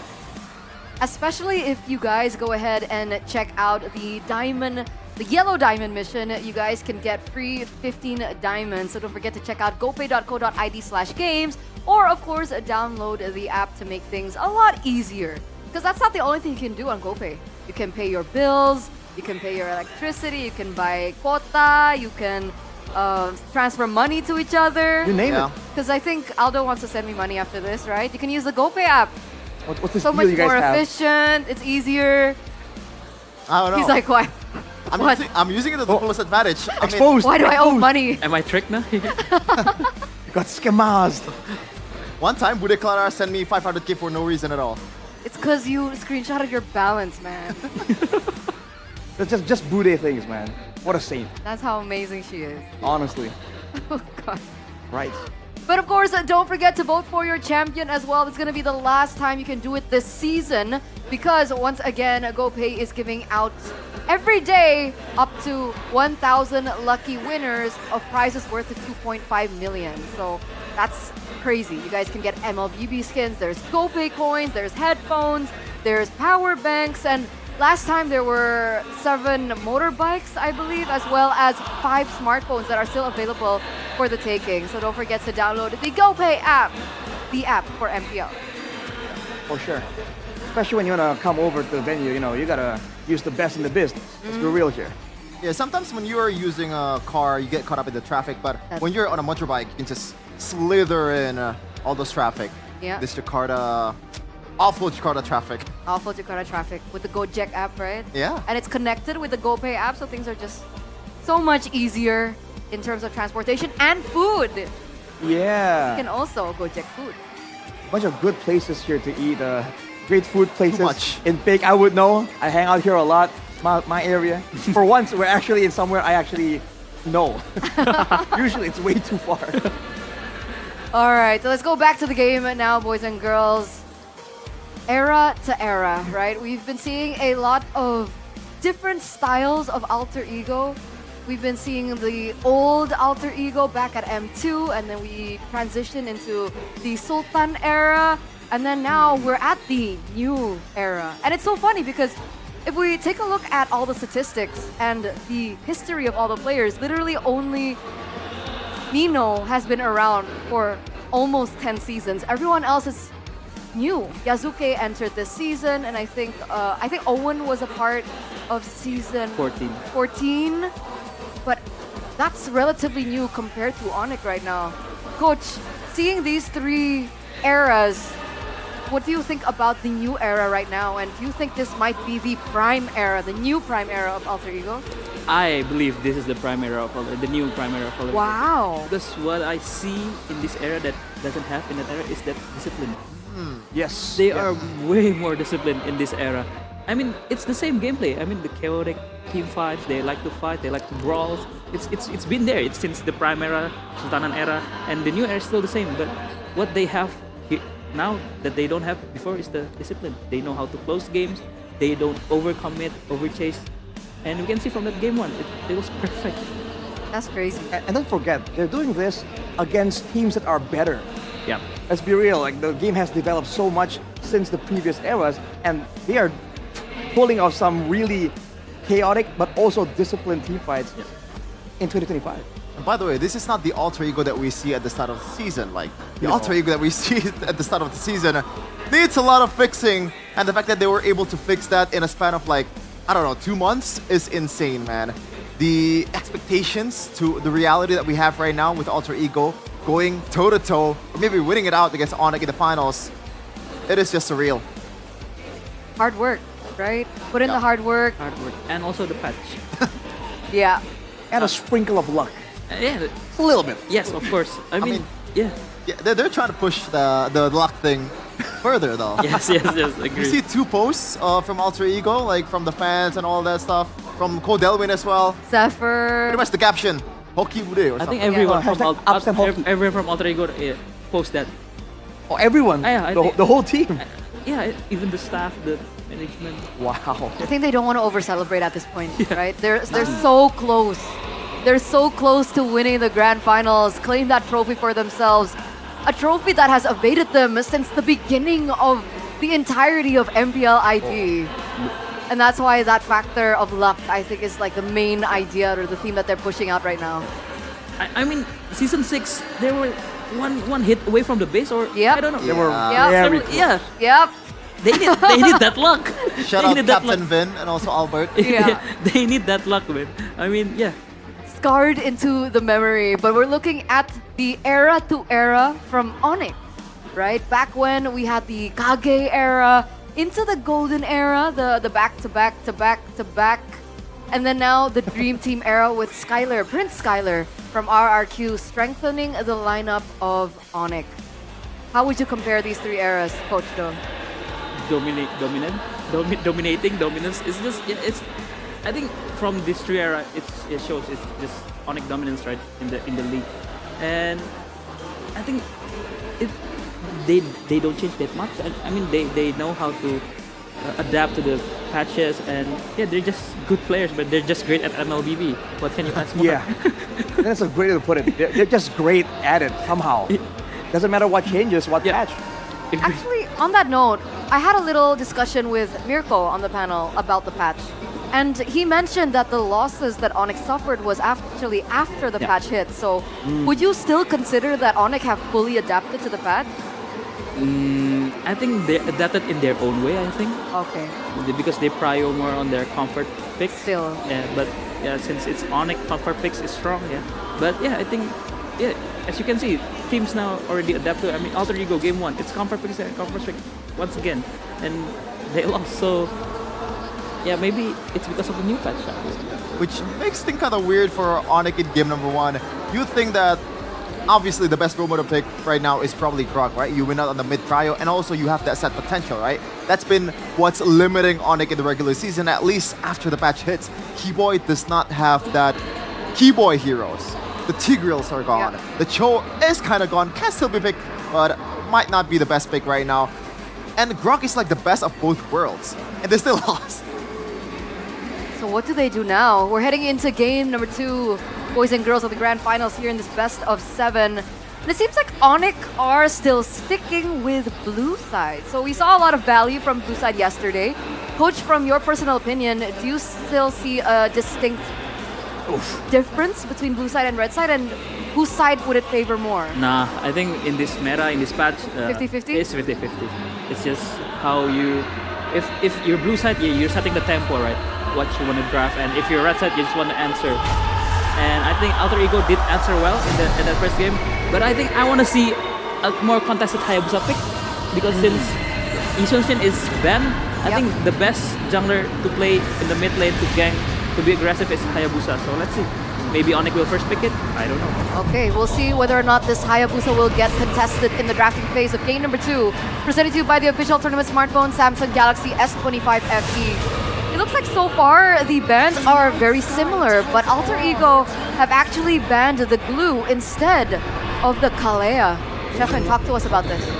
Oh, I'm not sure. I'm quite surprised that ONIC did not make any adjustments at all. Well, in the banning phase at least, now they picked the Hayabusa. As you mentioned, Coach, though, just the jungle that really wins out of the mid trio can really help Sans and also Keyboy establish dominance in the mid lane. Now Alter Ego have to maybe take the Grok here and another Hijume hero to complement it up, or they could go back to a CC, you know. Maybe just go Yuzong again. So that works. If it works, don't change. And it works so well with Nino's style. Yeah. Not to mention, the Alice is a hero that has been mentioned a lot, basically a better Uranus. So if ONIC want to go with the Alice, I believe the matchup favors the Yuchong just a little bit. A bit of skill, of a skill matchup involved there. Yuchong, Ruby. Wow. And again, where is everything going? Sometimes you don't quite know. I mean, isn't it just almost fixed that it's gonna be a Ruby Gold at this point? At this point with Alter Ego, I don't dare assume. Yeah. I think it makes sense. Yeah, they're just because maybe they're anticipating the CC pick too. That's why they picked the Ruby. But maybe it's for sure Ruby Gold or Yuzong XP. But yeah, maybe we don't know yet. Once again, as Arashi said, it's Alter Ego. So wait, I think we had a conversation with Toss in talent room, right? He said that a fighter mid or tank mid might be viable. Hijume Ruby? No way. Run it back EVO's days? No way. Nah. But I think the Ruby is a very good pick against the Hayato, right? Because it's not as easy to gank a Ruby compared to a Granger or Harrod. So maybe that's the adjustment that Alter Ego is making in this draft. And I feel like considering that earlier, it's all about the movements, it's all about the playmaking, right? Crowd control is so important, and I'm not sure if I like how ONIC don't really have any just yet. And I believe that could be why Alter Ego are banning away all these EXP laners, because Ludpi is usually very much involved along with Keyboy in making those plays happen. I mean, look at Nino, right? EXP lane can control so much of the tempo of a fight. Oh man, I think this is the first time in the playoffs that no roamer pick in the first phase at all. I might need some correction if there is any game that I forgot about. Oh, look who is in the house! Miracle Boy, the Miracle Boy. What a great moment for him, watching the next generation attempt a chance to achieve greatness. Then you just draft again though. I really feel like this suits Alter Ego's style so much more, because they've been very crafty in checking the bushes, but also making use of the bushes to trap ONIC. I mean, Ludpi fell a couple of times purely because of the confusing positioning of Alter Ego. I think Cypher is trying to pick out a get out ban from ONIC. He's just baiting because they banned the Hylos and Kalea. But I think it's back again. It's dangerous grass, so we don't know what Alter Ego is picking, right? Maybe Hilda, maybe a Hellcard because it's already 2 fighters. We don't know. So let's see what ONIC will ban here first. They could go back again towards the Khalid, not really the greatest of matchup against the Hayabusa and also the Kimi, but it does give you that mid-trio, right? Because you really need that. especially after the Kimi is picked. Wow. The Eve is banned. The Angela is banned. So are they thinking what we're thinking? Maybe No way, right? it's a bit of overthink. I think to be honest, that's Oh my god. They're saving Alec Hero for last pick. And I believe if they pick another squishy, maybe like a Granger or a Harriet, I think Alec Hellcoats will come out for sure this Yeah, game. I was about to say, I think they're anticipating or looking for this next two picks coming from ONIC to see whether or not the opportunity of the Hellcat can come out here. Kagura, though, I guess back then at least, Kagura was known to be really good at scouting, a bit safer. So you kind of get vision with the umbrella. It is indeed a Harriet. It's a very scaling composition from ONIC. Oh boy. Not a lot of card controls though, it's just the Gaton. It's the Gaton CC combo and yeah, a lot of scaling. Yeah, I'm not liking the Kagura pick more and more after the last two picks, man. I think Alter Ego was trying to read towards a gold lane squishy pick, but Harith does not qualify for that, man. Especially with a Purify, you can just summon force left and right and get the shields. So then you're not really a target too. They're discussing it, boys and girls. They're hovering. Is that a marksman page? No way, no. It's a Ruby Flex maybe to the room, but yeah, it's a Ruby Flex. Oh man. Oh my lord. Wow. Ranger in the gold lane. Real quick, Alter Ego or ONIC? Alter Ego. Coach? I think I'm going ONIC for this game. Okay. ONIC looks way more stable. ONIC looks way more stable. A unanimous vote here on the panel. We're gonna throw it over to the casters, Mirko and Realize. Take us to game 2. Game 2, where currently Alter Ego has total control of what happens in the Land of Dawn. This time, no, it's a new draft, but seems like it's almost the same. Skylar still with the Harith, the Granger in the hands of Arfi, but that Hayabusa taken out of Yazuke's hands. Will Kairi be able to replicate what Yazuke was doing in the previous game? He was constantly pressuring the members of ONIC, and now into the Land of Dawn we go. For game number 2 in this grand finals best of 7, ONIC, they need an answer. Alter Ego have gone for an early game composition. Like, this is a pure snowball comp. No? Even for Arfi on the Granger, you want to get the Sky Piercer stacks early. ONIC, like Aldo mentioned, like the boys mentioned on panel, it's stable, but in this meta, I gotta say, the early game comp should be a bit more stable. Alec! Oh, he's holding on to the flicker, man. The regen, saving him for a bit, might have to go. No, Hijime will keep the regen, will keep the flicker as well. Kai already aggressive into the jungle. Yazuke has to give this green camp away, no mid-prio. Yep, he is faithful that he can still hold the flicker, so that's actually still Alter Ego hanging in the balance. ONIC, they can't find anything just yet. Emblems by GamesMax. Take a look at so far, nothing is out of the ordinary. Again, with the concussive blast for both roamers to help rotate and get that mid-prio, clear the ways to T-Boy on a mission to try to disrupt Yazuke's pathing on towards the red buff, or rather the orange buff. This Kagura pick, though, comes hand in hand with the Lancelot if they want to go for the dive, especially with such a fragile mid laner, right? That Kimi in the hands of Sans, maybe Skylar can hold himself alone, especially with the Harith. You have multiple shields. But the problem now for this Hayabusa is the Ruby. So much mini CC that can always try to hold Kairi in place. Will he be able to go past all those Ruby controls? That is the question that needs answering. And it's just the combo, right? For the Kagura. Alec, gonna be chunked down, has a Donor Wolf King, will in the end have to use the flicker here. Kai, no shadow kill. And back to the point, Kagura. It's really all about capitalizing on a combo. When the Ruby I'm offended from a Furious Dive, Hijime is gonna have the instant follow-up there. Ooh, the Umbrella is deadly, man. The Umbrella waits, try to hold ONIC in place. Hijime, wow, gets in deep, he pops Guilt. CC immunity, man. You can see the reads earlier, man. Hijime was waiting for the final second to get that CC immunity. Now it's gonna be Yazuke on it, will get the red tree down. Kai not even there, Alec forced to back away, but Keyboy, the taunt was a bit short. Well, Yazuke mobilization over to Yazuke. Thornrose Quad Shadow lands, and it's Kai with first blood. Keyboy will be the trade. but the purple buff forced out, given to Alec. But still, I think Alter Ego might be a bit happy with that. They got the turtle buff, or rather the turtle, and they were able to also get a kill towards Nino, but Yazuke falls in the process. That's a kill towards Kairi. At least this Hayabusa will be able to rack up a few kills. And now the question was earlier on, was Kairi the one giving away that turtle in the hands of Alter Ego because he wasn't really nearby the ONIC players? Well, that also kind of conjugates with the main disconnect theme that ONIC has in this current game, in this current series. I think composition-wise, it's bad to go for the turtle, first turtle for ONIC. Yeah. They don't have a lot of that prio in the mid lane just because of the trap.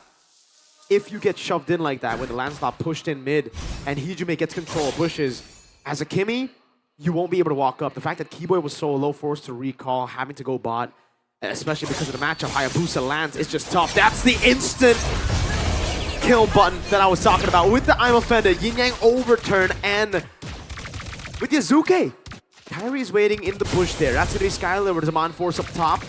Yazuke's utilizing a lot of time. Ooh, Suns try to bait in. Quad Shadow, and the Shadow kill has the Quad Shadow on him. He's going to jump in. Oh! Alec timing that perfectly to peel for Yazuke. That's the Ruby we talked about, to try and hold Kairi, to not let this Hayabusa have pressure. Wow. But then down bottom, it's a battle of trade. CC against the Yuzong. But Arfi, he opted for the Hunter Strike, so no Sky Piercer because he knows he has to hold his own. Because of the Hayabusa pressure, he can't really participate in the team fights as often. Demand Force popped for Skylar, only to get Prio in the lane. He's gonna get that gold trap as well. Keyboy shadows him. The turtle will pop and will spawn. It's up for the take for ONIC in the mid. Lutpi, disrespectful, man. DOT, the instant damage. Again, realize Furious Diver, I'm Offended. It will be followed up by the Yin Yang overturn. Alec has the I'm Offended. They're gonna go for the top lane now. Shadow kill. Skylar picks a kill up. Black Dragon form, no Petrify. Skylar forced to flicker as Alec zones them, and it is turtle number 2 to Alter Ego. Yeah, small win for Alter Ego after conceding and relinquishing Arfi. D-Boy wants to go in. He has those stuns towards him in his body, but at least the taunt will be enough for him to get out with a dash as well. So yeah, again, like you said, right?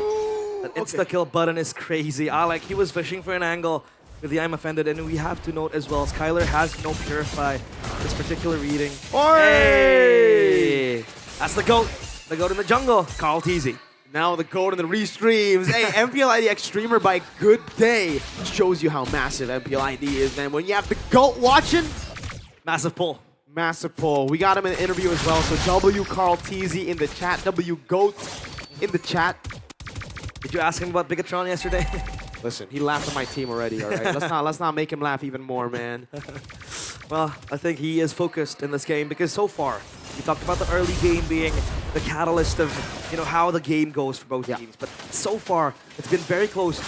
And even the gold lead right now, not even 1K or 2K, it's 700, 500. It's triple numbers for both teams. And at least this time, both teams are also very disciplined in their approaches on what they want to prioritize next.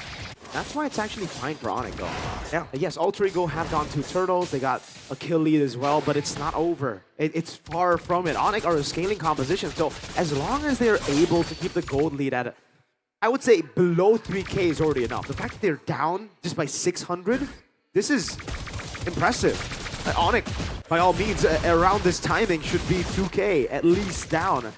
But again, they've done a good job at trading. They've done a good job at holding their leads. Lutpi, though, in the bottom lane. This is what I'm talking about. The damage in the early game is quite ridiculous. So you have to be on point. Another kill given over, and the instant conversion up top. The AOG from Kiwi over to Arfi. That's a taunt, but look at the zone from Alec.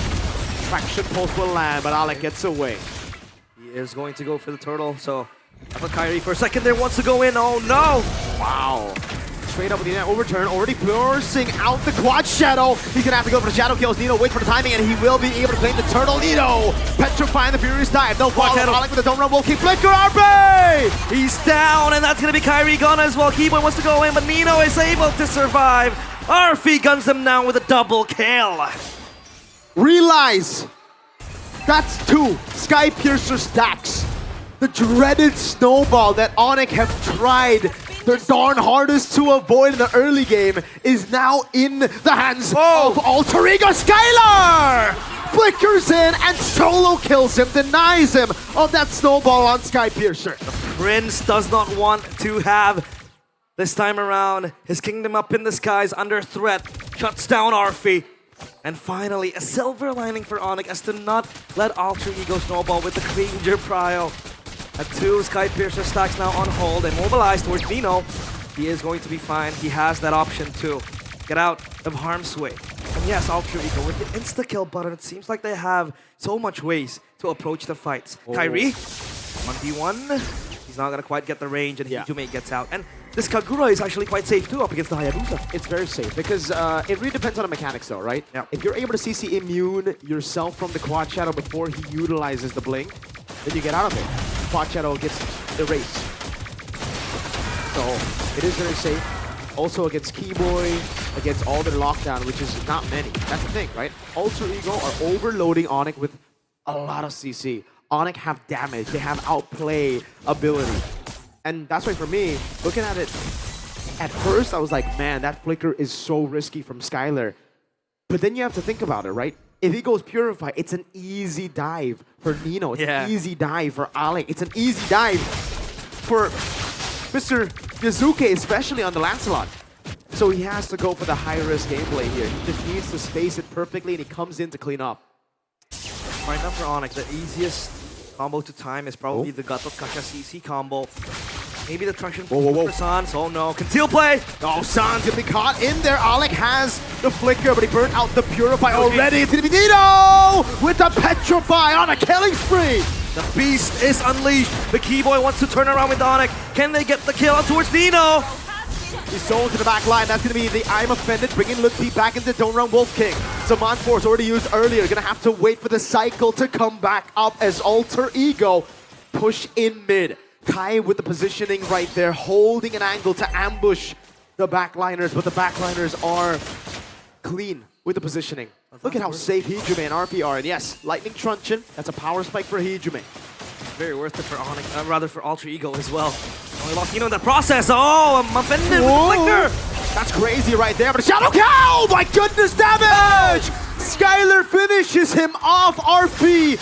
I don't know what deal he made, but he lived with 1 HP. That wasn't the target that actually Kyrie wanted to go for. Alec, or rather RP, with a sliver of HP, and Alec takes and bites the dust. At least ONIC, now they have Prio on the Lord Pit. Will they get this for free? I think they will. And after this, they will try to clear up the waves because Almada is pushing for Alter Ego. ONIC, out of the smoke, they get something.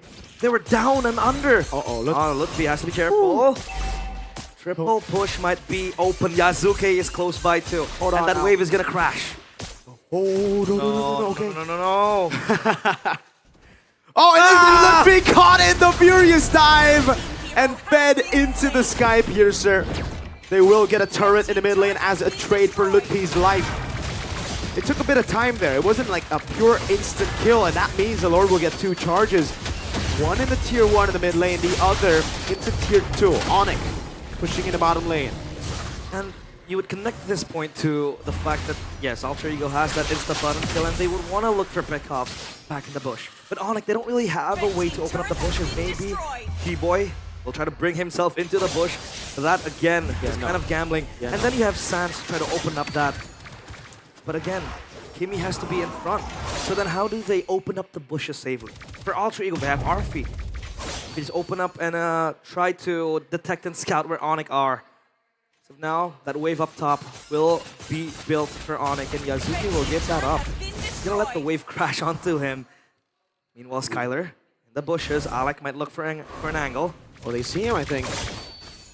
They might jump on Skylar. That's damage from Skylar, just with the Synchro Vision, I believe. Divine Glaive picked up by Sans in the mid lane.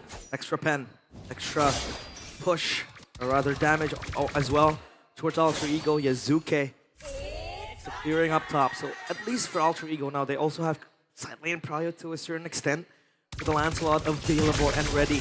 In a 1v1, it'll be quite strong. Yep. Against the Hayabusa, you have that Thorn Throws to kind of play and approach it in a much more defensive style. Alter Ego, you can take a look at this. The 4 players are going to clump up together. They're going to push together. They need to protect Mr. President. They're going to need to protect Arfi as the main carry.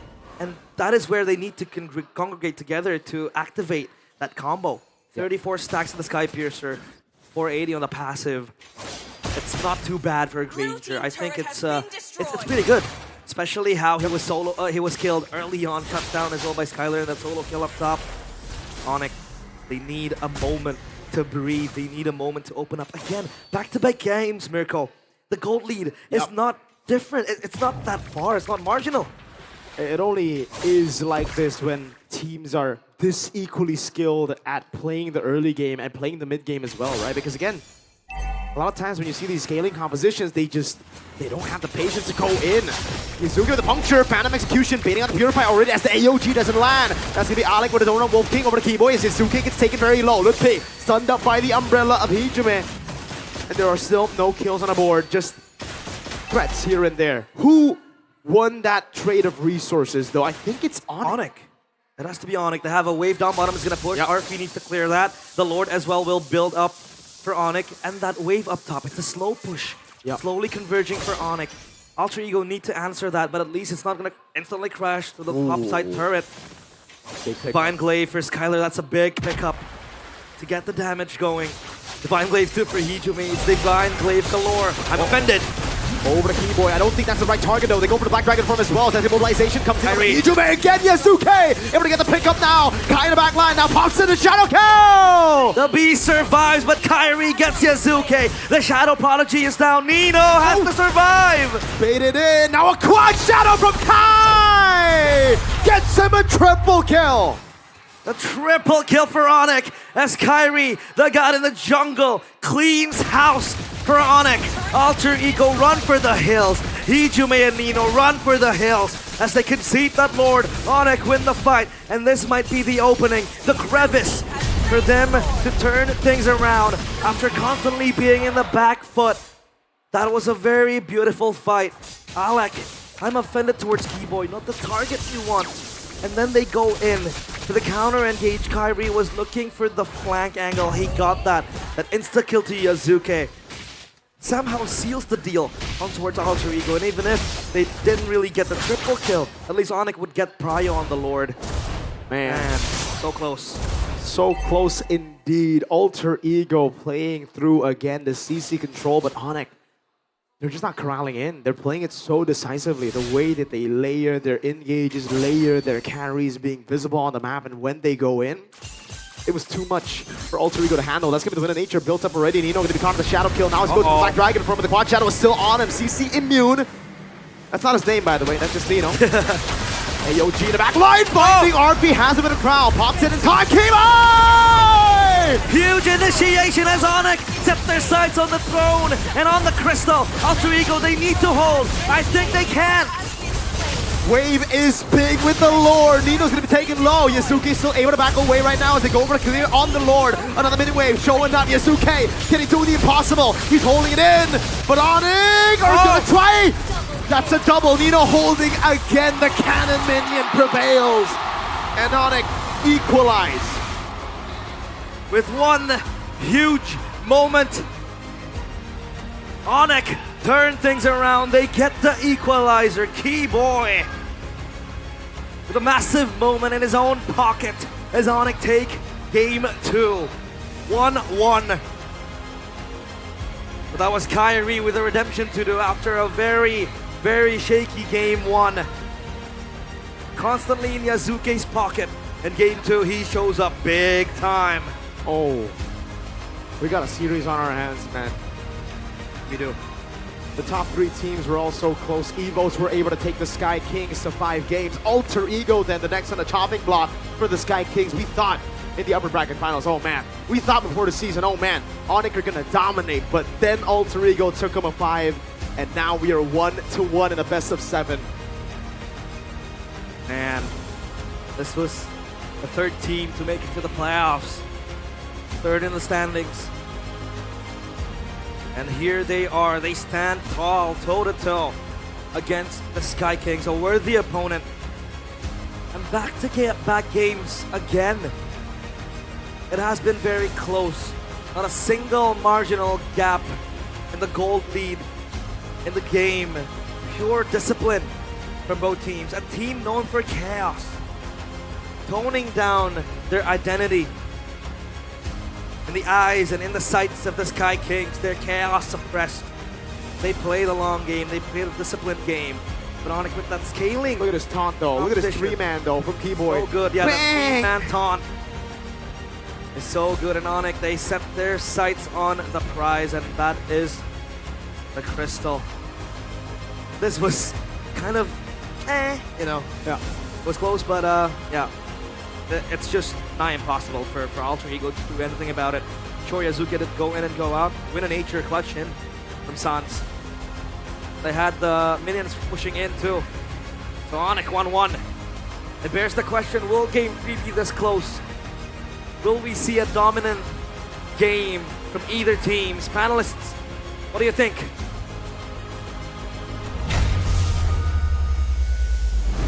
And here we are after game number 2, a successful equalizer by the defending champs ONIC to take the game number 2 over Alter Ego's lead.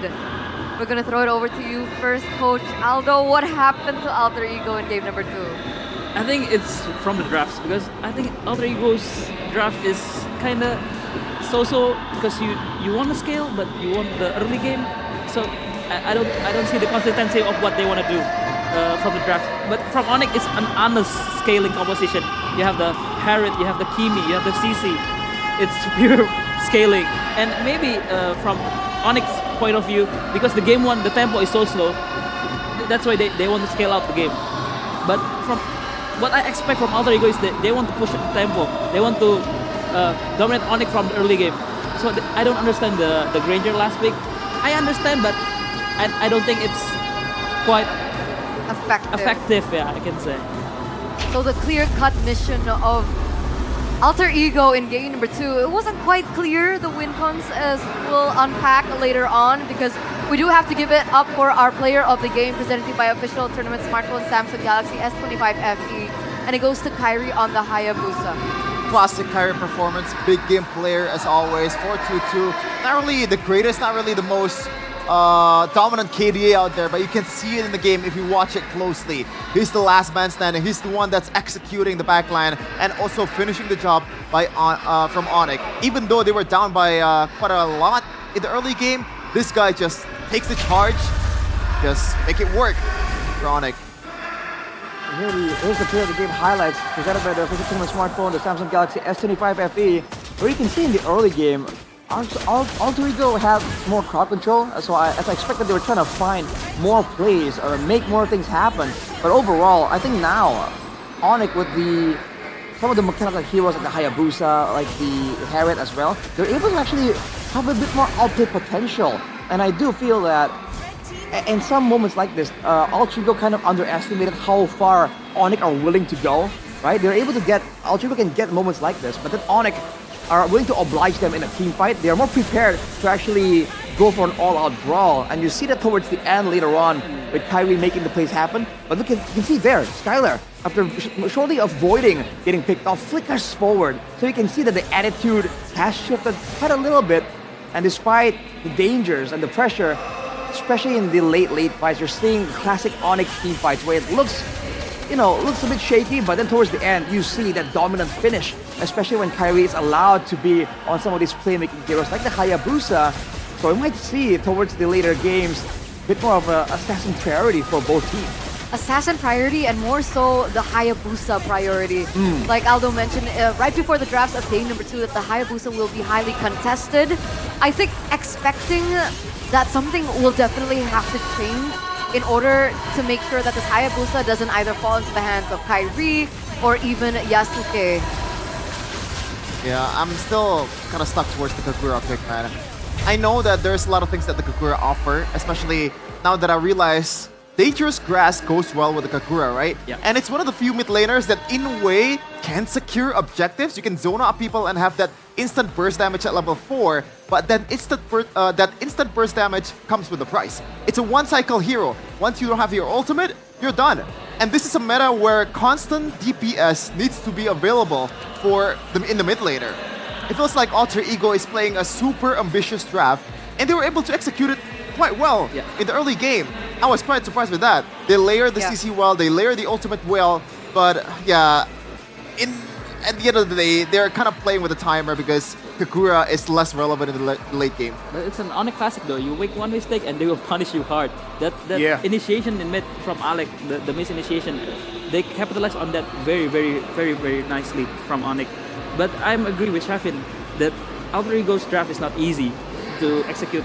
But the way Hijume plays the Kagura is amazing. If you guys realize that, he usually trade his ult for Onyx resources before objectives so that Alter Ego can secure their objective. So yeah, it's a good one, but it's classic Onyx. One mistake, they will capitalize hard. I think that might be the idea there because they feel like Dangerous Grass, Hijume and Kagura, and he knows how to play the hero quite well. Almost got a few pickoffs there, and even if he didn't, it was enough to zone, right? Because zoning is the name of the game here when you have that kind of damage. Maybe because they went with the Kagura, like you mentioned, Shevin, not a lot of quick cycles. They want to get a Granger to supplement the DPS. Yeah, and that Kagura pick, man, it concedes something that Alter Ego is abusing throughout the playoffs, which is mid-trio. Ruby and Kagura, yes, you get the safety, but you don't really win it out in the damage turn, right? You're playing super, super safe. Like, I get the idea of making it harder for Kyrie in the side lanes to be able to not burst down Nino and also Arfi, but you forgot the Alter Ego feast on mid-trio. So before we unpack the drafts a little bit further, we are going to throw it over to Alyssa for an interview.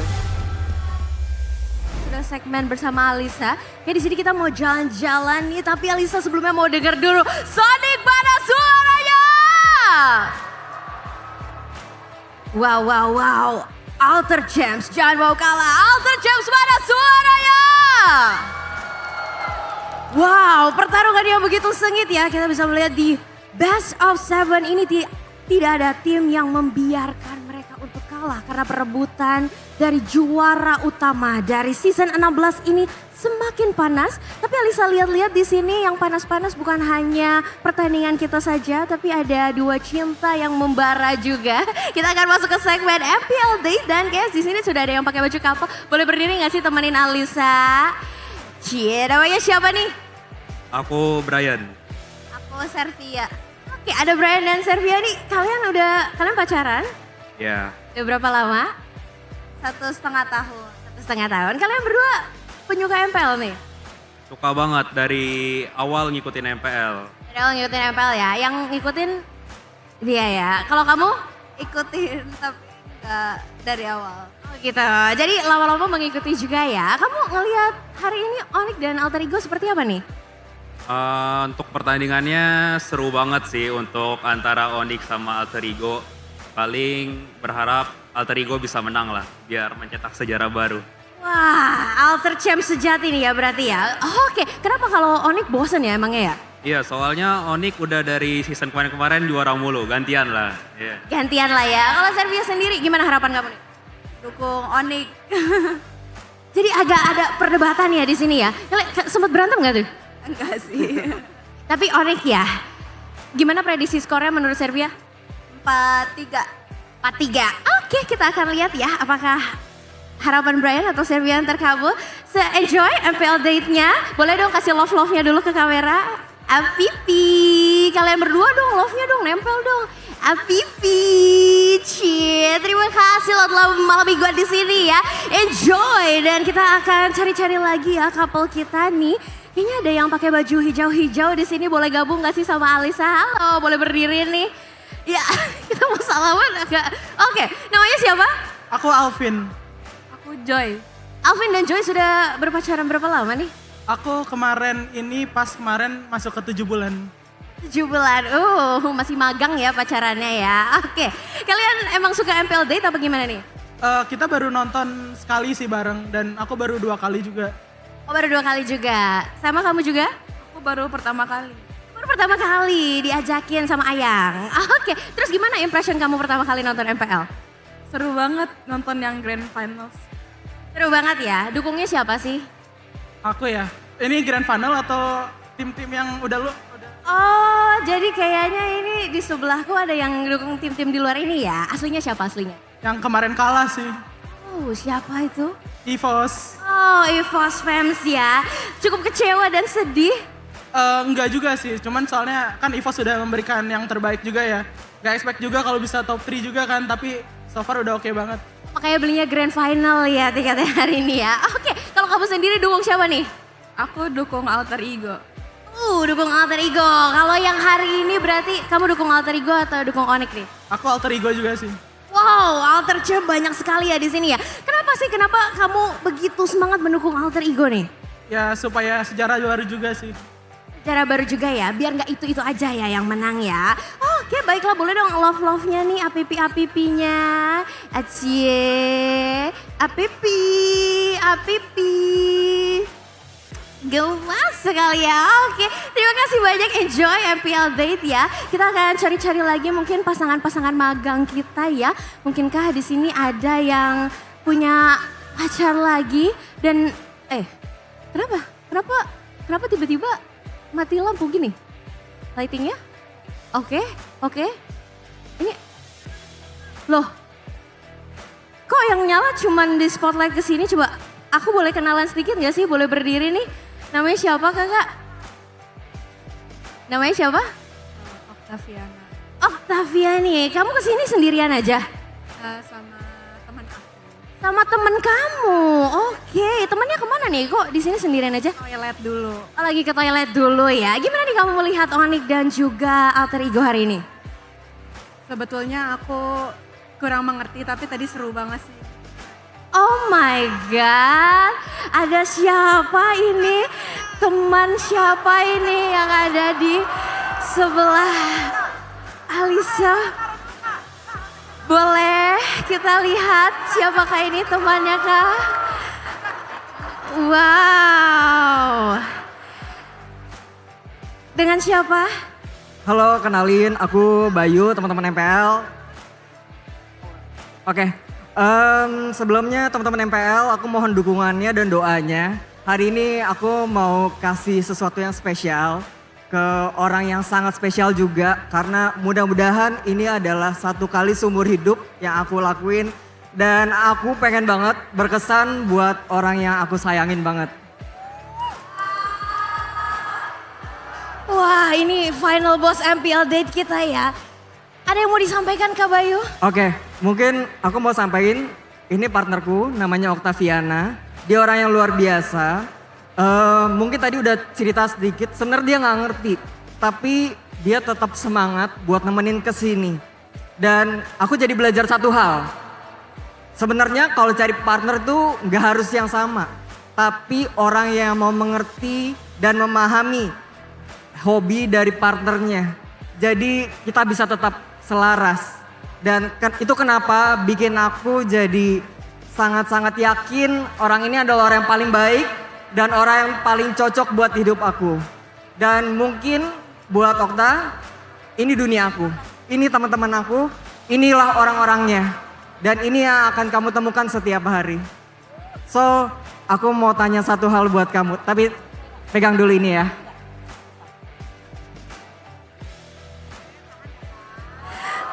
Oh my God, ada apa ini? MPL Arena, bersiaplah. Octaviana, will you marry me?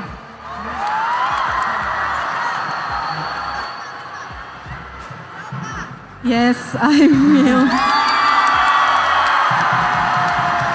Finally our MPL date ada yang berlabuh ke pelaminan. Congratulations to Kak Bayu dan Octaviana. Boleh dong kita kasih tepuk tangan di MPL Arena.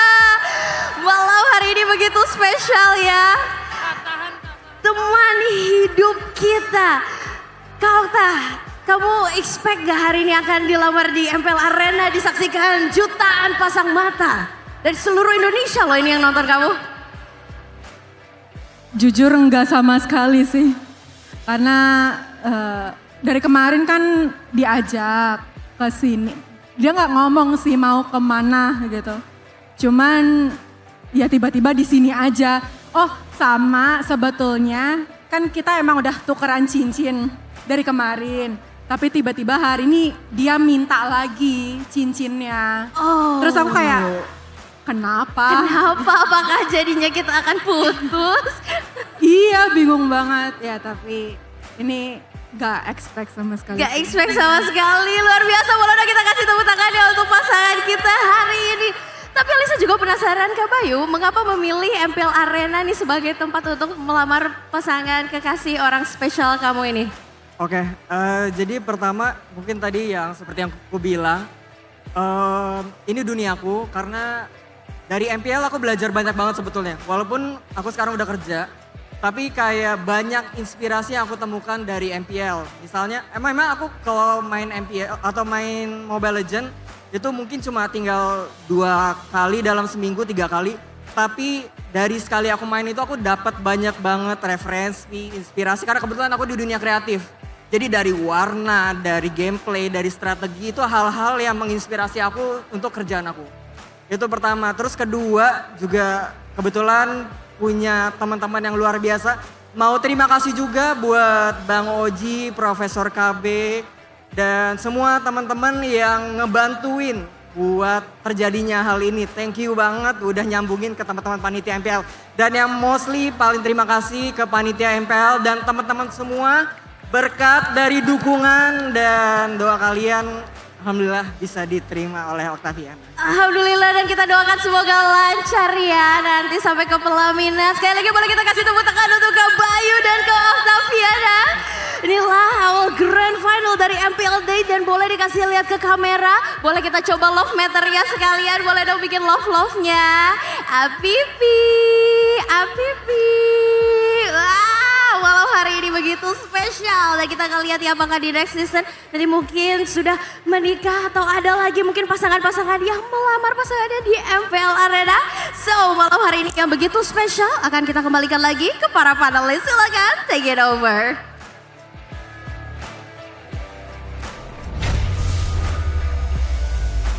Wow, congratulations!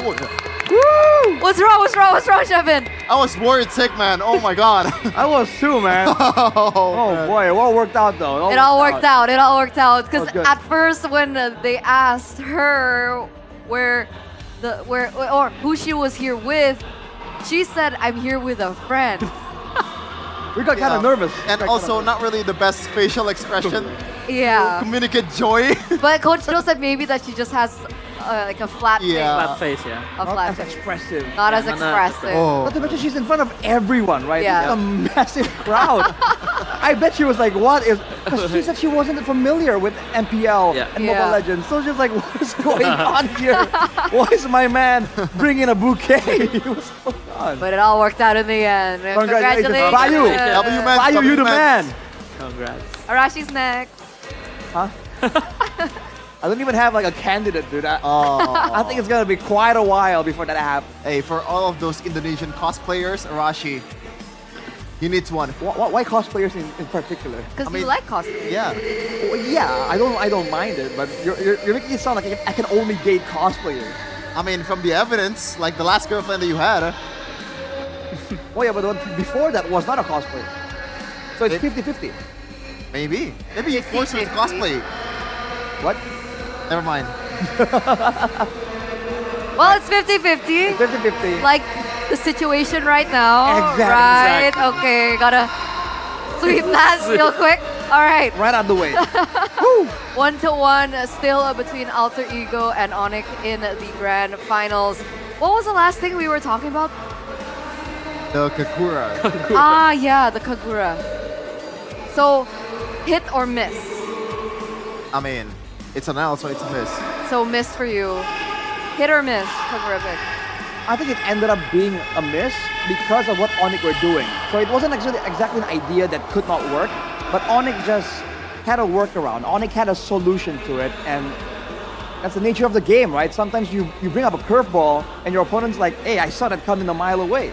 That's where I was kind of confused, but I guess ONIC was spot on it or something. But usually, again, we talked about Alter Ego and the usual pattern, the way they draft, right? At least, they always have the jungler and the mid lane in the first phase. But then they waited until the second phase to pick the Kagura, and then it allowed ONIC to ban a lot of these heroes. And speaking of banning, I don't know how to segue from banning and Galaxy Zone, but... Well, you're gonna be banned from the Galaxy Zone if you don't have a Samsung device, bro. There you if go. you wanna get front row seats, you better bring the best device in the business. Bring the washing machines, right? Samsung. Or the TVs. All the TVs. I have a Samsung TV at home. Of course you you do. just bring it. Of course you do. Why did you say it like that? No, because like, what else would you pick? Samsung. Dude, have you seen Samsung TVs? I thought it was like a chef in angle. God, come on. I'm bringing my air conditioner. Samsungs have aircon? Yes. At this Oh, point, they have almost everything. It's bigger than you might expect. I just knew that. But yes. Anyway, speaking of big, the big battle of generations between the best of the beast. I guess that's what we're calling Lutfi and Nino right now. On one side, Lutfi as a young blood, he doesn't have as much experience behind him compared to Nino, who's been around for almost 10 seasons. I mean, granted, he has swapped in a lot of lanes, but what do you think about these two players, Coach Do, and how do they compare and differ? I think they're quite similar in terms of gameplay because I think they both have the same job desk.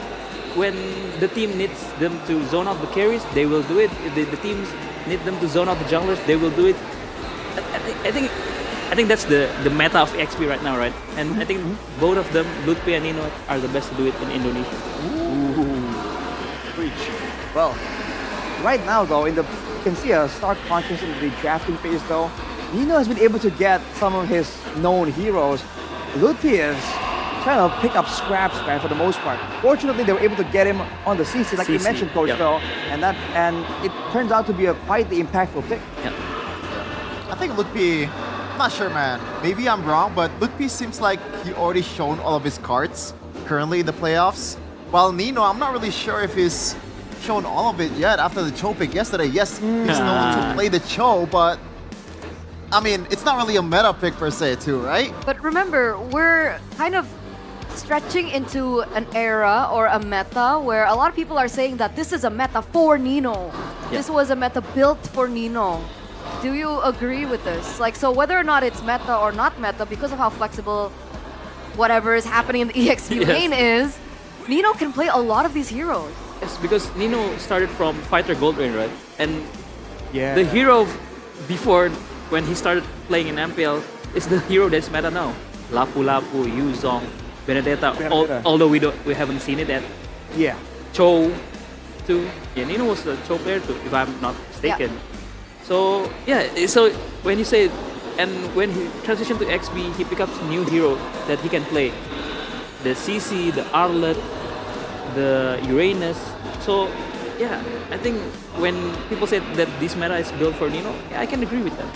And now going back to the question that I threw earlier on about the mid jungler pick for Alter Ego, is that something that they should go back to? Because it looks like it didn't work for them in game number 2 here. Yeah, maybe they will try, if the Zusin is out, maybe they will try to pick the Kimi in their first rotation, if their second pick. Because they waited until the third pick, right? But ONIC snatched it up, picking the Kimi for themselves. So maybe they might try to do that, but yeah, we don't know. It's Alter Ego once again. Maybe. Yeah, I feel like the adjustment in that game in the first phase was they kind of overreacted on a Hayabusa pick, right? I think I would have preferred if they pick or prioritize the mid trio first because of the fact that there are so many heroes that they can utilize in the gold lane and also EXP lane. So the safety will come in the second phase, right? For the side laners. Yes. Okay, because right now it looks like ONIC are back on blue side. So Alter Ego have opted once again to be second pick. We're looking at the drafting phase now for game number 3 of the Grand Finals, presented to you by the official tournament smartphone Samsung Galaxy S25 FE. Will the Hayabusa be once again open, or will Alter Ego switch things up in the banning phase? So far, YSS Jushin once again banned out by ONIC. We're looking at the Lapu Lapu ban once again in game number 2. Ooh, there it is. That's the change, the Kimi ban. Kimi ban. I think, yeah, they don't want, because the Zuxin is banned, so they don't have any trade, I can say, because they will for sure take the Kimi. Maybe Alter Ego is anticipating an ONIC first pick Kimi, so yeah, let's see. now the Eve becomes a bit more prior, right, for both teams, because the fact that these three heroes are probably the most like top 3 mid laner currently that we have in this patch, especially in this playoff meta. So I'm wondering if ONIC will still bite on Hayabusa despite that fact. Yeah, it still might. But it's funny how it's devolving into that, right? In the gold lane, Ranger Harith or fighters. Now in the mid lane, hey, Zushin Kimi or high ground. It's like either or, kind of. By the way, I gotta ask, why the Esmeralda ban? The Esmeralda just has a lot more sustain, a lot more utility baked in, right? But remember, this is specific to ONIC. Because I think, to be honest, Cypher also banned Esmeralda against Navi. And I think 4 games for Esmeralda, I think they just don't want to face the flexibility of Esmeralda, right? Because if you want to play marksman, and also it's the only fighter gold lane that Skylar plays. Oh, there you go. Also, Ruby doesn't. Sometimes. Yeah, he plays Ruby. I think it's not as But he also impressive gets as the Esmeralda. Yeah, that's fair. Yeah. Also, it's the fact that Alter Ego is super. They like to use the Uranus, right? So that's why maybe the laning matchup does not work well against Esmeralda. But looking at the first 2 picks here, Coach Aldo, Hayabusa and Lancelot immediately. I think they will deny pick the CC again for sure. I think, and I think Suns will be looking at his Yif maybe, or his Farsha, or maybe just answer the roamer,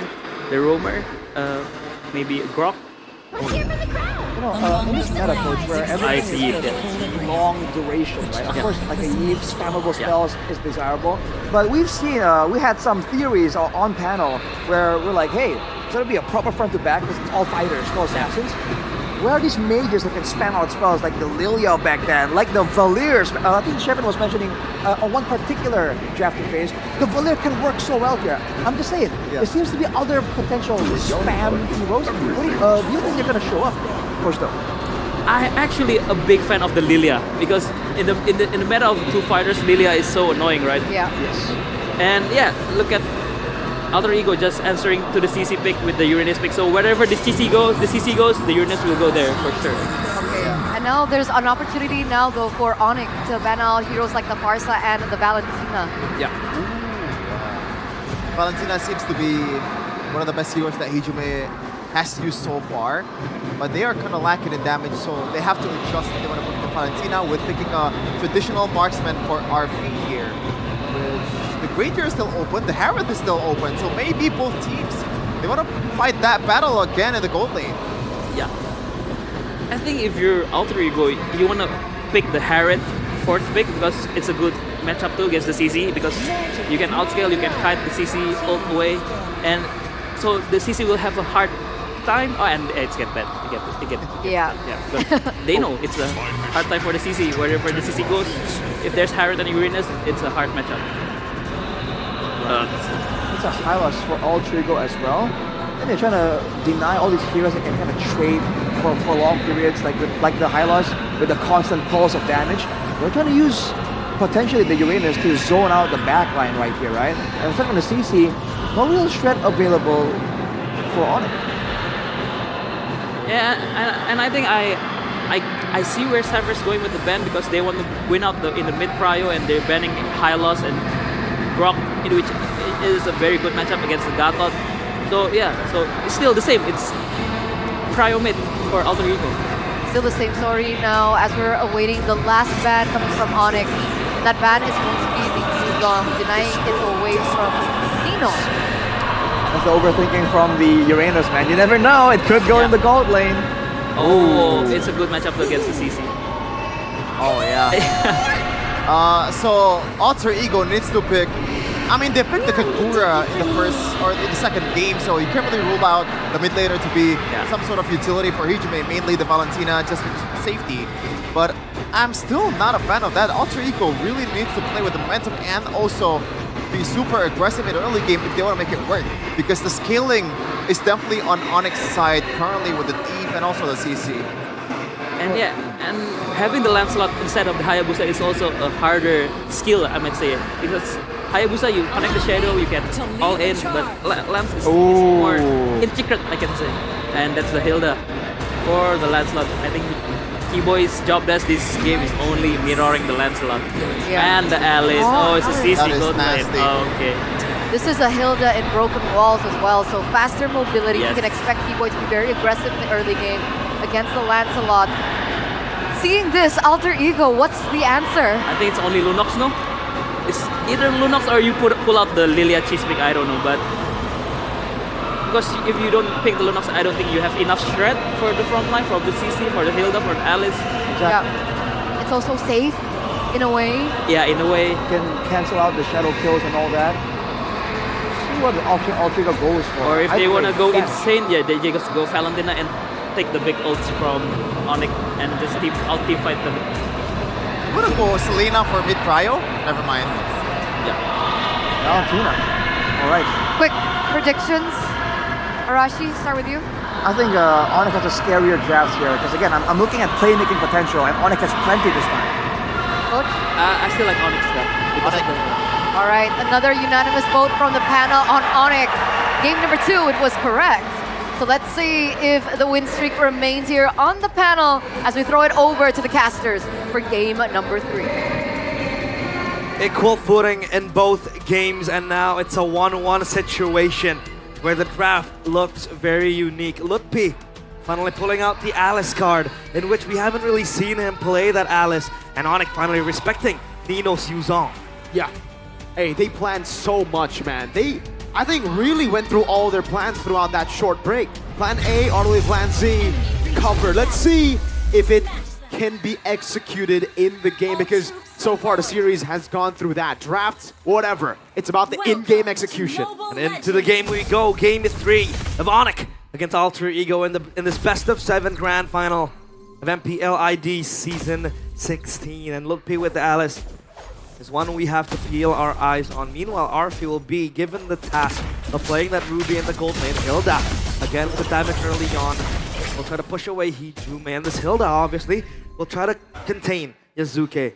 It's the Lancelot. And I think Eterna also mentioned it. The rotation might be quite quicker. Look at the damage. Yep. Quancha gonna be ready as well. Oh, he doesn't land it. Revitalize already baited out from Alec. Yazuke trying to get the range over to lethal. But Lutpi walks up as well. This is an all-out win. Wait, they still want to go for it. Yazuke gets first blood. It's Alec in the end. Lethal still for Kai. And it's Alter Ego who walk out with a win. I think Alter Ego were able to measure their limits in that fight, in that skirmish. They kept on waiting. They kept on lingering around, and they wanted to go in for more. Thankfully for Alec, he got the final blow on towards Keyboy. Still a slight loss, but again, it's not the worst of everything. As Skylar on bottom obviously will have prio over RFA. The shred from the CC is insane. And then we talk about the Valentina. The main concern that Aldo had in the draft. Hijume was my the poke. Oh my lord, Keyboy. Yeah, he's hovering around, man. He knows that he can flicker it forward. He wants to bait out the flicker, but the cancel on the recall. Hijume is losing so much. Sean's gonna cancel again. And he cancels it again. This is exactly what Alter Ego did to BTR in the upper brackets. Match number 1, game number 1, I believe. It was with the Hayabusa as well. Keyboy. He baits out a little bit of time, so Yazuki will be late into it. That's gonna be a taunt coming down, but the shadow kill was already there as Kai gets the turtle and quad shadows out. That looked really close. RWM, no AOG to play with. Now the Throne of Ruin as well. Sans with a kill. Is he finally bearing the fruits of his own labor? 1v1 down bottom. Skylar has the curtain call. Hijume is close by, but still not level 4 just yet. It's a 1v1. But Skylar is gonna be okay. Arfi walks away too. And I brought this point when we were talking about the draft, Mirko. Why is Sans so brave to pick up a Yve up against Gato Kacha and a Lancelot? Turns out it's all about the poke. Oh man, the Quacha already landed. He's dead and he knows it, man!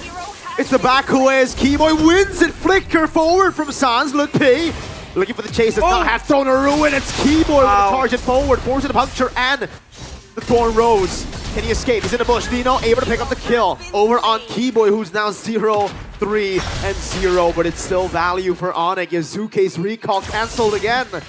And Kai invades, taking away a green camp. It's all about stalling Alter Ego to get their power spikes going.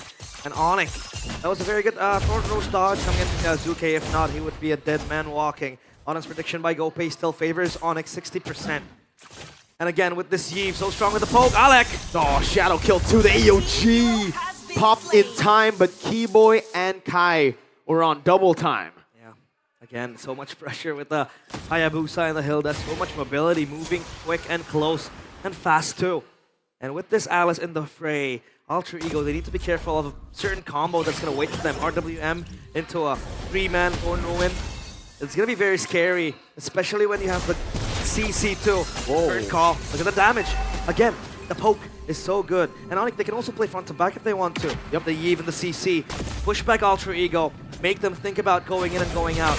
And once you think about it, you want to commit to the dive. If your frontliners are all shred down, you have to be wary. And Alter Ego, their problem is that they don't really have that shred, right? Aldo mentioned it, pick up a Lunox, pick up a Lilia if they want to go for the shred. But now it's a Valentina, so it's all about just playing behind the ultimate. Hijume has the RWM. It's a turtle dance in minute 4. 1,000 gold lead for the Sky Kings. Keyboy looking for the angle as Lupi walks up on the Alice, able to go for the blink as well. Now throwing a ruin, immobilizing more! Kai wins the Rectory battles, Keyboy's in the back line, Yasuki with a puncture out of Skylar, gets the kill on RP, and Lupi is sticking a Hijume under turret. It's the yo-yos of Skylar. Picking up a double kill, Nino shredded by the shadow kill, and a quad shadow on him. Lutpi's the one who gets the kill. But some execution into Keyboy. Sans taking a turret shot. Man, ONIC are running around in a rampage, on a rampage, and the Sky Kings finally smiting from above. Alter Ego. That might just be an overextension too. Let's take a look at the replay by Samsung Galaxy S25 FE. A very good 4-man Thorn of Ruin. Keyboy basically cuts Yasuke out of this fight. Alec wanted to re-engage with the AOG, but the main targets are all deleted. They have so many gap closes into getting the main targets of Alter Ego. You have the Hilda with the movement speed. You have the Alice with the orb that can always jump into the back, and Kyrie obviously with the quad shadow can always isolate Alter Ego. And I think Hijume picks up the Valentina to have more safety. Yep. Because you have the Arcane Shade to move around, but then again, you die twice. It's looking very, very grim for Alter Ego. And for the first time, Mirko, in the series, we have ONIC leading with a 3.8k gold lead. No longer a close game. It's kind of like a give and take, right? You pick up the Valentina, you think, all right, I'll be safer in team fights, which is true. But in the lane, that's why the Yves gets picked up here from Sans. He's like, all right, I'm going to dominate the laning phase. Now Curtain Call and the RWM. Enough to force out the flicker, and that's worth it. 2 ultimates on low cooldown, comparatively, compared to the flicker. And the gold grab taken by Sans. The gold lead is just gonna grow bigger by the minute. Look at where Lutpi is. He's gunning a wave up top. Tier 2 Zuke also proxy. wants to respond to that top side push. And look at Kyrie, confidently buys the Sky Piercer. Oh, a little bit more time now. RP trying to translate it over to the wave. But Kai gets a Sky Piercer stack on the Hayabusa. Alec! Oh, gets the AOG attack. Sans! Flickers forward, gets the read on him. And it's a free turret down below. Yasuke cutting into tier 2 of ONIC's base. But ONIC are getting all the trades. That's the final turtle of the game. Perfect for ONIC. This game is all about the Void Blast from Sans. Look at the damage it's able to do. The front to back is insane. And there goes the quad shadow. With the RWM shredding through Nino. RP trying to cut away right now. Does not have that ammo. Hijume flickering in, getting the current call. But there's no AOG. Shadow kill over to Hijume. How crazy are you, Kai? All right, not that crazy. He's not that crazy. He is calculated. Lutpi and Yasuke juking it out up top. And there are a lot of options to hold this Lancelot in place. Yasuke is so far back because Keyboy has been disturbing him. Lutpi has been gluing him to his back. And Lutpi is just no mana on pursuit of Yasuke. Yasuke has no mana. Okay. Oh man, Keyboy. Keyboy. If he can cancel the recall one more time, I think Yasuke is going to be forced to back away in the jungle. Yeah, but it won't happen. 10 stacks on the Sky Piercer for Hayabusa. Kyrie feeling confident. Game number 3. Look at that damage item from Keyboy. The Hill of the Fury Hammer. Extra damage, obviously, to poke out Yasuke again. This time around, Alter Ego, they have a breather. But that gold lead, the map control from ONIC is so sublime. Up top, it's all shredded down. Now bottom, same story, same fate too. Real-time victory rate by Samsung Galaxy S25 FE, 65% for ONIC. And that is without a reason. That is not without a reason, excuse me. And realize this is what we've come accustomed to in the meta, right? The last two games were the anomalies. How close it was towards the mid-game. Now we really see that snowball come through. Yes. Alter Ego do have pretty good scaling with the Uranus, but it's more of like sustained scaling. It's not, oh, there you go, just all in over to Skylar.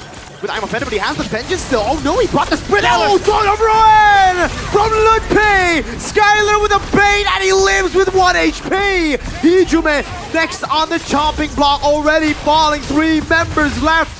Alec with the AOG escaping, but leaving Arthur for dead. Kyrie on a killing spree. Goes in for the shadow kill, and it's yet another 20 stacks for that Sky Piercer on Kyrie. Alter Ego, all the 3 faces unmasked by the Sky Kings.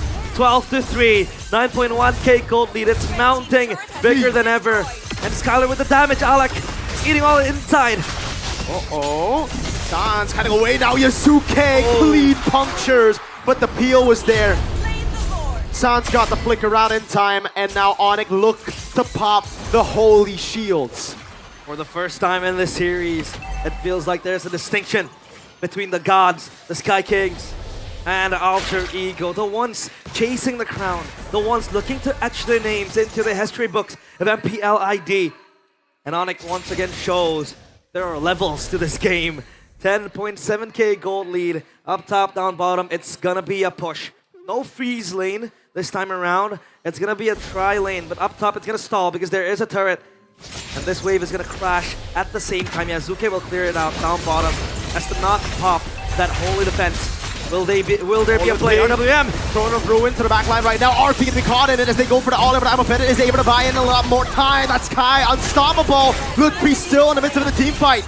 Go with the blink again over to Dino. Sound still dealing a lot of damage. Skylar does it as well. Up top, down below. Waves held down by the wave of Alter Ego. Oh, they're gonna try to juggle this around. The crystal is wide open, but the wave has been cleared out. Yazuke in a heroic play, an heroic attempt. Kairi! Shadow kill inside of the base. He has the quad shadow to escape, but Alter Ego sustained through Nino.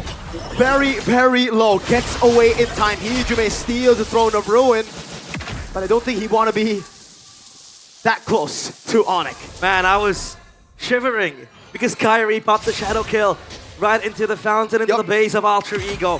Had he not been quick with the quad shadow reposition, he would be toast. And now ONIC take over a second engage. Sans with the real world manipulation to cancel the I'm offended flicker. A puncture back from Yazuki, but it gets caught by Sans again. Ludwig with a blink in backwards. Nino covered a quad shadow, and Kyrie gets a double. Hijume forced back, caged in his own fountain. Bitten around in his own backyard, and ONIC are gonna be the ones to close this game. The crystal is gonna falter. And that's 2-1, the lead in the best of 7. ONIC dismantled Alter Ego, not just in the game, in the drafts as well.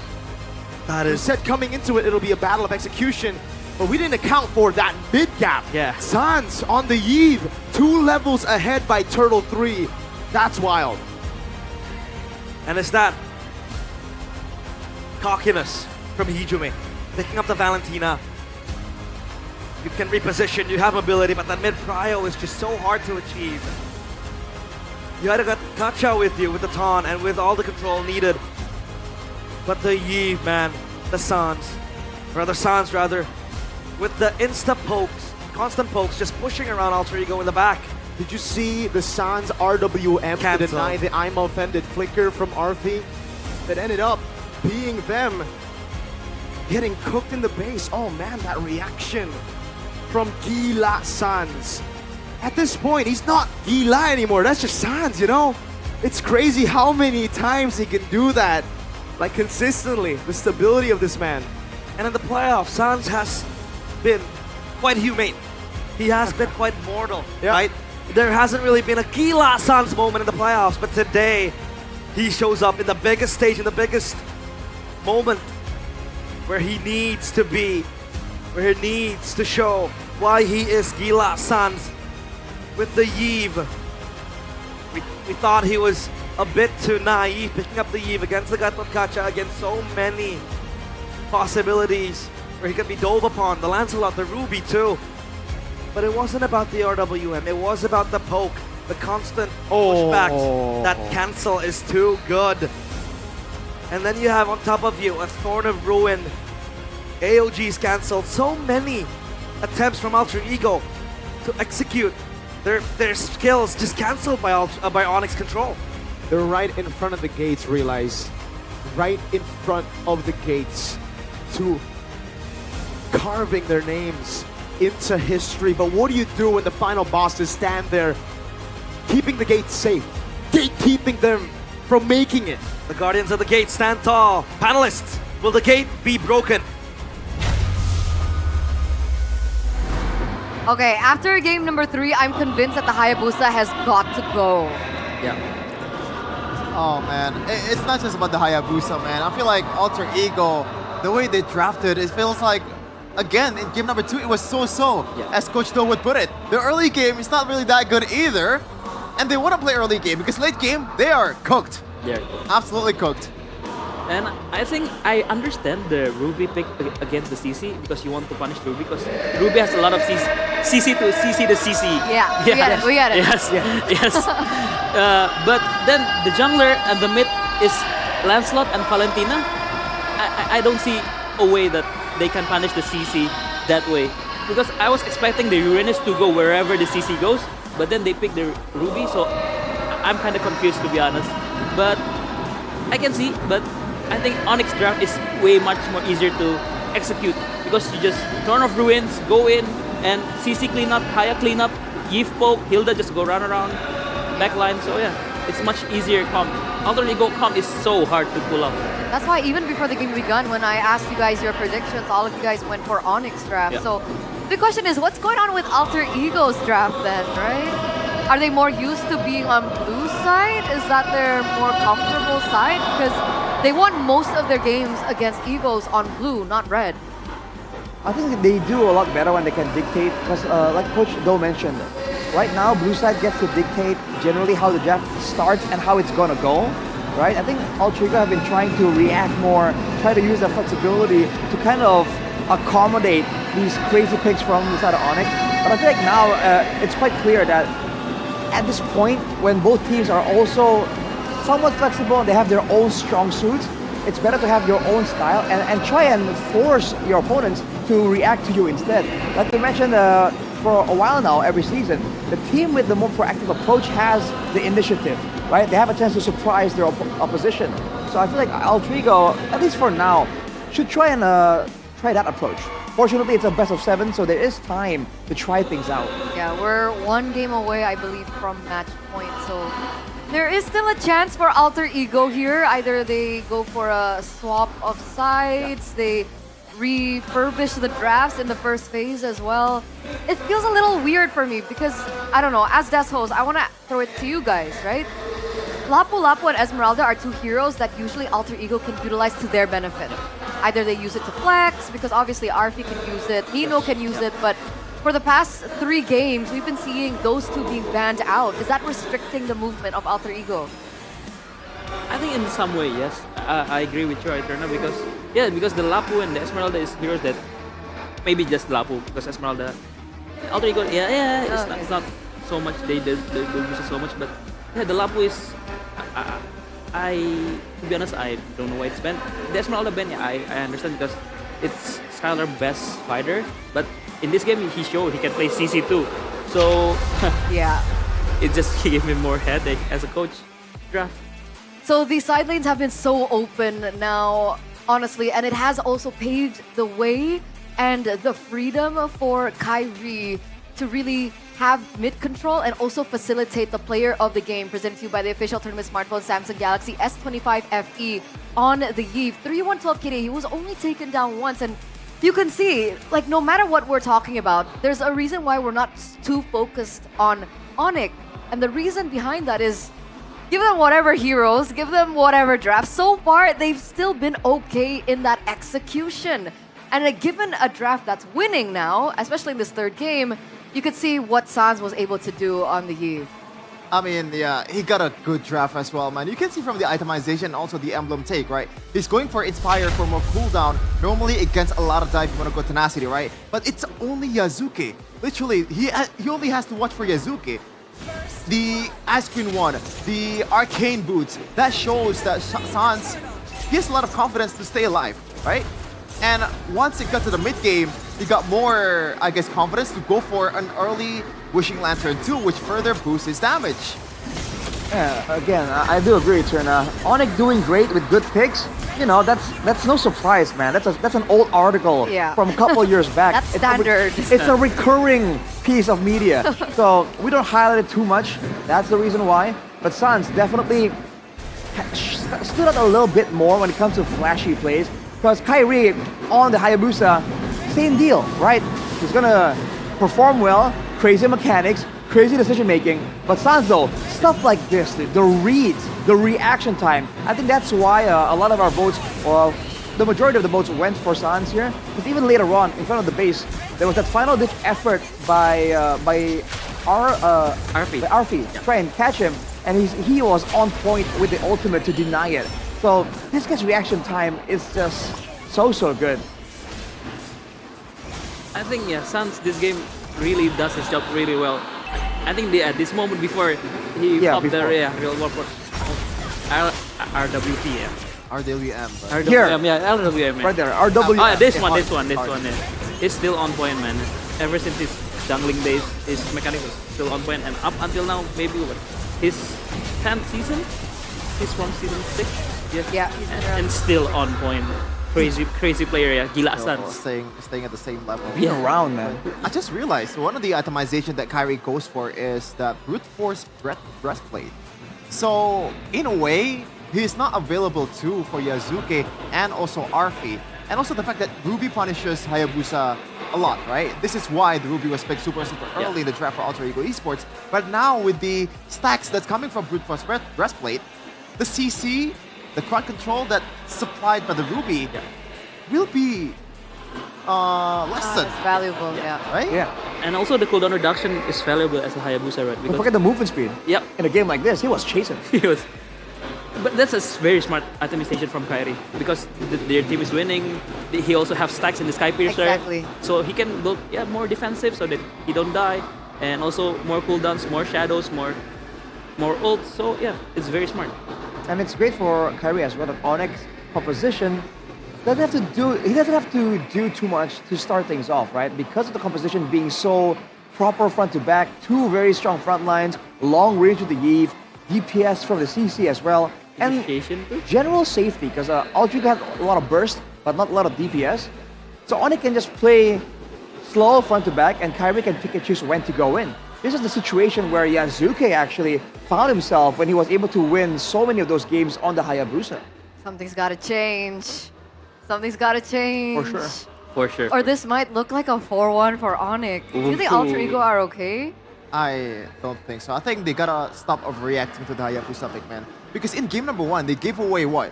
Lancelot to Kyrie, Farsight to Sans, Grok to Keyboy, and Harith to Skylar, and they were A-okay. Play your game a bit more than reacting to your opponent. And that might be the change that they needed. Maybe blue side benefits Alter Ego more after this game. But at this point, it's all mostly on Coach Zephyr then. Yeah. Because back again, why game 1 works because they have the Hayabusa, they have the mid control. They can roam around and get kills. As a Lancelot, it's much more harder. It requires more skill because you need the minions to do so, to deal more damage. But as a Hayabusa, you just can go in, ult, go out, get a kill. So it's more of an execution battle. And since ONIC's draft has been much more easier because of the Hayabusa, that's why they've been winning. From your perspective, especially as a coach, what do you think is happening in Zephyr's mind right now? I've been there before, and what I can say is just dizzy, maybe. Dizzy. Because you've been planning. Of course, if it's the game of your life, it's the grand final. I think if for me, I cannot sleep. Oh. I cannot sleep. My mind is like always thinking like maybe it's on overdrive. So thinking, what should we play, what they will play, and everything. So yeah. Right now, let's talk to Bude Clara Mongstar with this interview beforehand. Judo ditambah player sejati dari Mobile Legends Min Sitar ada Bang Jo Taslim. Aduh, langsung pada heboh Bang Jo di sini. Datang ke sini Bang Jo. Ya. Baru pertama kah ke MPL? Baru pertama kali, betul. Gimana experience-nya? Seru banget ya. Euforia anak semua pencinta gamer Mobile Legends khususnya. Dan mendukung timnya masing-masing dengan sangat loyal, sangat-sangat membuat aku merasa terinspirasi. Oh, sangat-sangat ya. Keren banget, kalian semua keren banget sih.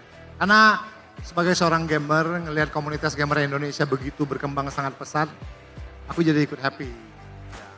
Jadi sekarang memang pertama yang paling utama itu bukan aktor lagi ya, denger-denger ya Bude ya? Kayaknya kalau spend waktu lebih banyak gaming dibanding acting kayaknya. Oh, acting nomor 2? Kayaknya sih, kalau gaming tuh bisa, ya kalau belum dimarahin belum berhenti gitu. Waduh. Tapi kan ya diselang kesibukan, main film juga, syuting iklan, dan banyak hal lainnya itu memang selalu menyisipkan main game. Ya, dimulai pada saat COVID ya. Jadi kita semua ngumpul karantina, aku dulu main gamenya apa aja aku mainin. Tapi ya ponakan-ponakan ngajakin main Mobile Legends, memperkenalkan Mobile Legends. Kartaslim? Kartaslim, terus ponakanku yang lain. Jadi kita karantina bareng main Mobile Legends. Jadi walaupun dunia pada satu lagi susah, tapi kita selalu happy di dalam rumah. Gitu. Bersatu, menyatu dari sebuah game. Dan keterusan nih kayaknya sampai sekarang. Sampai sekarang sangat-sangat keterusan. Sangat-sangat keterusan. Bude denger, ini bukan gamers biasa loh. Bang Joy ini masuk ke dalam ranking dunia. Ya, Min Sitar, top global 34 sekarang. Wow, top global ke-34 Min Sitar. Bentar. Kenapa Min Sitar? Aku dulu main Johnson, terus main Akai, sempat main ke mid juga pakai Zas. Nyobain beberapa lah, tapi pada saat nyobain Min Sitar tuh karena aku suka crowd control ya. Aku nggak begitu kalau main game tuh aku nggak begitu nyari kill sih. Aku pokoknya support teman supaya teman bisa menang. Jadi initiate war, nyari posisi gimana war itu menguntungkan buat kita. Dan Min Sitar punya ulti itu kan crowd controlnya bagus tuh. Jadi teman-teman kayak lawan-lawan yang jago-jago ngelak, jago-jago lincah-lincah itu kan kalau pada saat kita masuk ulti yang tepat. Kayak Hayabusa nih misalkan lagi nyerang, kalau aku ulti dia udah nggak bisa kemana-mana gitu. Lancelot segala macam. Jadi banyak ketemu core-core yang jago, Min Sitar tuh somehow bisa neutralize orang-orang yang jago ngelak. Jadi teman-teman kita bisa enak menang gitu. Yang licin-licin, berarti sebenarnya cocok nggak sih ini Min Sitar dipakai di grand final? Ya harusnya dipakai sih, cuman kayaknya jarang ada yang pakai tuh hero kayaknya. Tapi mungkin someday di final atau kejuaraan berikutnya ada yang pakai. Harapan besar ya, karena secinta itu sama Min Sitar ya. That's my favorite hero. Karena mungkin juga banyak yang bilang Min Sitar itu nyebelin gitu ya. Tapi kalau aku kan aku kan selalu bawa Petrify ya. Jadi Min Sitar itu kan somehow 5 kali tusukan itu kan dia stun kan. Jadi kalau bawa Petrify, kalau nangkep 2 atau 3 orang, berarti kita dapat stun 2 kali gitu. Jadi potensi menang untuk war teman-teman tuh lebih besar gitu. Udah pasti nggak bisa gerak, udah di King's Calling, ke Petrify. Mending lepas handphonenya kalau ketemu Bang Jo di sini. Cuman emang tantangannya nariknya harus dapat. Dan karena Min Sitar kan nariknya ketahuan tuh, nggak kayak Franco tuh. Min Sitar sudah ada indikatornya, jadi nariknya harus kita prediksi dia kemana gitu. Itu yang susah sih. Oke, Bang Jo, setelah ini Bude yakin banget ini super fans yang lagi nonton di rumah, yang ada di sini, pasti nanti pada push rank Min Sitar. Biasanya mereka terinspirasi juga, apalagi udah dikasih kisi-kisi gitu. Tapi kalau ngeliat dari match ini, ada nggak sih, pengen nggak sih ada player yang pakai Min Sitar? Ya, Kiboy cocok nih pakai Min Sitar. Boy, saatnya Boy. Coach Adi, ini nih sudah di request, tapi... Someday siapa tahu kan di revamp atau skillnya jadi lebih bagus atau lebih kuat. Mungkin sekarang nggak meta ya, tapi someday mungkin. Tapi memang ini kedua coach suka hero unik-unik kok. Jadi bisa jadi nih dipakai karena hero-heronya kan juga lagi hero-hero assassin. Tadi Hayabusa muncul, Lancelot muncul, cocok loh. Iya, tapi tadi nonton kan babak 1, 2, ketiga kan berasa banget tim yang punya Hayabusa menang kan. Pada saat Alter Ego punya Hayabusa dia menang. Hayabusa diambil, dimenang sama Kairi pakai Hayabusa keren banget 2 kali menang.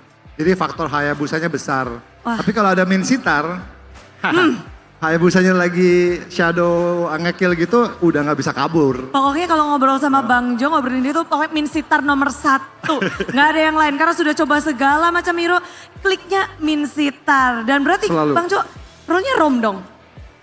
Kadang-kadang ROM, kadang XP. Tapi selalu build support. Support sejati. Tapi kalau di sini Bang Jo, Bude penasaran, apakah memang mensupport salah satu tim atau memang lagi menikmati saja? Aku menikmati pastinya, mencintai Mobile Legends dan aku bilang dua tim sangat-sangat bermain sangat baik. Aku rasa emang faktor siapa yang blunder itu ya yang bisa bikin timnya kalah. Tapi aku rasa pertandingan masih panjang ya, masih 2-1 dan aku rasa siapapun yang bisa tim yang lebih fokus pasti bisa menang. Boleh dong langsung nih Bang Jo, mungkin buat super fans di sini atau buat tim-tim yang bertanding, kata-kata penutupan dari Bang Jo. Kita pengen denger nih semangat dari Bang Jo untuk kita semua. Untuk teman-teman gamer dan teman-teman yang lagi bertanding sekarang semangat terus. Karena gaming ini bukan hanya sekedar hiburan lagi. Dan juga sekarang udah bisa sangat-sangat bisa berkarir. Jadi masa depan juga bisa cerah. Dan lebih penting lagi gaming juga membuat kita lebih positif. Dan kita juga karena aku orang betah di rumah ya. Aku jadi untuk orang anak-anak yang betah di rumah nggak usah kelayapan main game sama teman-teman masih bisa terkoneksi. Masih bisa berkumpul di dalam dunia game dan itu menurut aku sangat-sangat indah. Sangat indah. Tapi kira-kira siapa yang akan mendapatkan kemenangan terindah nih Bang Jo? ONIC atau Alter Ego? Yang terbaik yang menang. Yang terbaik yang menang. Inilah dia, boleh kasih tepuk tangan sekali lagi untuk Bang Jo. Top global Min Sitar. Gak boleh dilupakan, tapi kita gak boleh lupa juga bahwa pertandingan Grand Final masih akan berlanjut. Pertarungan antara ONIC dan Alter Ego akan berlangsung jadi. Mari kita lemparkan kepada para panelis yang bertugas. Monggo. Thank you Bang Jo.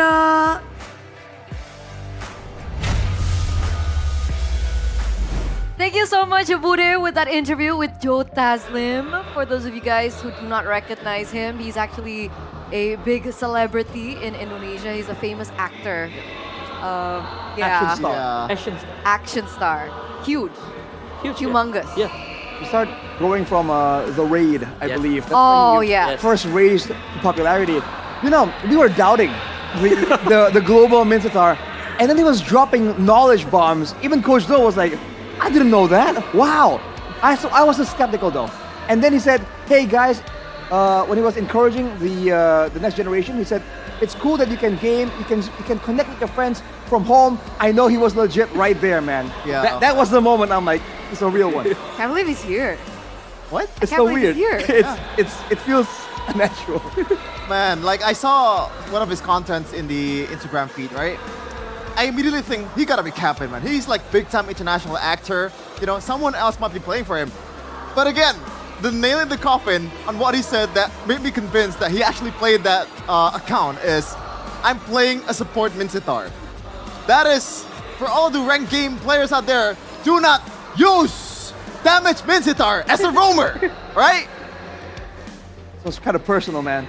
He's been on the... I'm a solo player. I so know. I know the best. A little trauma dumping, PTSD over here. It's- It's fine. You're good, you're good, you're It's a good. PSA from Shevin, guys. Do not go damage, all right? But it Got it. really shows how much growth the MPL scene, especially in Indonesia, has come. Especially yesterday, we saw a few actors as well come up on stage, Yeah. promote their new movie, and now we have Joe Taslim in the building. It's crazy to see. I hope esports goes higher from this point forward. Amen. Yeah. More growth means bigger, better tournaments. Hopefully more international opportunities for us as well. And hopefully better pay too. I was thinking more support for like the pro players out there who have not yet been reached, but yes. We need support Thank too, you. though. Okay. We need support too, That's though. true, that's true. We're here from the morning. No, I'm kidding. Okay, let's go back to Getting a bit too real. the game. Let's go back to the game. So the last thing we touched on were the drafts coming in from Alter Ego. What to do? What's to do? I think the best way to start is to try to pick the blue side now. Okay. Yeah. Because So you agree with yeah, blue because, side? because after losing 2 games, you want to freshen up the mood.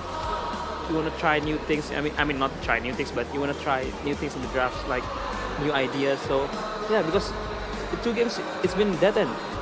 ONIC picked the Hayabusa, and yeah, you just lost, and you lost very badly, I might say. 11 minutes. It was an 11-minute game for game number 3, and at this point, I think they need a little supplement. Right? I think they need something to help them perform better, and I think it's Good Day. Right? Bring out the Good Day. Right there. That's it. Oh yeah, Good That Day is a ready-to-drink coffee, boys and girls, launching a special edition in collaboration with MPL. Right now, they are holding the avocado mochaccino, I believe. Avocado delight. Oh, avocado delight. Absolutely delightful. Just try one sip, one sip. I have acid reflux. Don't kill me. Never mind. I feel bad for you because you're missing out. For sure. It's I'm super sad. good. You don't want to call an ambulance at the panel desk here. I have acid reflux and I still drink Good Day. Really? That's how good it is. Yep. Can't miss it. Shouldn't do that. But don't take medical advice from Eterna, guys. Yeah, don't. I'm not a doctor.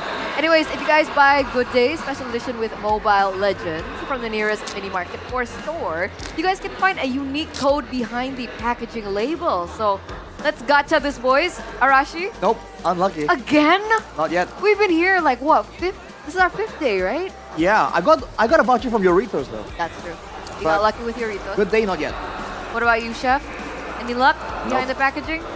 Oh my god, I suck at opening this. All my friends have been getting lucky with Good Day though. I don't. Oh! You got it? No. Dude, what the heck, man? Bro, I was so excited for you. I like trolling. Why would you do that? Clearly. But Nino doesn't want to troll here, boys and girls. Sorry, Ko, I let you down again. Up until the point where we saw in the interview yesterday against Evos, as they were able to get that victory in the lower bracket finals, Ko Delwyn finally said the words, "Good job." The journey, the feels, the emotions, running ever so high. And I'm not even an Alter champ, and I'm supporting Alter Ego today just because of that interview alone. For sure, man. It's a very moving interview. He's like the main character, man. He's gone through so many arcs. Like, you can have like 3 seasons at least of Nino's rise and fall and return, you know, all that. Nino Shippuden? People are slandering Nino, man. Nino Next Generation? Sabar, you know, the comms and everything. Yeah.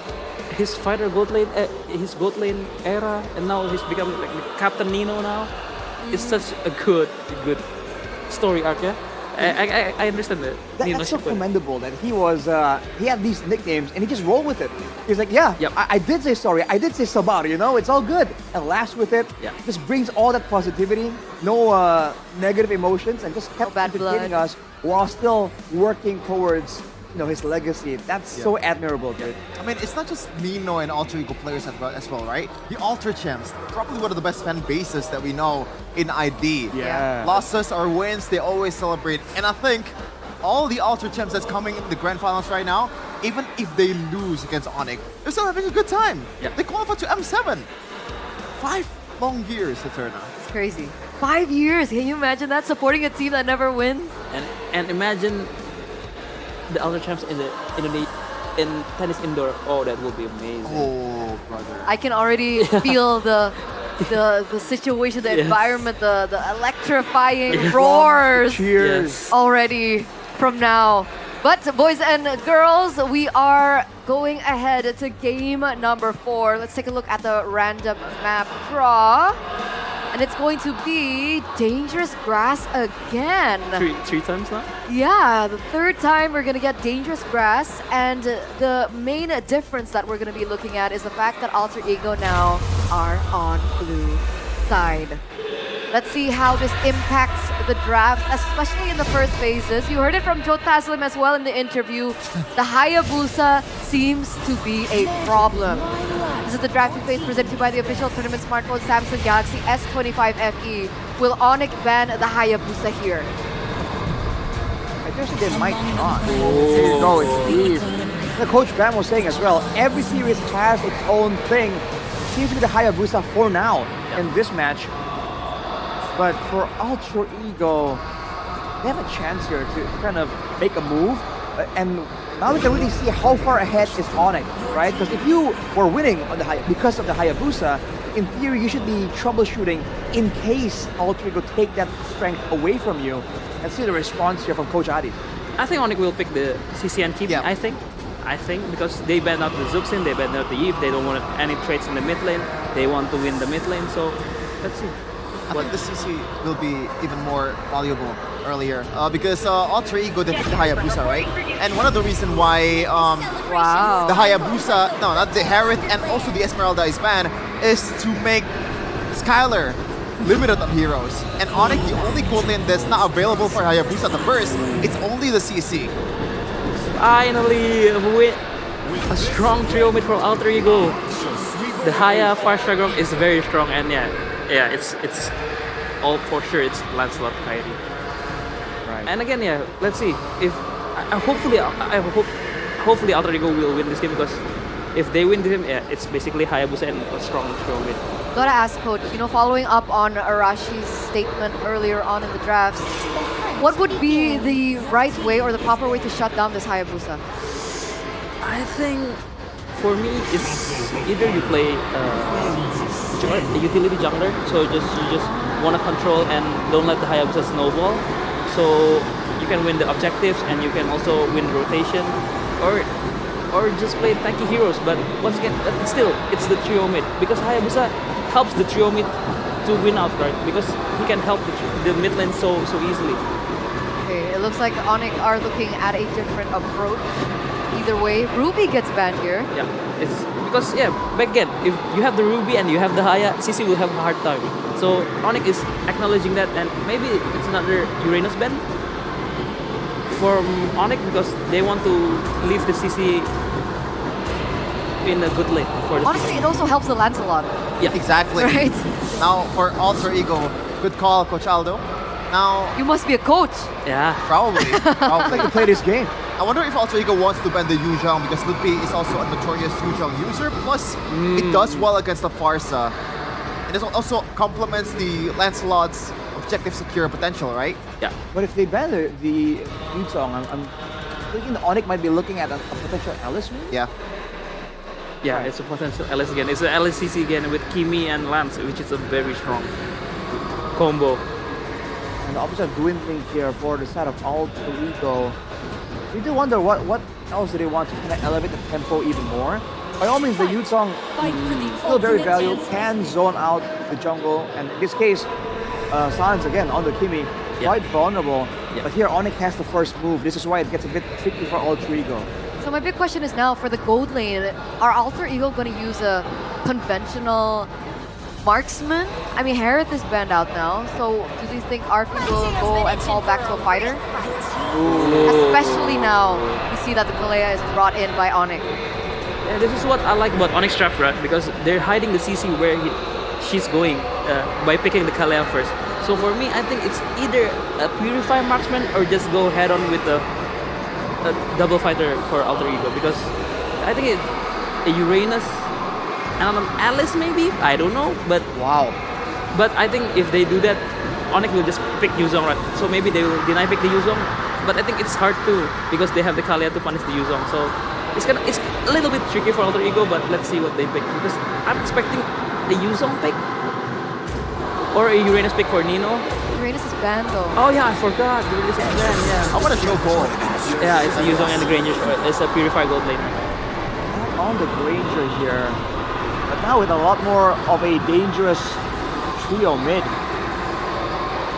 By all means, there are opportunities for Yazuke to try and get some kills, like we saw in game number 1. So ONIC, with the Tsunami Slam, do they feel like that's enough to deter both the Yuzhong and the Hayabusa? They go for the Alice too. Alice. Oh, I think this draft is more 50-50 this game, same for sure. Because ONIC needs the execution with Alice and the CC and the Lancelot and the Kalea, but Alter Ego's composition is just a pure frontal back with the Farsha and the Granger, and also clean up with the Hayabusa. So for me, I think I will go for Alter Ego. Okay, Arashi? I gotta agree. Alter Ego? I like the potential set of the drops for Alter Ego. All right, you heard it from the panel, boys and girls. Will we be heading to match points, the championship point rather, after this game, or will we see Alter Ego come back? We're throwing it over to our casters. One win away from match point, from series point, from a tournament point, and one game away from again protecting their divinity up in the skies.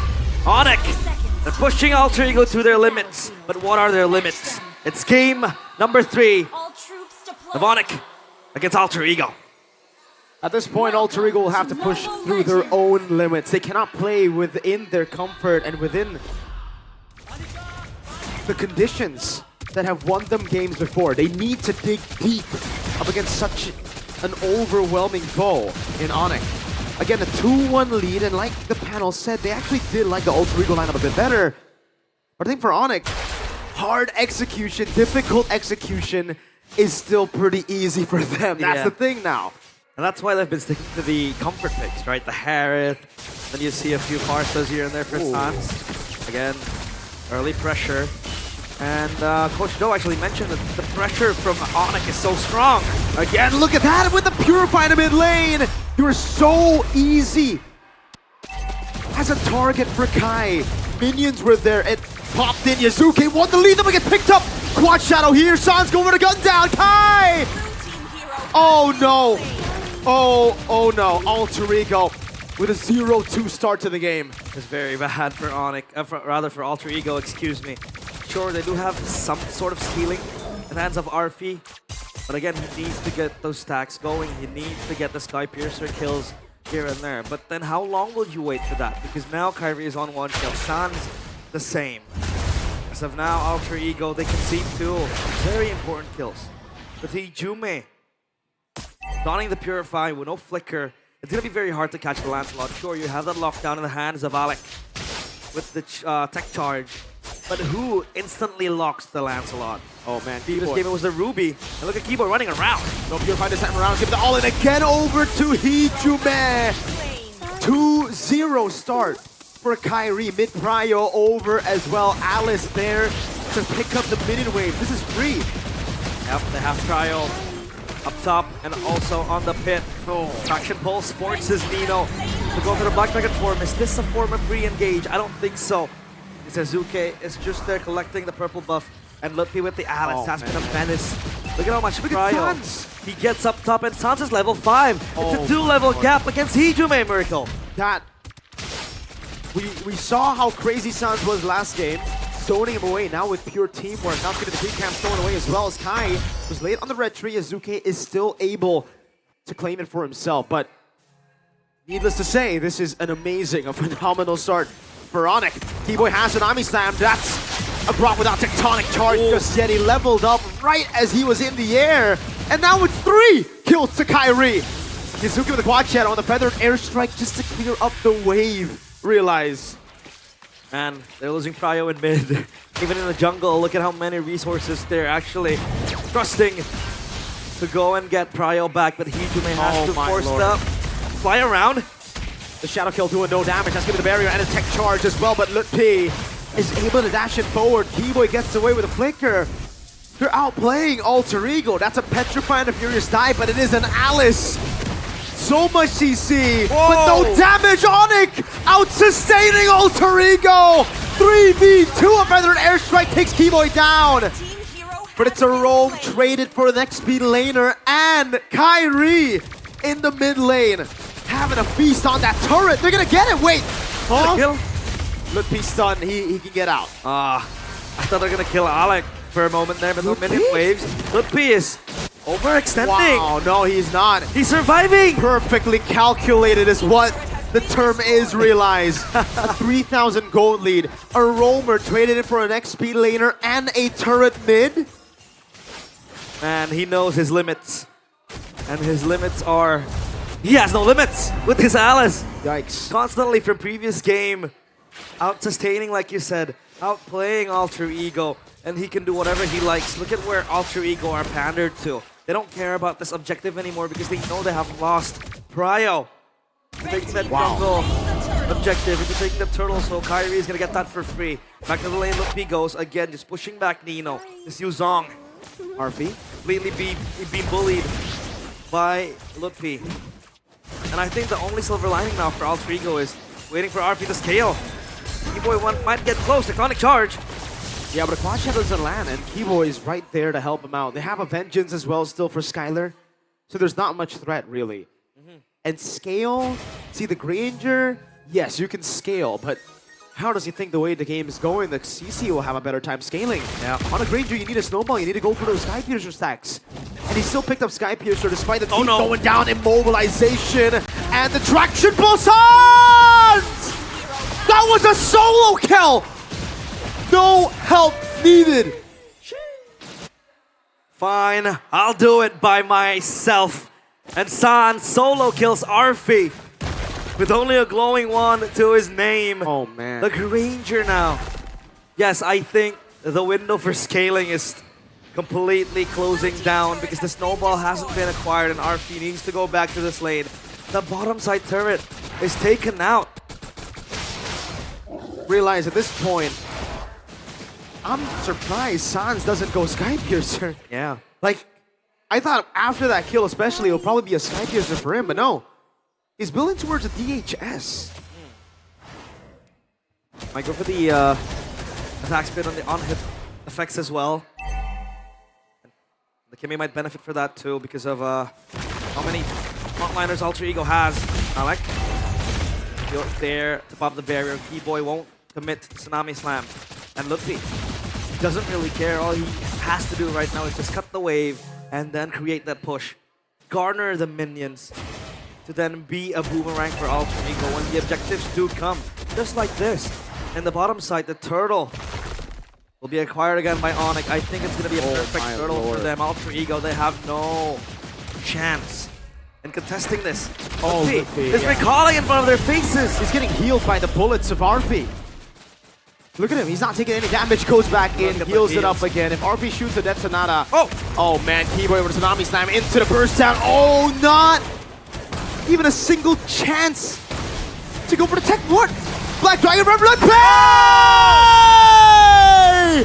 Immobilization on 3, and Kai gets the double. ONIC are running down Alter Ego. They're looking for this mid turret. But that was a 3-man Thorn of Ruin. Holy Shield. Taking down Alter Ego. The Holy Shield not yet popped. But man, Lutfi, the calm before the storm, quelling the silence and the tension built. This is by far the most dominant game we have in this series. 8-1, 7.5k gold lead. With almost all structures outside of the base taken down. They're gonna go for the Lord 2 after this. Alter Ego, what can they bank on now? Because everyone is slowing in terms of gold. Look at ONIC, they're building all their needs. It's a win of nature. Oh, I thought it was DHS, wow. So safety. He needs extra safety, especially against the Hayabusa. Because again, this Kimmy is quite susceptible to damage. Oh no. And look at the shadow kill. It's just to clear the wave, it seems like. Traction Pulse as a reply. Alec, but that's about it. Oh! Massive tech charge, but they're just too far ahead as Keyboy is able to sustain back away. That's Lutfi again with the mobilization, but we won't land on anyone. And ONIC just say, all right, that's a good trade for us. That's 2 ultimates for the price of 1, 2, 3, 4 from Alter Ego. Just RP left on the Death Sonata. Yep, the tech charge was quite good, but again, no connection from Alter Ego to go and follow up that engage. And it seems like at this point, with this snowball, ONIC has an insta-kill button with the Kalea plus the Lancelot. Right, with a minor wounds. Oh, that's a dive. But he doesn't want to. Realize, what do you do? I think right now I gotta answer your question. Man. You want to rely on next game. That's, I'm sorry, but like, I'm looking at the angles right now. Is it a holster? Unless ONIC die 5-man or they make some big blunders, I really think it's over. Alter Ego, this is a 0-2 Granger with Sky Piercer. He's got no damage against the front line of ONIC. Yep. And even if you suddenly get that power spike, there's heals coming down from Lutfi, Skylar, and Keyboy. Sans has a wind of nature. They have put in layers. So even when, if they blunder, they have those items to back them up. Yeah. So much safety from ONIC, and even Lutfi going for the Oracle first item. Extra shielding, extra healing to Hunter Strike for Skylar. Keyboy, tech charge. Oh, beautiful Tsunami Sam. Lutfi again! That's a 2-man, but into the Black Dragon from the Purify. RP assassinated by Kyrie, who jumps in with the puncture again on a monster kill. And Nino, he's trying his darn best. He gets a shutdown on Sans. But now it's Yazuke with no ult, Tijume with no ult, Alec as well, up against 4. Gonna go in, pops in the Holy Shield, and ONIC slowly marching on the base, knocking on the doorsteps of Alter Ego, dismantling them. Kyrie! Thorn Rose on point as well. Is Alex still able to try to buy some down? A Phantom Execution canceled out, but he goes in again. Skylar picks up the kill. Now Lord in the mid lane. Keyboy with a jump in forward. A cancelled feather airstrike. That's going to be the immortality buy for Keyboy as Yazuke clears out the wave. No damage though. Lutpi. Tsunami Slam knocking him down. Still able to sustain again. He has immortality, so they can't go for the target on him. He'll finally fall, but it's just the immortalities on it. Look for the end. Skylar catting back. Yazuke having to go for the quad shadow back and forth. RP walking around. But gets caught by the curtain call. Purifies out of it. Gonna hold for quite some time. Lutpi is going for the initiation. Nino is stunned. Throne of Ruin on Nino. No damage placed already. Now it's gonna be the burst down over to Lutpi. And Hijume finally gets a kill in the game onto Lutpi. But it's still 2 base turrets, and it's still a 10.8k gold lead. And Lutpi has no bounty to his name. So that's a kill without the extra gold they hold. ONIC were juggling on whether or not they wanted to end the game. Obviously the waves did come, but Alter Ego, they have the respawn timers on their side. We'll try to hold for dear life, but I think this is it. It's over. Unless ONIC create an insane blunder. And Alter Ego, man, they have to rely on the last game, possibly Kyrie, Malefic Gun, or Malefic Ore, excuse me, and Sans. He picked up the Divine, or rather the Blood Wings. Extra bit of safety too with the shielding.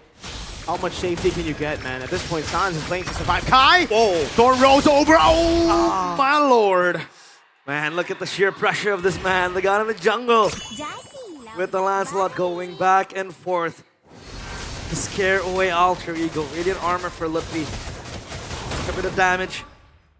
And man, oh man. Is this gonna be Alter Ego again with their backs against the wall? Look at the watch party here outside and in the venue. The actual venue here fully packed, booked, packed everywhere. The people watching back at home, millions as well. Just to watch right now, ONIC dismantle Alter Ego. I wonder what Codelwin is saying right now, right? In his watch parties, yeah. The hope was in the air for Alter Ego. They were so close to knocking ONIC down from the upper bracket finals, but now that ONIC are here, it's their territory. It's home. They're completely lost. Look at Alec. Alec on the flank. I look for a second charge, but again, members are way too far. He commits the recall. Same goes for Hijume, so now all they can do is just push out the side lanes. Again, ONIC are quick on the reply. They have a Lord queued up as well. I think it's gonna go out in the mid lane, obviously. With the structure, with the structures taken down. Sans with the Kimmy. Yeah, wondering why he doesn't go for the Sky Piercer, because it would have been extra damage. But I think he relies on Kyrie and Skylar too. With the Lancelot 6-0, it'll just get harder for Alter Ego. I think pre-playoffs, realized we would have seen Sans go for Sky Piercer, but after that, after going through 5 games against Alter Ego, against Evos, the respect is now there. Yeah, yes, respect them. Another Lord marching into the base, Feather Airstrike committed. Traction Pulse doesn't connect, and Kyrie looks for an angle. Puncture all around. Sans with a bit of nature already has Blood Wings again as Kai jumps into the back line, goes in and assassinates RV in the back. Now Lutpi goes in and ONIC get match point. They are back on track.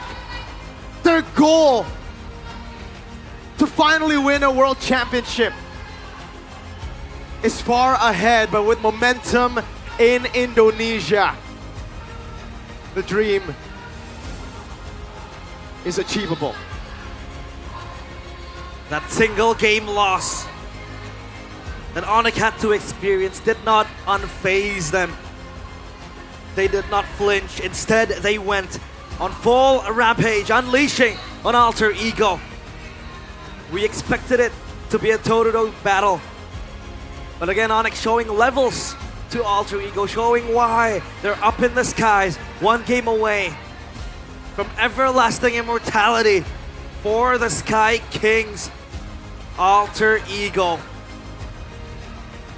In the gates, surrounded by the Sky Kings, can they make the comeback? Can they break through the gates, heavily guarded by the rulers of this league? The three faces are battered, they're bruised, they're down. They're gonna find something. Something in the Max Zephyr. Professor X has got to find a solution because right now it doesn't look like there is a solution. It doesn't look like there's an answer to the problem at hand. It looks like their opponents are just too darn good. Way too good. But the way they played, the fashion, how they won the games, back-to-back dominant. I don't know, Alter Ego. It's back to the drawing board. Maybe with their backs against the wall, maybe with their feet hanging off of a cliff. In situations like this, something might activate. Something might reignite the flame that is slowly extinguishing. Kyrie with the Lancelot man going for Arfi. The Granger completely irrelevant in this game. And ONIC again ruling in such dominant fashion. The Sonics, they'll be feasting on a possible 8th title tonight. Panelists, is it over for Alter Ego?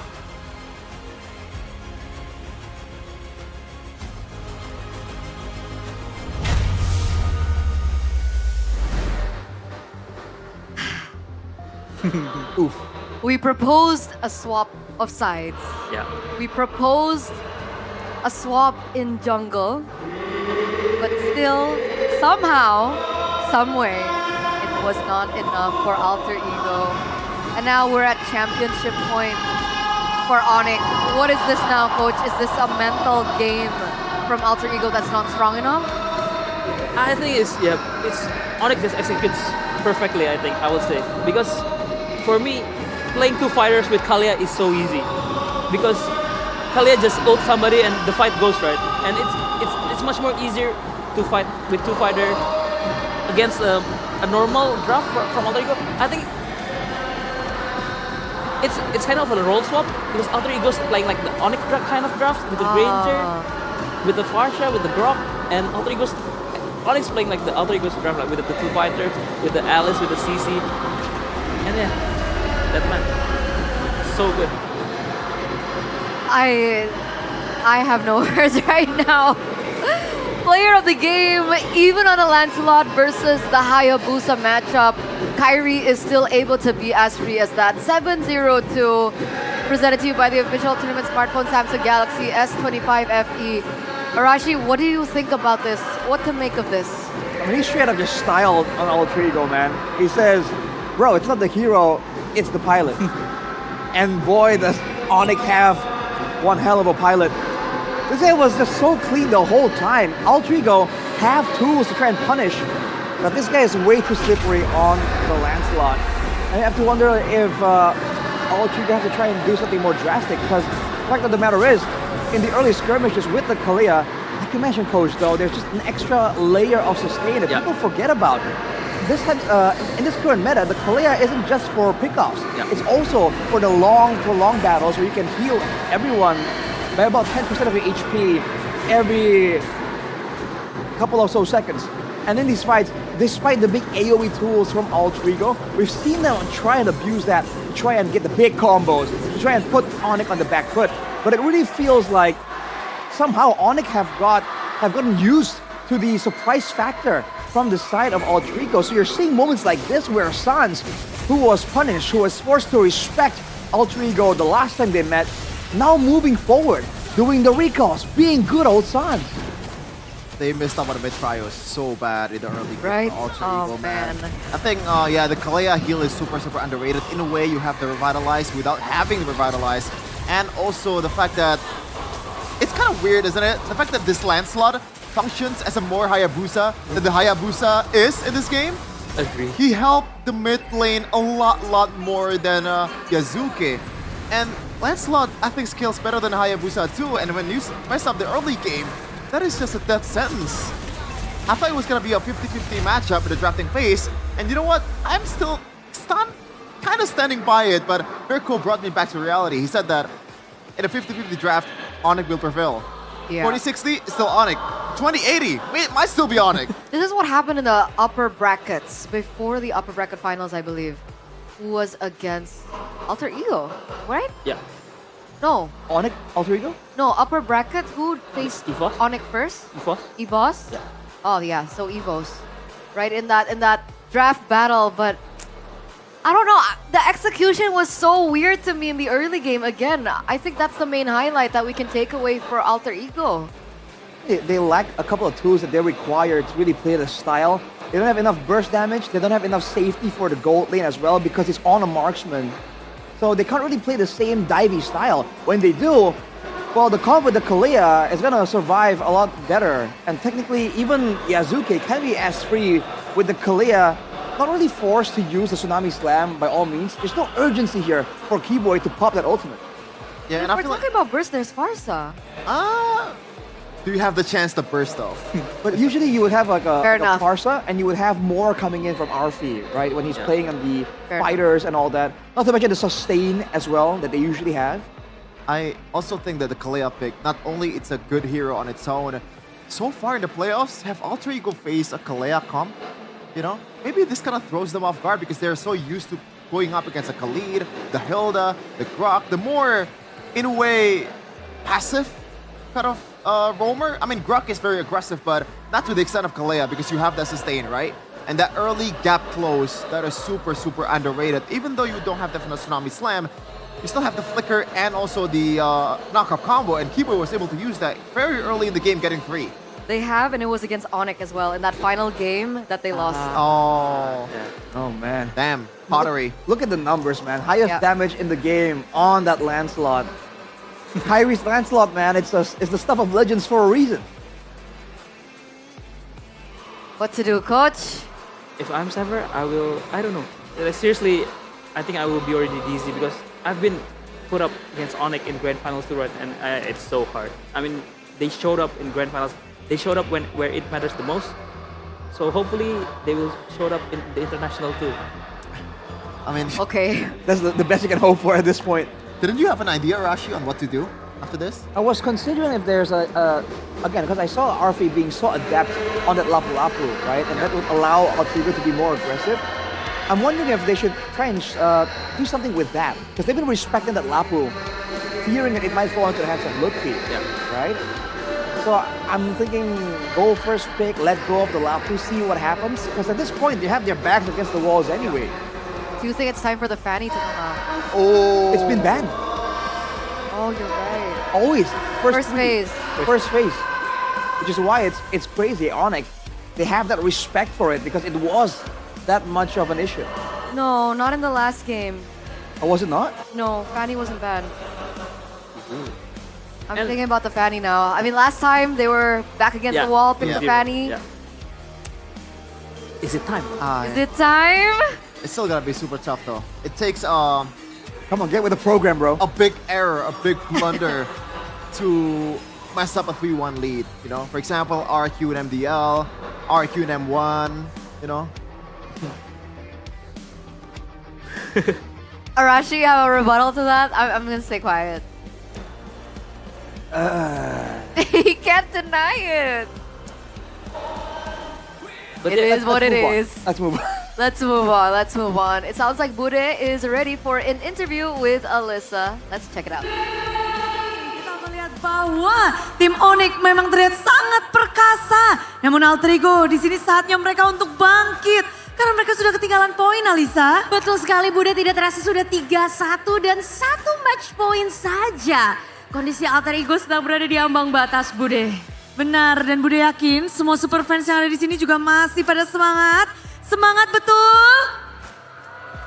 Betul. Wah, sepertinya Alter Champs lebih kedek-dekan ya, Bude ya. Iya, harus tetap semangat. Harus tetap semangat, yang penting dukung timnya. Karena semangat kalian pasti bisa memberikan energi baru ya, Bude ya. Iya, ini momen berharga, tapi Bude juga dong kepengen nih mengabadikan momen ini di tengah-tengah MPL. Dan Bude punya permintaan. Wah. Bude mau foto bareng Alicia dan juga semua yang ada di sini. Ayo Bude, kita harus foto mengabadikan ya. momen ini dong. Rame banget loh hari ini MPL Arena di playoff kita ya. Ya kita Oke. selfie dulu.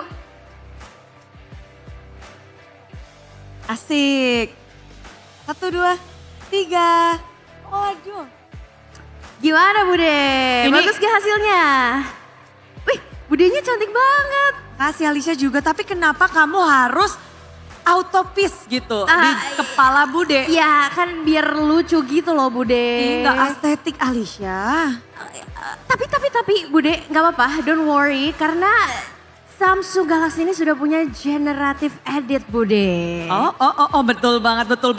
Bude langsung edit aja. Nih, Bude tunjukin ya, langsung aja nih ada icon di tengah-tengah ini, diklik. Nah, kalau udah muncul kayak gini, tinggal lingkarin aja objek-objek yang tidak kalian inginkan, yaitu jari Alicia. Wow, oke, langsung di lingkarin aja. Nah, langsung ke detekan ini, tangan ini harus dihapus. Klik aja hapus. Wow, udah. Bude ternyata udah tahu juga. Benar, lalu tinggal dibuat kan. Wow, Bude ternyata sudah tahu ya kalau Samsung Galaxy S25 FE ini sudah dilengkapi dengan vapor chamber yang pastinya lebih besar dan dilengkapi dengan fitur generative edit dari Galaxy AI yang bikin foto-foto kalian yang banyak photobomb itu bisa langsung hilang ya. Dan ini juga Samsung Galaxy yang dilengkapi dengan anti-heating dan pastinya dipakai gaming seharian sampai win streak berkali-kali ini juga aman Bude. Coba, kita apa sih? Tapi kalau ngebahas tentang bisa tahan lama, sudah jelas. Bude main Mobile Legends itu bener-bener terus-terusan loh. Wah, jadi Bude push rank itu HP-nya nggak panas, nggak nge-lag Bude? Nggak panas, nggak nge-lag. Itu benar karena HP ini juga dilengkapi dengan baterainya yang udah 4900 mAh. Jadi nggak perlu waktu lama lagi buat nge-charge HP-nya. Bude ngerasa nggak sih kalau main HP kan kalau lagi main game pastinya baterainya cepat habis ya. Jadi Bude harus nge-charge dan butuh yang fast charging nggak sih Bude? Enggak, memang enggak. Tapi di sini memang enak banget. Karena kalau ngebahas tentang Samsung Galaxy itu rajanya memang buat para gamers. Dan pastinya kita tahu sendiri para pro players juga pakai itu. Oh, jadi tidak usah diragukan lagi. Kalian bisa langsung aja ya cobain.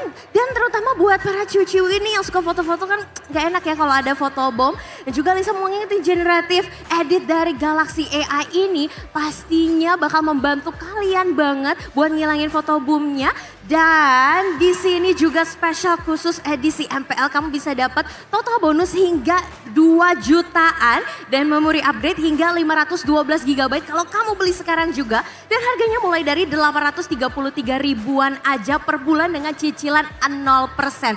Jadi banyak banget promonya, langsung aja nih buat para ciwi-ciwi kalau suka foto-foto cantik. Tapi buat para cowok-cowoknya kalau suka nge-push rank jangan mau kelewatan karena dengan baterai yang begitu tahan kalian bisa langsung dapetin handphone yang anti nge-lag buat kalian push rank. Wow. Seneng semuanya udah dikasih informasi.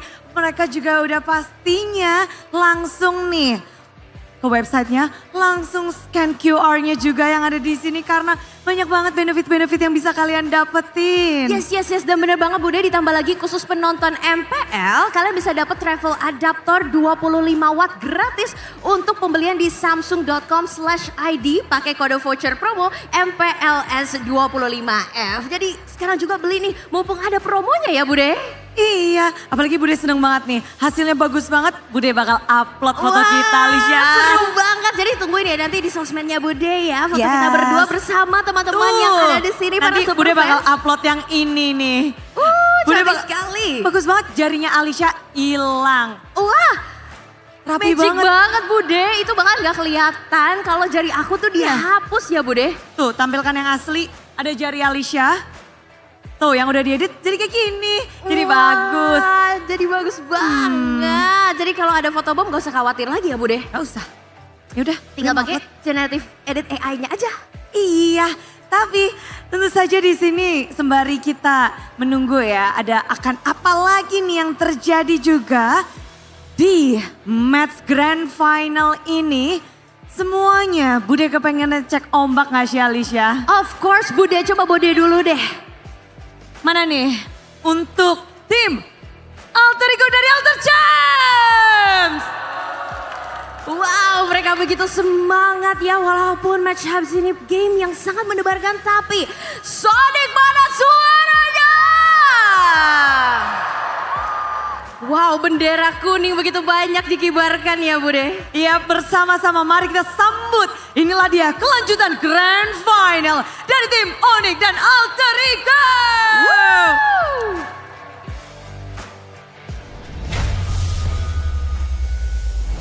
Technology with the Samsung Galaxy. Did you see that?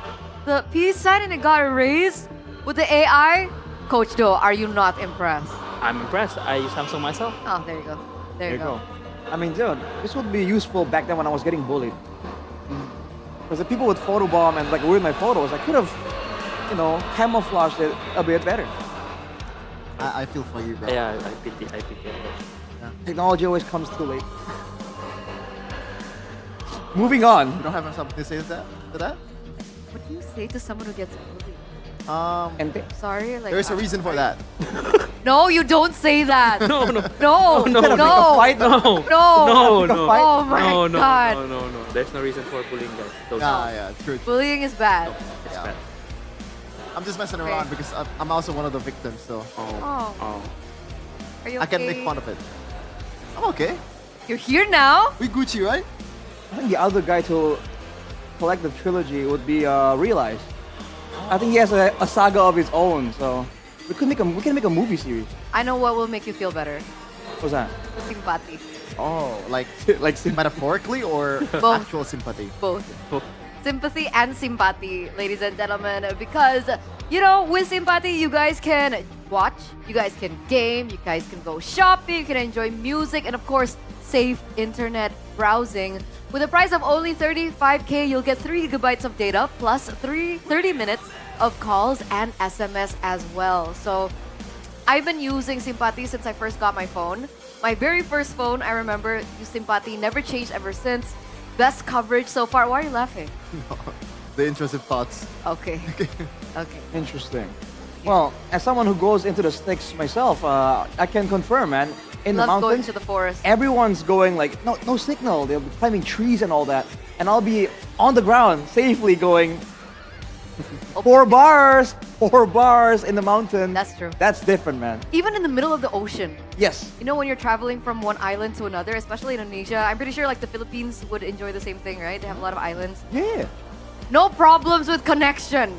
None It's at all. crazy. It's crazy. That's not something you can do with every provider, boys. So what are you waiting for? Hurry up and buy it at the nearest outlet or visit kcell.id/simpat. Sympathy. Yeah. Especially in this day and age, you want to keep up and watch MPL. If you lose, imagine you're watching the grand finals on a boat, right? And you're like, oh, they're gonna do it, and then it just freezes. That will be the biggest regret of your life, man. My other regret in my life is the fact that I haven't eaten enough good time, honestly. We have more. Let's take it out. We have some. There it is, Coach Do. You want to enjoy some good time? That's a double chocolate. That's the best one. My Yeah. Either double chocolate or the coffee one. Miracle Online, enjoyed it with milk. Milk is also a good option for you guys to, mix and match with. So what are you waiting for as well? Have a good time with Good Time. Was good time part of your childhood, Coach? What? Was good time part of your childhood? Yeah. Yeah, I know, right? Yeah. Are you guys a part of the same age group? Probably. Probably.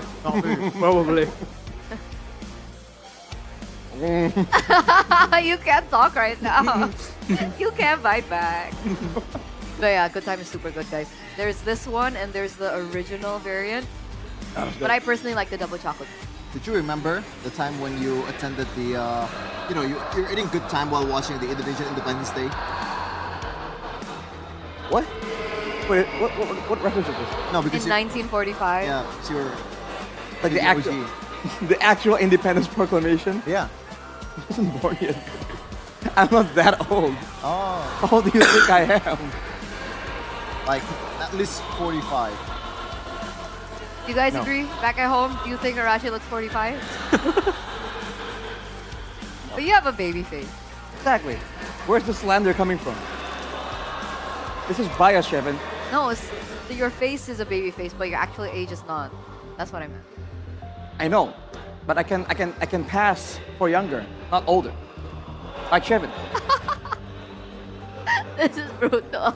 People think Shevin's like the adult of the group. Really? Do the he's tall. viewers think that? Because he's tall. You guys actually think that? Thank you for saying I'm tall. No, but you are tall. Yeah. Bet you're jealous of that. Are you the tallest among all the casters? In English? Or is Miracle Indonesia? taller? In English. Okay, what I mean is like Indonesian English. Oh, yeah. Yeah, I think so. Oh. It's because they played basketball. I don't think so. I feel a tragic knee injury. Gotta ask Coach Do, is it true that if you play basketball as a kid, you'll get taller? No, I play basketball, but I'm still short. Damn, you stepped on the landmine right there. Dang, that was not the play. That was awkward. How do we? Yesterday, guys, since yesterday. What is going with the panel? Help me out. You Oh, should man. help you out yourself, Eterna. You're inconsiderate of other people's. No, you're looking at Coach Bam. I'm also short. Because Coach Bam was so dry with his like punchlines, man. You're like, Okay.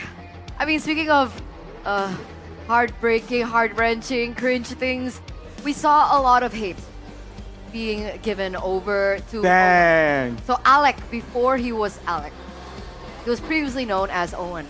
And that was season 14. 14. Oh, with you, Coach Do? Yeah, and I scouted Owen from on it. There you go. There you go. What do you make of him? Seeing his performance back then to how he has evolved now. I think he basically sums it up in yesterday's interview. If you guys remember, I think he now is a better person. More mature. And more mature. He doesn't take things to his feelings anymore. So he can. It's shown in his improvement, also in game. Because I think in season 14 it was never about his in-game or his gameplay. So it's an attitude thing. Was it mental then? Yeah, I think it's So it wasn't attitude, it was mental. So as in his attitude towards like, you know, the... yeah, towards the game, towards the day-to-day base. No, that's what I meant. What do you mean? Sure, buddy. So he got hurt by the comments then back in the day. Yeah. By feedback maybe. Maybe, but yeah, but he's shown his maturity now and he's showing himself that, and he finally deserves what he. I mean, he's a very good player. So you saw that potential even from season 14. Yeah. Okay. But what about Yasuke? Do you know anything about Yasuke here?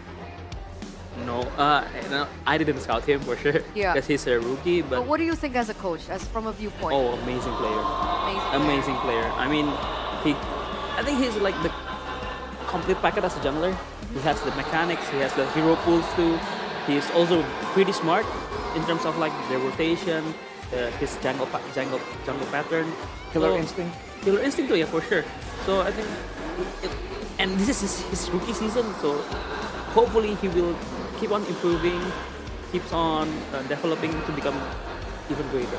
Because if we're looking at Yasuke's story, of course it's a little different to Fabian because Fabian never became champion of MPL. But for Yasuke, he was able to win the MPL trophy and then he moved up to the MPL and he's now top 2 in MPL. So I still see like a similarity of some sorts, right? Being so good in your debut season. And if we're looking at the history now of the finals MVPs, we saw this a little bit earlier on as well. If, let's say, this goes 4-1, because we are at championship point, right? Who do you think will be this year's or this season's finals MVP? Kyrie, unanimous. No doubt, he's been performing so well. I mean, he's styling on the last game. And yeah, but it's again, he plays the Haya, he wins. He plays the Lance, he wins. So, and it's great to see the situation because for the longest time, Kyrie, people say he just hasn't been shining, right? He hasn't been having the highest of highs like Yasuke, like the other, like Albert, you know? But this shows again that when the competition gets tougher, right? When you are forced to do more than just the usual stuff, you can see Kyrie can deliver. Just hasn't been forced this far up. So good competition allows these players to just show off even more of their skills. So it's a great thing to see in our own region because for the longest time, no one gets close, right? Kyrie is Kyrie. Everyone's just fighting for scraps. Now, at least in the beginning of the match, there was an idea. Can he actually surpass Kyrie? I mean, we saw moments of like outplays from Yasuke in game 1. Yeah. Where did that go? Well, it's not just a one-man show in MPL Indonesia Grand Finals. I think ONIC as a whole did a really great job to disable Yasuke's potential, even on a Hayabusa, but it's not important. What does Alter Ego need to turn the game around against ONIC? 51% shut down Sans' movement. What do you think about that, Coach? Shut down Sans' movement, 51%. Easier to say than done. Yeah. Yeah. This is the guy known to like be untouched on mages. It's right? easier to say than done, for sure. I mean, it's easy to say, yeah, shut down Sans, but it's Sans. He will do crazy stuff. He will be very aggressive when he needs to be. He will play passive when he needs to. Do you think there's something that we've seen from Alter Ego in game number 1 when it comes to the rotations and how they set up the waves that kind of made Sans have some difficulties that ONIC have solved basically, which is why Sans from game number 1, we talked about how his impact was so low. Now it's actually coming back up. Like, can you maybe break on some things on what ONIC probably have done? I think I agree with you because ONIC, mostly when they're winning, they have the better mid lane poke. The Yif, the Kimi, because Farsha is just like one and done. It's done. But Kimi, Yif, you can poke, you can freeze the lane, and you can give more opportunity to the junglers, to Kyrie to come and help your lane. And your skills, your main damage source didn't really get cancelled, right?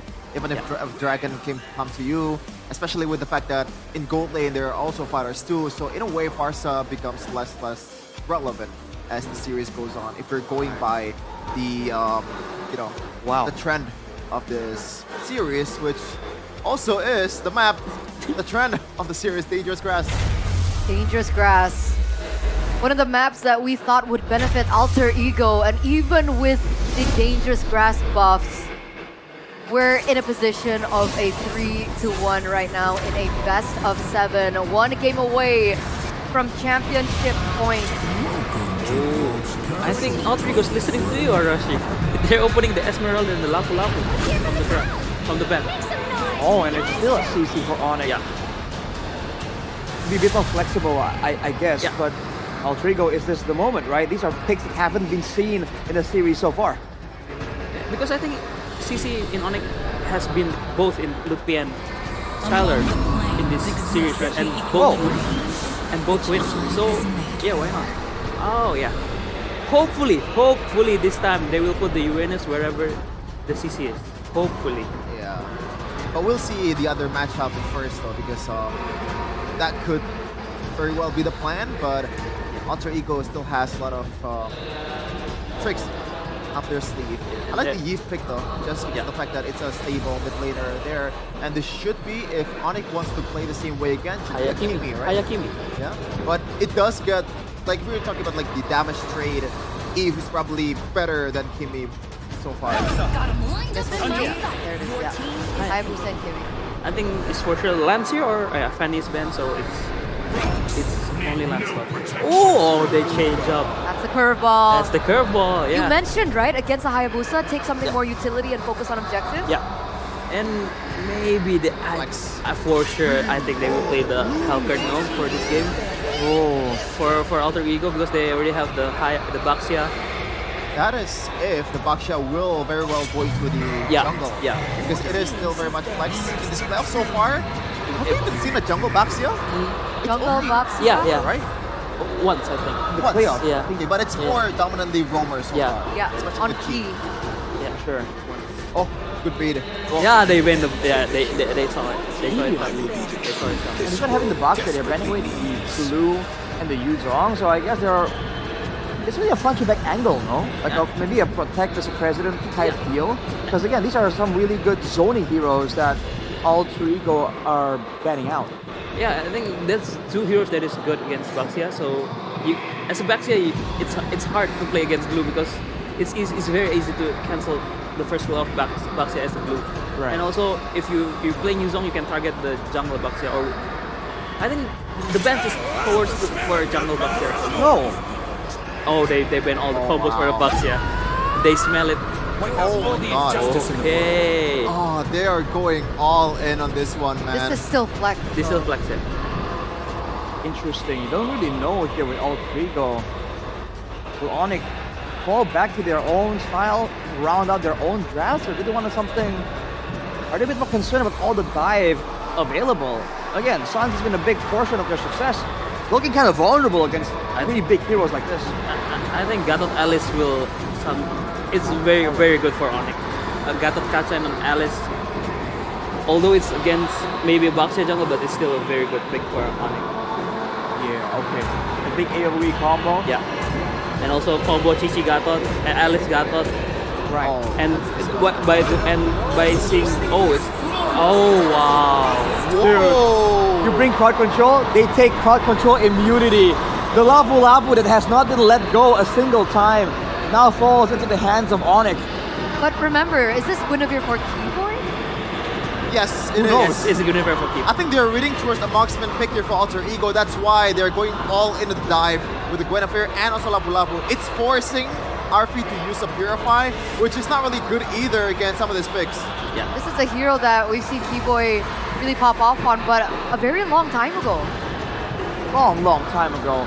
I believe that was even before the nerfs kind of to the distance. Oh, wow. Ruby comes in. They're not going to take the gamble. They're quadrupling down on the crowd control, dude. They want that early game. They're trying to brute force it. All right, boys, championship points. Who you got? Depends on the early game, but I'm still taking ONIC. Yeah, I think you guys will not see us again. I want to see a full-on series. I'm gonna root for Alter Ego on this one. This is it, ladies and gentlemen. After 5 years, Alter Ego have one last chance to continue this best of 7 series, to claim that trophy that you see up on screen right now. Mirko, realize, let's head over to the next game. Destiny beckons. One last showdown. Match point, tournament point, trophy set in their eyes. Will this be another crown? The 8th for the Sky Kings? Or will Alter Ego again retaliate through the chaos that they have? It is game number 5. Alter Ego up against ONIC. Match point for ONIC. Alter Ego, we said just last game, they're going to have to dig deep to win against ONIC. They can't just rely on the strategies that they have played against EVOs, against ONIC in the upper bracket finals even. Those are strats that ONIC are prepared for already, and I think that's what we're seeing from Alter Ego right now. Yeah. They're trying to go, Skyler! Almost picking up the solo kill early against Arfi. That means the gold crab will be gone, no? Oh no, Arfi missing a whole gold crab early. Luckily he's a fighter, but still, that's a big blow. And they can regen quite fast too. Let's play games next while we see Keyboy and Alec rolling it out. Oh no. Both, oh no, Hijume, flickers. They're gonna go for it, under turret burst, blood over to Sans. Back-to-back games, now it's Alec gunned down. Oh lord. We sensed the Khalid pick coming in for ONIC, but then they saw the Cho and they were like, okay, we gotta go for something else to win out the mid prio. Went for the Guinevere, they did. But again, Alter Ego losing grip on that mid prio. Look at how they're taking over that green camp from Yazuke's hands. Kyrie is level 4 right now. And Yazuke with the Baxia, sure, he has more mobility, but the carry potential seems to just fade away. Down bottom, Arfi is just heavily bullied by CC. The CC can shred early on. It's quite strong up against the Uranus. But again, Warriors boots for Arfi. Total spawns and ONIC, they want to go for this. Especially Hijume rotating to the top side. The Lutpi is close by. Sans also here gunning down. I'm offended, but don't Rumble King into the Purify from Sans as Keyboy goes for spatial migration, able to land it, now goes to the back line. Shadow kill from Kyrie! Alec trying to go over to G Kundo. Keyboy's very low. He's still able to buy some time. That's Yazuke picking up the kill. But look at the turtle. Lutpi, CC immune. You have to remember they have 2 CC immune heroes. As Kyrie takes the turtle. That's the Guinevere and the Lapu Lapu. Also both very strong 2 dives. Could be a very, very good target. The Eve. The hands of Alter Ego for Hijume. So he has to work double time to protect himself. And then Alter Ego. Seeing the last 2 picks coming in. That is very, very good to force Alter Ego to run a Flicker Marksman.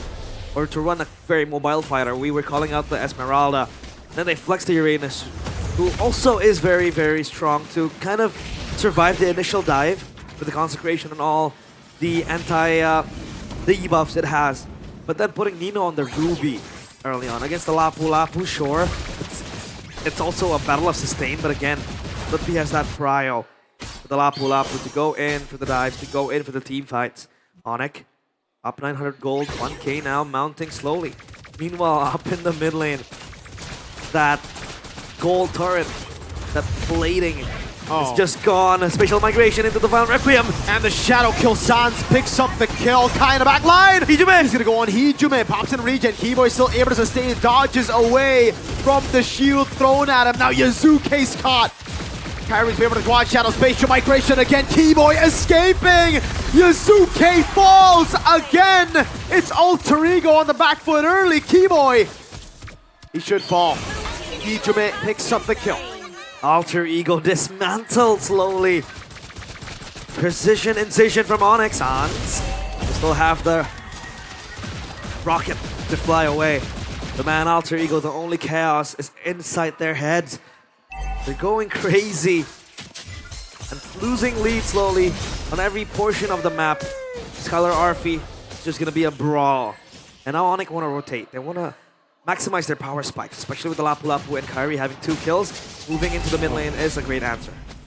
Everything's crumbling for Alter Ego, realize. That early game control that they double down on. Yeah, the Oracle pick up there for Alter Ego. For RP in the bottom lane now.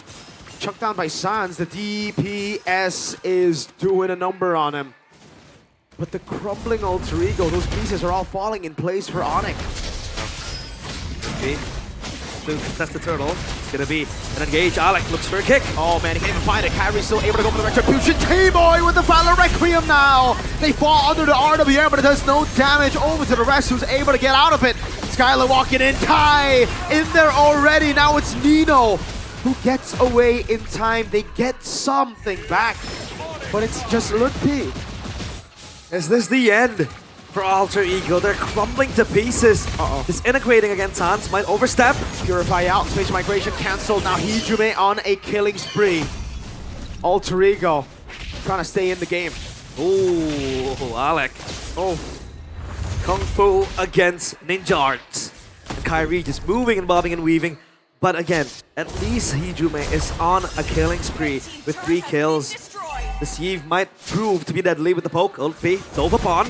That's going to be Jikudo and the way to Dragon, but there's not enough burst just yet. Lutfi still able to survive for a bit longer. Goes over the stun and will be able to buy a bit more time as Skylar pushes in the bottom lane. The mid lane gets shoved in into turret. Alter Ego, they got Lutfi again. That's another frontliner, but the mid lane falls, and again the trade is worth it for the Sky Kings. ONIC are out macroing Alter Ego. Keyboy has to survive. Another turret in. Pushed away from Alec, gets a Jikundo, and finally they get a turret, but again, it's something on the board. It's never free. You get the frontliners, but then the jungle, the damage dealers get more and more and more value on the map. Kai, he knows there's no way of the dragon. Actually, it's back up. That's quick. Always a cross-map play, but MPL ID X-Streamer by good day. We have R7 with a few familiar faces. Yes, sir. R7, Chadera, Yuka, and RQ in the playoffs. True. Well, Rins was here yesterday in the Sucro booth, so shout out to Rins. Shout out Rins, shout out Fiel as well. Fiel, yes, sir. Who else is here? Oh, Beloyski was here as well. Alec holding in the bush. Turtle number 3 about to spawn, and I don't pin it over to Keyboy. What? Alec goes in with the way in the dragon, but it's going to be cancelled by the Valor Requiem now. Lutfi splashing through the RWM coming down now. Skylar dives to the back line, pops in the current call, and Kai gets locked down by Yazuke. This is the silver lining that Alter Ego are looking for. Kyrie is taken down. And this might be their first neutral objective in their own hands. Unless Skylar has something else to say, I don't think they can contest this. They want to go in, Sans. Keyboy is just gone. Meanwhile, Turtle taken down by Yazuke. Yazuke gonna go in. Good Bravest Spider. Raging slashes to turn into Sans, peeling for him. Alter Ego, they've broken through the gold lead. ONIC. It was 2K, 3K.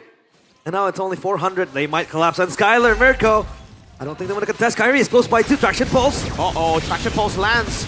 The immobilization is right there earlier. Alec went for the Wither Dragon. Oh, good cancel. The flicker out of the shadow kill. And Alter Ego regain control over the game. They regain momentum as well. We cannot forget an extraneous variable in the hands of Alter Ego. This Uranus. So far unfazed, not taken down only once by Skylar too. Alter Ego look for a window to come back to the game. Item check by Dunia Games. Going one obviously for the Eve. A very foundational item. Meanwhile, the Uranus opts for the much more defensive build. We did see Arfi with the Uranus go for that magic approach, right? With the Enchanted Talisman, the Book 2. And so far, Alter Ego are hitting their power spikes. This might be where the window for them to crawl back to the game appear. See Azuke with Abaxia. Very strong as well to kind of become the front line and eat up all the damage from Sans. Alec with the kick! Wait, the Dragon over to Keyboy. He is able to flick around in time. Traction pulse doesn't land. Lutfi able to go for the Brave Spider over to RP now as they go for the damage on him. Quad Shadow landing. The Shadow kill as well. Good translation over. Kai with the jump in. RP too darn tanky. Alter Ego able to escape. Now Nino with the help of the conceal from Alec goes in.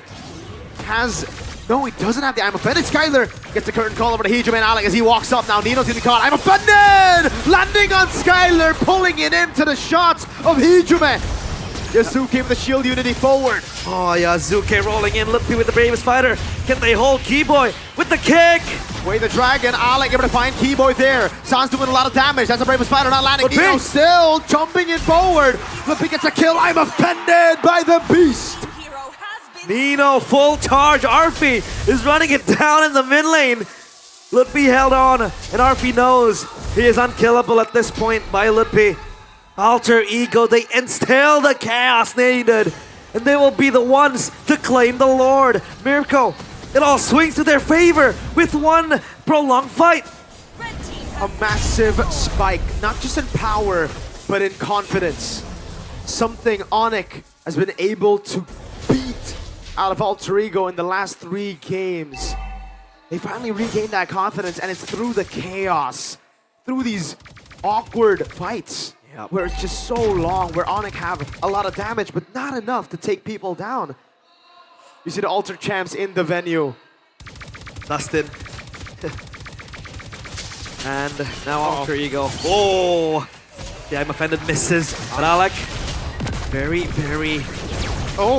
dangerous move. Head over to Shadow Kill. The Wither Dragon gonna be cancelled there. Alec popped it way too late. Kyrie on the shutdown. RP in the back line trying to punish, but now it's a big win to ONIC. That Lord advantage. Without Heejime, it's hard to think that it will be of much value. Yeah, they could have gone and plundered more from ONIC, especially with the Eve gone now. They don't really have that zoning tool that the Eve has with the RWM, plus the poke as well. Void blasts galore. They can play the front to back, but at least now for ONIC, that Lord just gone. Evaporated in an instant.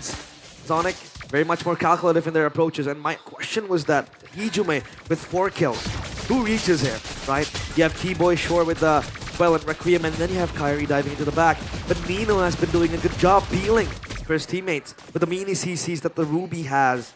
And then you have Yasuke frontlining for the entire team. Quite tanky, I believe. With all the bullets taken, Keyboy has to run that back. Shield unity, good Violet Requiem, the cancel to Jikuda as the curtain call locks him down. RP now coming from the side. Kyrie still able to secure his own orange buff as Yasuke walks forward. RP has the quad shadow in him. Lutfi clears out the wave in the top lane. So ONIC back to the calm before the storm. Divine Glaive completed for the Eve, for Heejime. More damage needed for Alter Ego to break past ONIC's front line. Another Divine Glaive pickup as well for Sans. And now Alter Ego. They want to tone down the tempo quite a bit. They don't want to slow. They want to slow it down. There's ONIC. They might be the ones to pick off a few scraps. Fallen down by Alter Ego. Wave check. It's pushing quite equally, to be honest. Alter Ego though, they are mounting a slow push, and Arfi is able to get Prio down bottom. It's gonna push and crash for Alter Ego. Facial migration, Valor Requiem, everything in the kitchen sink thrown at him, and Kai has a Sky Piercer. Dang, man. Again. Did he just buy it? When did he get it? He did. So that's 10. Yeah. 10 Sky Piercer stacks. And he needs it. It is necessary because of how tanky Alter Ego is getting. They have 2 fighters, plus this Baxia, who's very, very hard to kill, hard to catch as well. The shield roll. And Boy just watching the new generation take over. And he sure hopes that Alter Ego might pull a miraculous comeback. Nezuke has gonna take your ass. Extra physical damage reduction, and RP is eating all the bullets. Oh no, spatial migration, everything again on one dude. Alter Ego are 2 split up, and ONIC buying the angles. Nino walking up, immobilization over from Sans, not landing. Nino looking to play, but won't be able to find the I'm offended there. Now ONIC with a 4v5 advantage. Want to pull it in. Oh, Pulse connects. As Keyboy looks for the jump. Raven's Fighter! That's a Raven's Fighter to the back line now. Skylar comes in as well. Let's give it the shadow kill over to Ijume! Wait, the dragon, but it's too darn fast. Kai gets to the quad shadow in time, evades away from an angled way of the dragon. And again, Arfi's down for 3 seconds. Alter Ego have used the resources. Lord down to half. This is free. It has to be free. Alec looks for a Hail Mary play, but that's not going to happen as Yazuke watches in vain. From afar, Kyrie, the one to take the Lord. Waves are pushing in for Alter Ego down bottom, but ONIC has been able to bounce it back with a very, very good slow push, mounting slowly. The Lord will march down bottom. Alter Ego, they have to clump up. They cannot be the one splitting away, because sure, it is a Uranus, it is tanky, but once ONIC throws everything, every resource they have onto a single member, that member is definitely gone. And then Alter Ego loses momentum. They lose the very building block that keeps them alive, a tanky front line. And that's what they really need, especially when they want to activate Hijume for the Eve. Now the Lord will march down bottom. Mid also hit upon by ONIC. But Alter Ego, I feel like they might just lose the structure unless they can wave off this Lord. The window for Alter Ego was earlier. Now Lutpi, Raven Spider stunning Yazuke. That's going to be RP jumping in. That's a traction post locking 2 members down. The guy gets the stun. It's going to be the Violent Raccoon onto 2 as Alter Ego are completely running away. Massive I'm offended. Now the base wide open. 2 base turrets falling already. Now Alter Ego, they can clear. They can prolong this. Alec Kundo already. Skylar still holding. ONIC back away. Alter Ego hold. A breath of relief from Alter Ego. In moments of silence, Keyboy cuts the tension with a single play, a single moment, and that was one of them. Falling apart is Alter Ego, their lead, their swing monumentally gone. As ONIC 3.1k now in their favor. Hijume ups the winner crown. He needs the defensive approach as Skylar. He goes for the Sea Halberd, much to the need of ONIC because Alter Ego, they regen quite strong. The Baxia and the Uranus too. So it was second item for Kai. Kyrie on the Hayabusa. Yeah. Sky Piercer. All needed. And now, all we have to talk about is Alter Ego defending their base. Their wave clear, not the best, but they have the Eve at least to space out, to gap away from ONIC, who wants to gap close because of the Guinevere. And then you have the Lapu Lapu too. Basically, Lutpi now. As Kyrie with the Hayabusa as well. Quad Shadow galore will be the name of the game for him. Alter Ego, what can he do? Fun fact though by Gope, what a long journey. With a total of 506 games played in MPL ID, Sans has accumulated 146 hours of playtime throughout his MPL ID career. Wow. 146 hours of playtime. That's just in MPL ID, dude. Yeah. Imagine how many hours he has in the game. An MDL, M-Series. I think it's at least MSC. 50,000 hours, no? It has to. We got like other game esport title players having like 100,000 hours. Spending half their lifespan on a game, and ONIC look for the angle here, but just can't find it. ONIC are they're occupying every single bush. Oh no, RP. You cannot be locked in all alone. Has the flicker, but Kyrie gets the killing spree. 3 kills since he got the Sky Piercer. Bad news. Super bad news for Alter Ego. Who frontlines now? Yuzuki has to go in and get the retreat. Meanwhile, Nino with the set. Alec with the kick. It's not going to be enough. Alter Ego concede. They vanquish all the lead. The Lord goes to ONIC. And the question is, will that Lord March be the last for Alter Ego? As Skylar, he has that adaptive glove, the expert gloves. What is he gonna build it into? Maybe a winter crown as well. For extra, yeah, winter crown completed for Skylar. So again, extra defensive options. Alter Ego, they have to defend. Requiem. T-Boy again, able to find his spatial migration, and this time it's on to Nino with the Violet Requiem right before the Lord spawns in the game, and now it's in the mid lane. Oh man, no Nino for 38. ONIC, I don't even think they care about the base turret up top. They want to go for the end. DHS completed for Sans, extra attack speed to potentially end this game. Will this be the final neck of blow towards Alter Ego? They pull it in, but Yazuke will fall! That's a stun from Lutpe! Hijum is trying his darn best! It's over! The 3 bases rose to chase the crown! But ONIC were never meant to chase. They are the crown! Order restored, chaos, silence. The crown still belongs to ONIC. Dynasty, dominance, divinity. Another season ends and yet the same gods stand tall. The sky remains theirs, unbroken, unchallenged, unbent. But above the skies where ONIC lies, their eyes are set on a new horizon. With all the crown they have, the M series elude them. M7 is their next destination. Will it be their next destiny? And for Alter Ego, it is an abrupt end to their run. A run that was special, a run that exceeded expectations, that shattered them for everyone, even the Alter champs who are here today. They didn't expect their team to get this far. They had all the support, they had all the hope, they had all of the picks, the heroes, but they couldn't get past the last hurdle. They couldn't get past the kings of Indonesia. They couldn't. Alter Ego, so close yet so far. But all they can do now is hold their heads up high.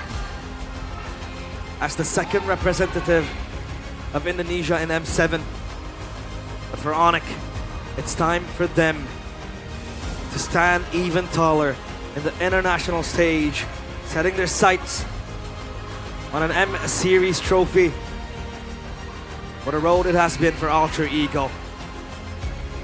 And what a test of time for the rookies it has also been.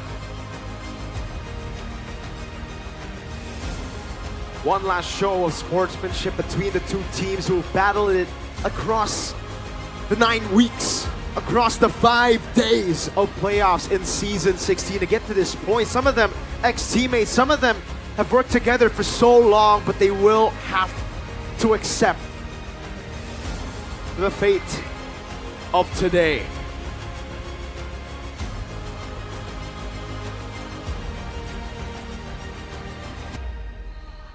Eight times they've ruled Indonesia. 8 times they have worn the crown. One last bow. Ladies and gentlemen, give it up for the team that always seemed to produce miracles. A team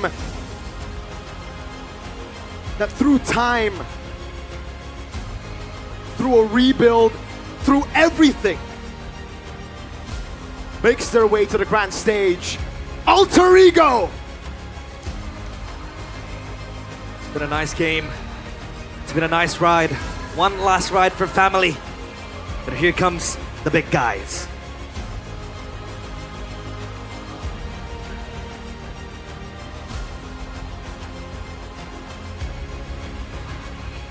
And for ONIC, this isn't the end. The throne is secure at home. But now they look to the horizons. The world awaits. your MPL ID Season 16 champions, ONIC!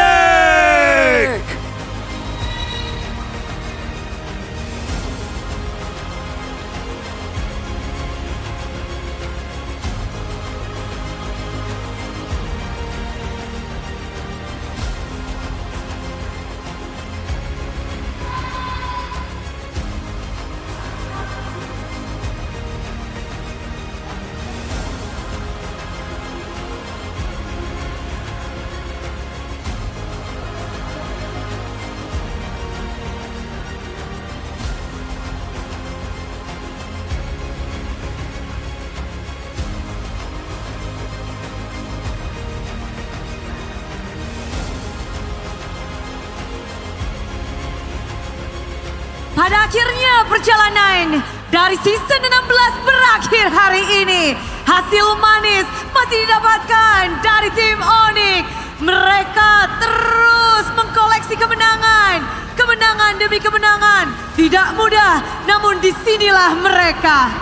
Sang Raja Galaksi akhirnya telah kita temukan. Perjuangan panjang dan melelahkan kini terbayarkan. Selamat untuk tim ONIC telah membuktikan diri menjadi yang terkuat dan paling layak untuk menjadi perwakilan menuju M7 Indonesia. Dan kini tiba saatnya memberikan apresiasi kepada para pemenang. Untuk itu kita mengundang kepada yang terhormat Gloria Famiella selaku Wakil Ketua Bidang Kompetisi PBSI untuk naik ke atas panggung.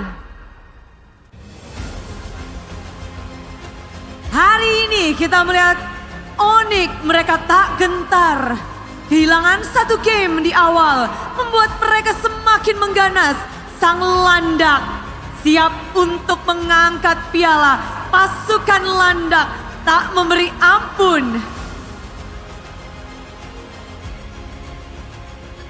Oleh karena itu kita bisa melihat bahwa inilah yang akan mereka dapatkan.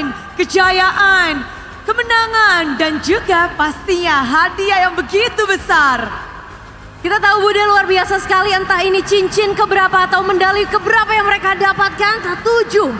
Ini adalah suatu prestasi yang terus konsisten ditorehkan oleh ONIC yang lagi-lagi menjadi juara dari MPL Indonesia. Satu persatu player pun telah disematkan cincin. Kacing-kacing, babling-babling. Ini bisa dibilang adalah cincin perdana Skylar bersama dengan ONIC. Namun kita melihat juga bahwa setiap playernya akan menunjukkan bahwa jari mereka telah disematkan cincin. Yang mana menandakan bahwa mereka lah sang juara. Jari jemari mereka lah yang membuat mereka bisa menjadi juara. Tentu saja perjuangan panjang dari tim ONIC. Dari regular season mereka sudah menunjukkan bahwa mereka begitu konsisten dengan winning streak yang hampir tidak terkalahkan. Dan hari ini Nice Pick 2 menjadi saksi prestasi yang baru kembali ditorehkan oleh tim ONIC. Golden Ring ditambah dengan medali disematkan kepada tiap playernya dan juga jajaran coaching staff. Kita tahu mereka adalah the dream team. Dan juga bukan hanya dari tiap playernya, namun the best coaching staff pun mereka kantongi di season ini. Apresiasi terbesar untuk tim manajemen coaching staff. Wow! Jarinya hampir penuh dari Coach Yap. Coach Yap begitu luar biasa. Aku dengan jari-jari yang luar biasa penuh dengan golden ring yang ia miliki. Iya, udah hitung-hitung ada 1, 2, 3, 4, 5, 6, 7 dipamerin, udah disiapkan. 6-6-nya setelah dibawa.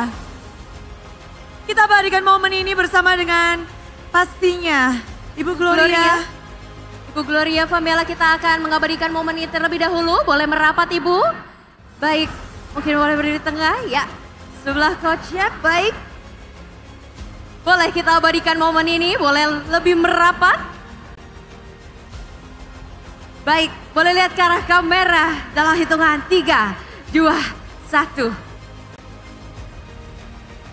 Boleh dikasih tunjuk cincin-cincinnya dong ya. Wow, begitu penuh sang golden ring menyemati jari-jari para coaching staff maupun pemain dari tim ONIC. Medali dan cincin sudah mereka dapatkan. Selanjutnya tentu akan mereka nantikan juga. Selanjutnya kita akan mengundang Ibu Aribah Messi selaku MX Product Marketing Samsung Electronics Indonesia untuk juga turut memberikan hadiah dan apresiasi terbesar untuk tim ONIC sebagai juara dari MPL Indonesia Season 16.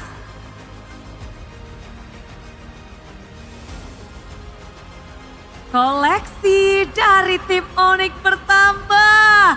Bagaimana tidak? Dari season ke season mereka mendapatkan begitu banyak hadiah. Kali ini Samsung Galaxy S25 Ultra akan mereka dapatkan.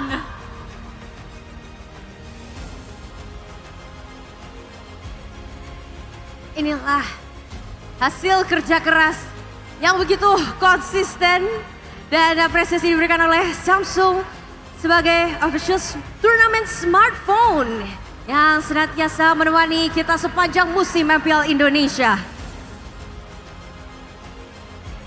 Dari tiap player, dari coaching staff, dan mereka bergembira bersama. Dan ini kita akan berikan momen bersama kembali, di mana tim ONIC mereka pula mendapatkan giant check juga, ditambah dengan Samsung Galaxy S25 Ultra.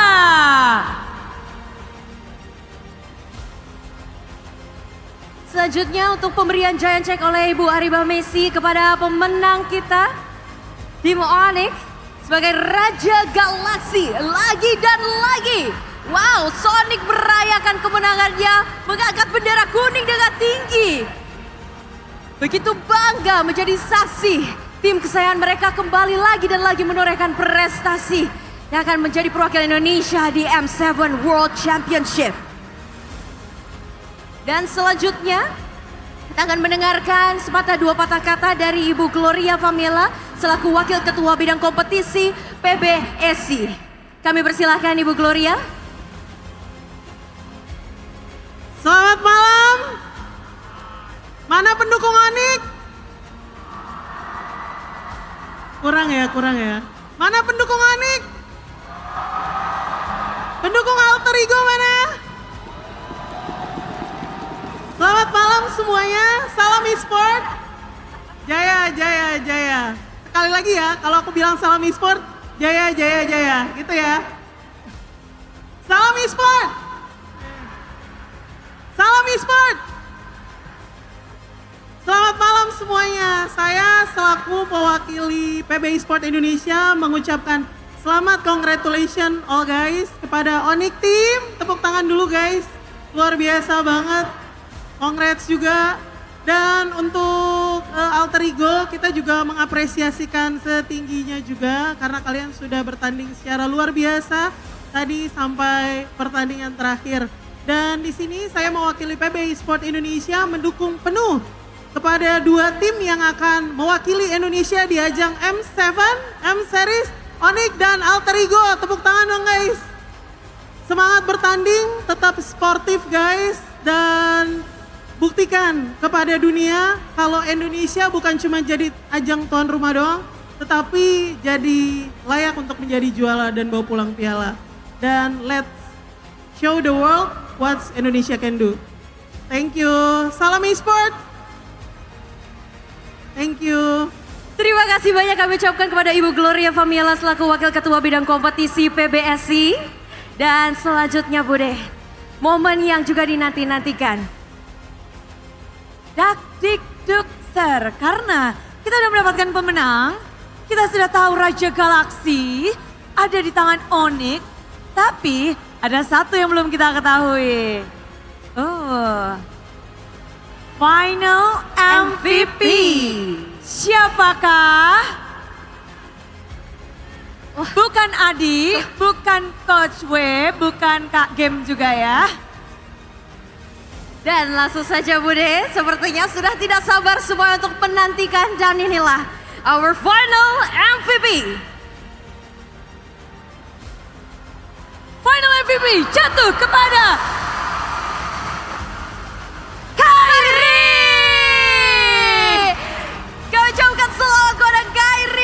sebagai final MVP dari MPL Indonesia Season 16. Membawa timnya dengan pertarungan yang begitu apik.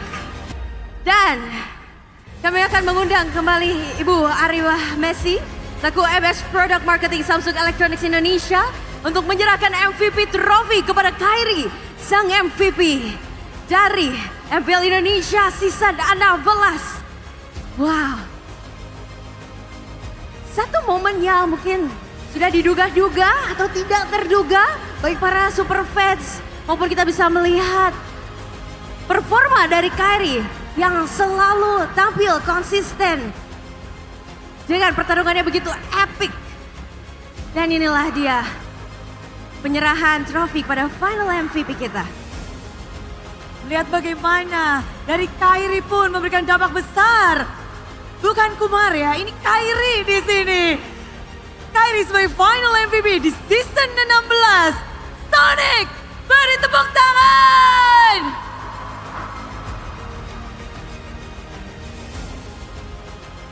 Dan juga pemberian trofi disertai dengan mock check. Dan tentunya Golden Thumb sebagai simbol apresiasi tertinggi kepada juara MVP, juara dari MPL Indonesia Season 16. Di final ini kita melihat Kairi memainkan begitu banyak hero. Kita bisa melihat bagaimana eloknya Kairi berdansa dengan hero-hero assassin yang dia miliki. Lancelot, Hayabusa, wow, semua sudah dikerahkan. Dan hari ini pun kita melihat bahwa banyak sekali yang telah diperbuat oleh tim ONIC untuk bisa mendapatkan kejayaan. Namun, inilah dia momen untuk Kairi sebagai final MVP. Terima kasih kami ucapkan kepada Ibu Ariba Messi selaku MS Product Marketing Samsung Electronics Indonesia. Dan juga pastinya kita ingin mendengarkan ya Bude sepatah dua patah kata dari final MVP kita. Begitu langsung saja Kairi, the stage is yours, kita ingin mendengarkan sepatah dua patah kata dari our final MVP. Ngomong. Iya dong. Yang pertama pasti mau apa ya? Puji Tuhan bisa dapat final MVP dan juara lagi sama teman-teman gue ONIC. Terus mau thank you juga sama staff ONIC, sama Coach Paddington, Fatur, Kanian, bos-bos kita, Justin Wijaya, dan semua staff ONIC. Sama Coach Chef. Dan apa lagi ya? Ya tunggu kita di M7 guys, tunggu kita di M7. Kita pasti lakuin yang terbaik buat Indonesia. Thank you. Kairi telah membuktikan diri dan di sini pasukan landak. Mereka telah berjuang, namun kita juga pengen mendengarkan nih sepatah dua patah kata mungkin dari Skylar. Kemenangan pertama Skylar bersama dengan ONIC. Masuk ke dalam ONIC, Skylar kali ini mendapatkan kesempatan langsung bisa menjadi juara. Skylar, boleh sepatah dua patah kata untuk kemenangan ini. Wah, apa tadi Bude? Sepatah dua patah kata untuk kemenangan. Alhamdulillah bisa juara. Ya gue termotivasi karena ada yang bilang Mbappe keluar RRQ juara UCL. Dan gue bersama Coach Adi dan teman-teman gue yang selalu bantu sama gue lah di backstage. Thank you. Semuanya tentu merayakan, tapi Coach Adi, ini adalah momenmu Coach Adi. Best coaching staff di season ini, juara juga. Ya intinya mau bilang thank you aja buat manajemen ONIC yang karena masih percayain gua di ONIC. Ya intinya mau say thank you juga kepada anak-anak karena tanpa mereka juga gua nggak bisa sampai sejauh ini. Dan pastinya thank you juga buat coaching staff, cewek, game, Kainda sama Kogeri yang selalu bantu gua dalam coaching staff lah ibaratnya. Ya intinya banyak yang bilang mendapatkan piala MPL ini susah. Tapi ya alhamdulillah gua udah pernah angkat 6 kali. Jadi ya semoga ini jadi motivasi gua ke depannya untuk mendapatkan lebih piala internasional. untuk Indonesia. Makasih. Wow, Coach Adi, banyak yang bilang MPL itu susah tapi 6 kali mengangkat trofi ini. Cewek, mungkin ada yang ingin disampaikan sebagai asisten coach dalam season kali ini. Yes. Sebenarnya kalau dari gua, ya pastinya gua mau mengucapkan terima kasih banyak kepada Sonic yang udah datang, keluarga gua juga di rumah yang pastinya sedang nonton di Medan, sama pacar gue juga yang kebetulan nggak bisa hadir di sini di Pontianak. Dan sebenarnya kalau buat jadi coach season ini ya gue lumayan terbantu banyak lah sama anak-anak di sini. Gue juga masih belajar dan semoga kita bisa improve terus. Dan buat coach Chef ya makasih juga, kayak Adi game juga bimbing gue lah buat jadi coach. Semoga kita bisa improve di M7. Thank you. Dan pada akhirnya merekalah yang berhak untuk mengangkat trofi ini. Merekalah sang Raja Galaksi. Merekalah sang Raja Langit. Inilah dia. Sambutlah tim ONIC.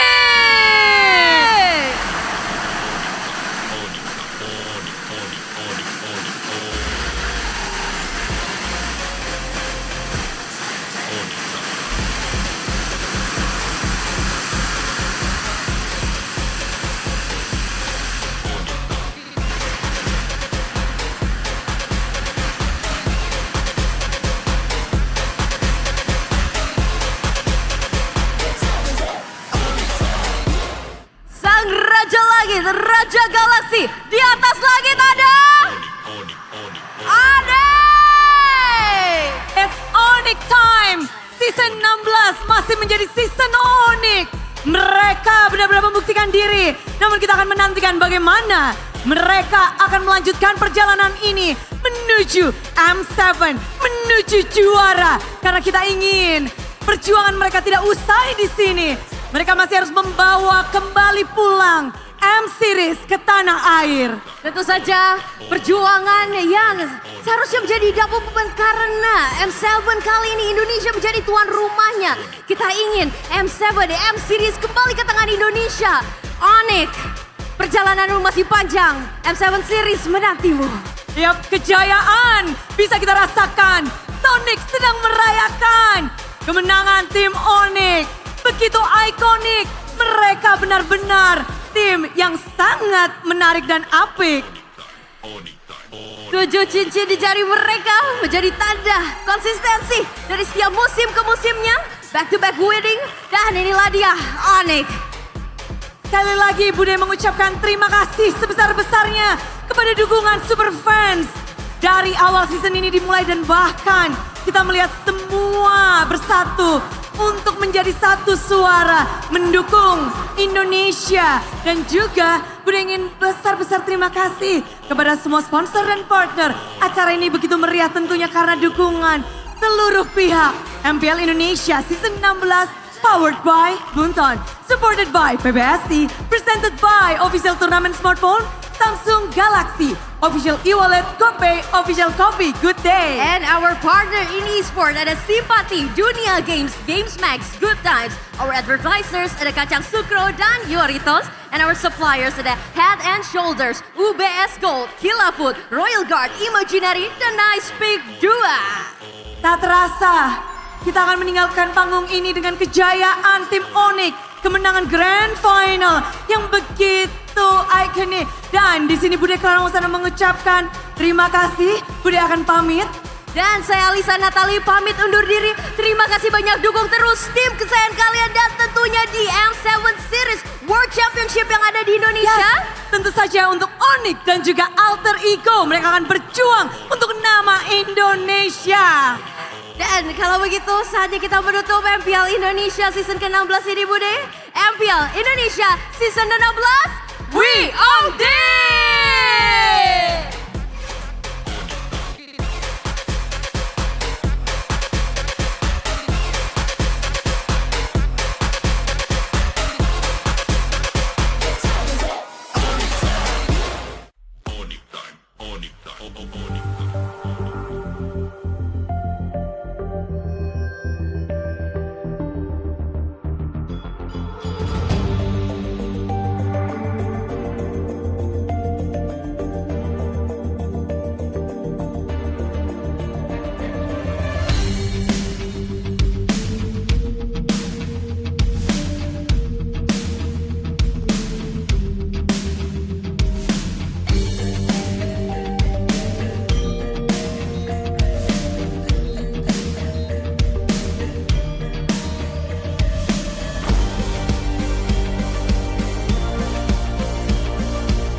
Dari dulu gue cuman punya satu mimpi, ngangkat piala M Series. Champions of the world.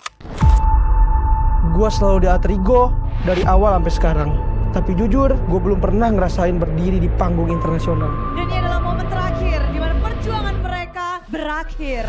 Dari M3, M4, M5, gue udah coba segalanya, tapi gagal terus. M6 malah lebih pahit lagi. Setiap musim lewat dan setiap kali gagal, rasa kecewa itu makin besar. Gue kecewa bukan cuma karena nggak menang, tapi karena gue belum bisa nepatin janji ke orang-orang yang percaya sama gue. Tapi gue nggak mau nyalain nasib, karena dari semua gagal itu, gue belajar. Karena gue tahu selama masih ada kesempatan, gue harus terus berjuang. Dan sekarang, akhirnya penantian itu mulai terbayar. Dan sekarang gue punya kesempatan itu lagi di M7. Kalau mimpi nggak bisa didapetin cuma dengan pengen, tapi harus terus dikejar sampai benar-benar jadi nyata. Buat gue, ini lebih dari sekedar turnamen. Ini langkah pertama buat nepatin janji yang udah lama gue simpan. Jadi sekarang bukan cuma soal mimpi pribadi, tapi soal kebanggaan. Gue bakal ngelakuin segalanya. Buat bawa pulang piala itu ke Indonesia.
Terus berlari, terus ke arah puncak tertinggi. Ku takkan berhenti, hanya sampai di sini. Kemenangan abadi menanti. You know we won't miss if we unite our focus. And if you haven't noticed, we all live. Nyalakan apimu, hadapi semua tantangan. Hadap semua serangan, jatuh bukan halangan. Bakar semangatmu, janganlah engkau menyerah. Kita akan buat sejarah. We all this, we won't miss. We all this, we won't miss. Saatnya beraksi, jalan